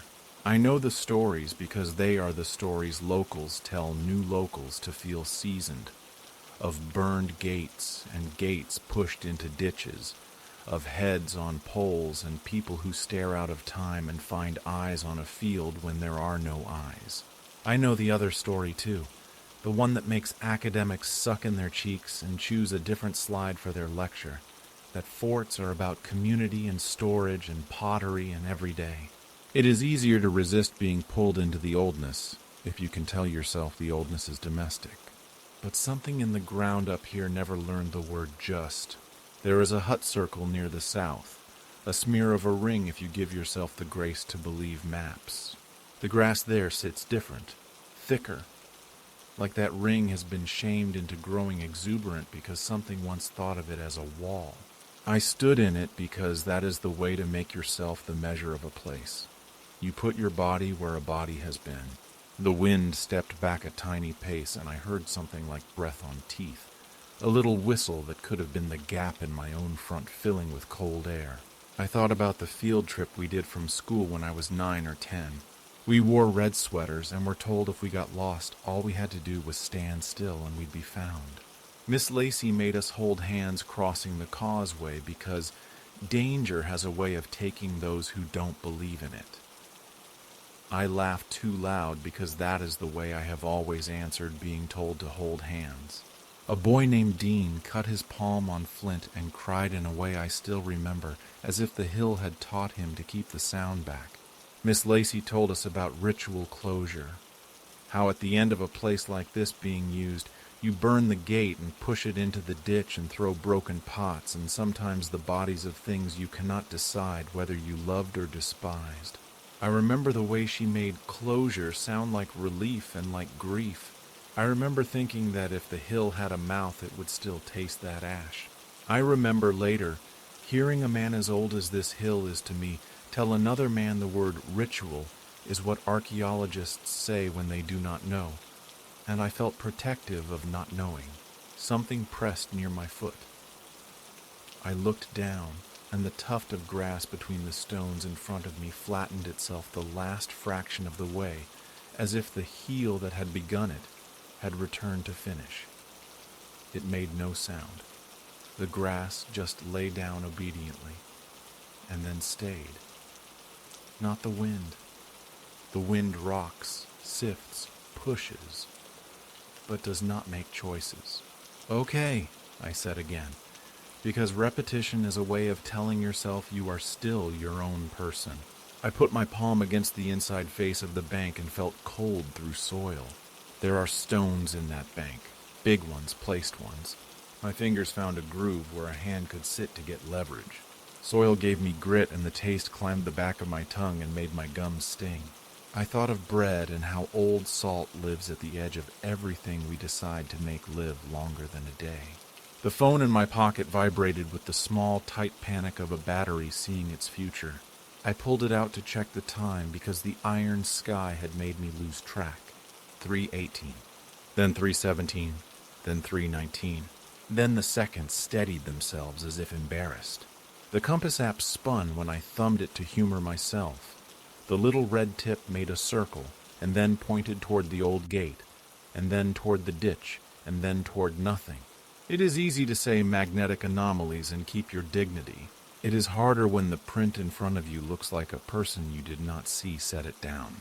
Two crows lifted in unison from the hawthorn, and made that cross remark they make when they consent to let you contain their sky inside your camera. I took a picture of the pressed grass, because that is what you do now, so you can interrogate a thing later in a warm room. The photograph looked like a photograph of grass. The shape my body understood didn't translate. I set my boot in the circle of one of the hut rings and stood still and waited.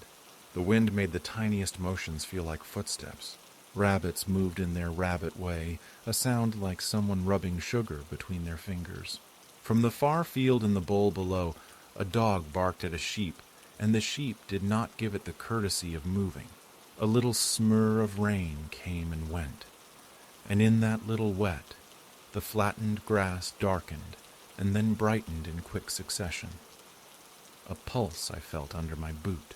I thought of that sign about burned gate timbers and looked toward the ditch, where the soil is blacker than it should be for this geology.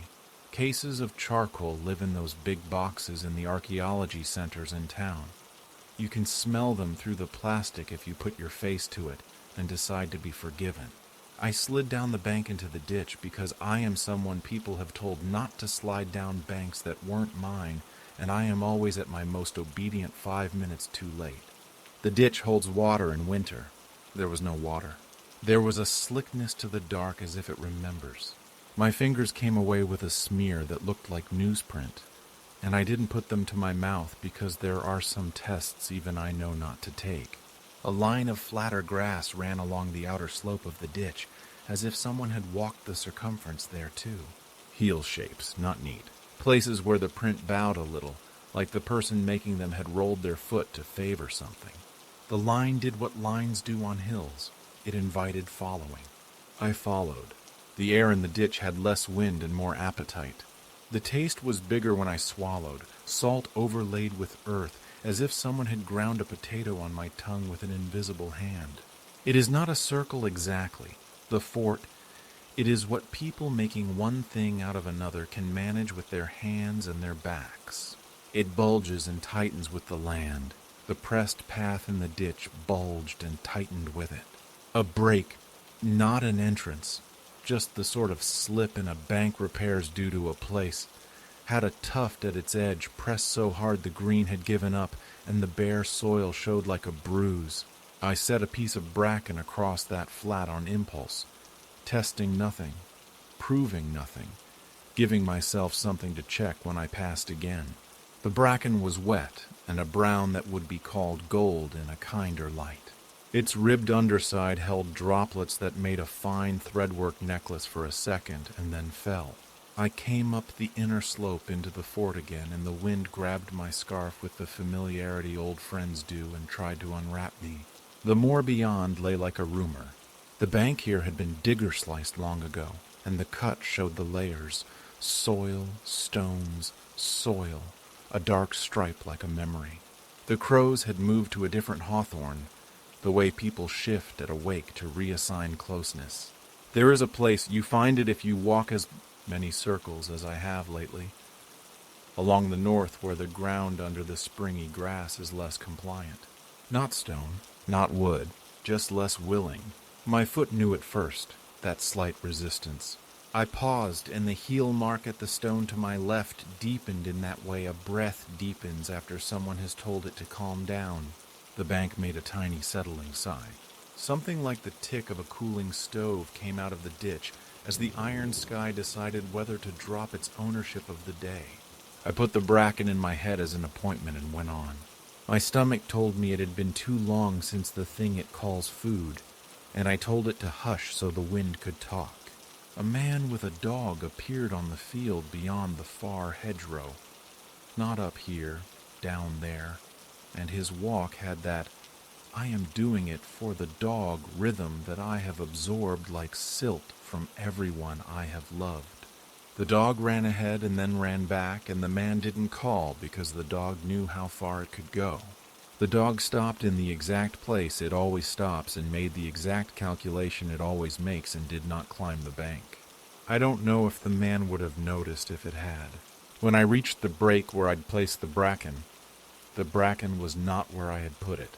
It lay across the pressed line like someone had set it down deliberately, not casual. The ribs were on top now, the wetted side facing up in a tidy reordering. The little necklace of drops had formed again, and I didn't like the way that felt like maintenance.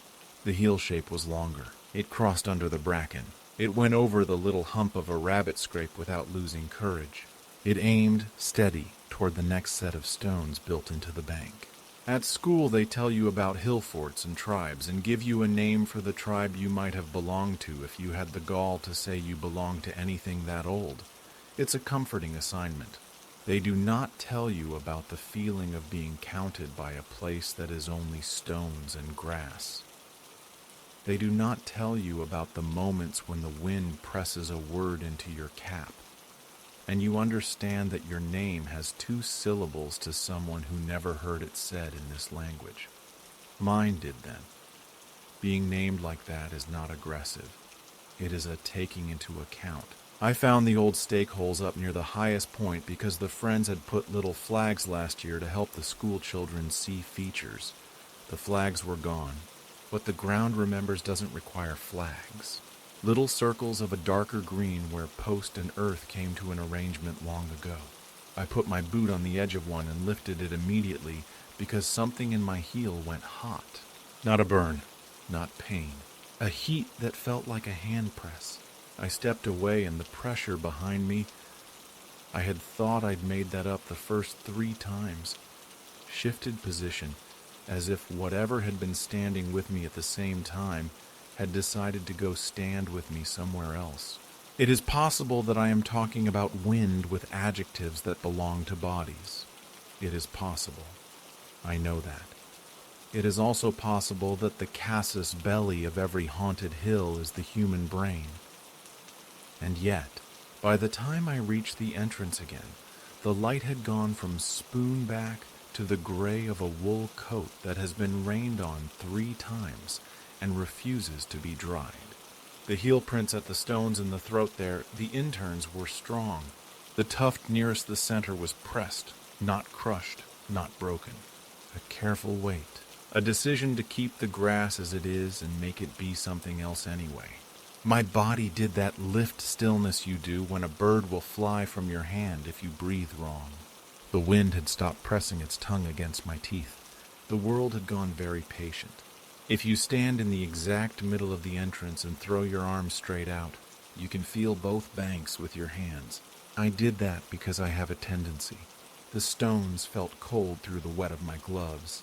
The ditch below made a rope of shadow I could have climbed down into, if climbing down into shadows in the end of the afternoon on a day like this were on the list of decisions anyone would call wise. I stood, and the minute petty adjustments my body made to stay upright registered in those pressed tufts, the way the seismograph in the museum registers visitors. Small ticks, accumulating into a pattern and then a line. I don't know what possessed me to speak. Miss Lacey probably with her ritual closure, my mother with her careful don't take a man into your bed before you know what his name sounds like when he is angry. My own compulsions.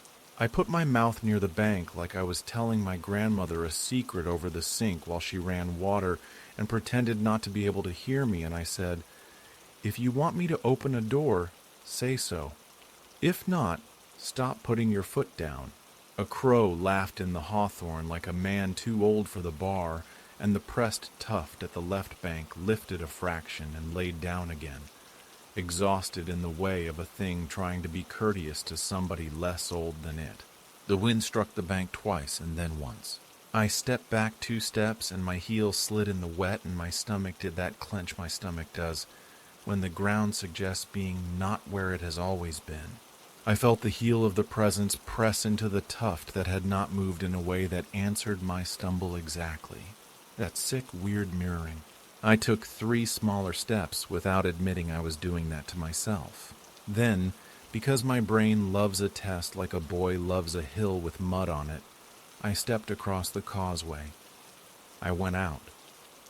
It felt like crossing my own threshold without my keys. The taste in my mouth changed, not gone, thinner. Behind me, the fort arranged itself into story again. My breath did the thing it does when I leave the inside of something I didn't know I had been inside for a length of time. The grass near my boot on the outside of the bank flattened into a heel, facing me. I put my boot down, and the heel print printed itself again, and my boot did not match it. I am not a person who wears his father's boots. I am not a person who can pass at dusk as anything but what I am. The heel was older and less. It had the wide, soft curve of a foot that has been barefoot a lot and then got itself a sandal for winter. It made itself without the foot that belongs to a heel. It looked like ritual and like walking. The clouds did that lazy drop they do in this country, where the land and the sky make deals while you aren't paying enough attention. The first proper wind-driven rain stung my cheeks like sand. The map in my head. Which way to the car, which way to the lane, which way to the pub that has carpet and dogs, had been redrawn to include the hill, and the hill refused to be represented as small. I put my hand out to the bank like a person steadies themselves on a handrail in their own house and felt the cold and the grit in the seam and the fine old dust of charcoal that lives in even good soils that once held an argument with fire. "Okay," I said for the 3rd time, making it almost a prayer. "I hear you." Up the lane something clanked, the chain on the gate saying, "I am a chain, I am a chain, I am a—" and then deciding not to finish its sentence. My phone made its low battery sigh. I realized I hadn't eaten since noon, and my tongue punished my brain by reporting more salt than any reasonable swallow should contain. The crows did the blue-black shift in the hawthorn that is the bird equivalent of lifting your bag to change shoulders. In my pocket, the little flint I had told myself not to pick up in the ditch. You're not supposed to remove anything from a scheduled monument, and I had put it in my pocket anyway because I am a person who will argue with a sign and Lou's warmed against my thigh. Not warm. Attention warm, the way a stone feels in a hand when the hand commits to carry it. I took it out, and it looked like nothing anyone would want. A gray flake with a bulb of percussion fat as a fingernail. The edge of it had that wrongness edges of flint have that look like they shouldn't be as sharp as they are. My thumb found the smooth of the bulb, and my teeth found there were now two tastes in my mouth. Salt and the iron of sky pressed into my tongue. I said all right and put the flint back. I walked back over the causeway. I made the choice to do it in 3 long steps, as if that mattered to anybody. The heel toughs at the stones decided they had time for one last courtesy and laid down as I crossed 1, 2, 1. I stood inside again. The air inside is not different in temperature from the air outside on days like this, and it is completely a different thing. I breathed it, and my chest felt both larger and wrong. The wind spoke into my hat and said a word that was not my name, but had my name inside it the way a longer word has the syllable you answer to hidden in it. By the time I reached the spot where the bracken had been moved and moved again, the light had gone to that gray that is not about color anymore, only about shape. The bracken was now beyond the pressed line toward the steep. If a person had done that to fox me, they were patient and good at hiding. I pushed the bracken back with my toe because pettiness is an anchor. The pressed line would be there tomorrow. The fort would be there when I am not. The Friends newsletter will ask for volunteers, and I will say yes and then no depending on the part of my year I am in. At the farm gate the sign bent over me and told me again not to detect. The lane held puddles like small mouths. From the car park the hill looks like a back. Without the sign and the cartoon of huts and smoke, if you didn't know you might let it be a shrug of land and keep going. It is both. That's the worst and best fact about places that have had hands all over them for 1,000 years. At home, I put my boots on the mat, and the mat did the thing mats do, made a dark, wet shape. The shape had a heel. It had no toe. The heel print pointed toward the door I had just closed. The taste in my mouth chose the moment my tongue found the word normal to remind me that salt is a thing that will outlive you. I wiped the mat with my hand and felt grit and something like the thin, slick residue of ash that is older than any ash I can remember making. When I washed my hands, the water ran gray for a second and then decided to be water. I put the flint on the shelf because I am not without sentimentality, and that is a sentence a good person would have left out of this. The shelf is above the radiator. Heat moves air. The stone did not move. I sent Sasha a photograph of nothing that looked like a heel, and she wrote back, "What am I meant to be looking at?" And then, "Are you home?" And then, "Answer me." And I did. Because ritual is how we keep outside from inside. It is late now. The hill is still a hill. The sky does not always go iron, but it often does. This is not a story with a burned gate in it, except that it is. This is not a story with a foot following mine, except that it is.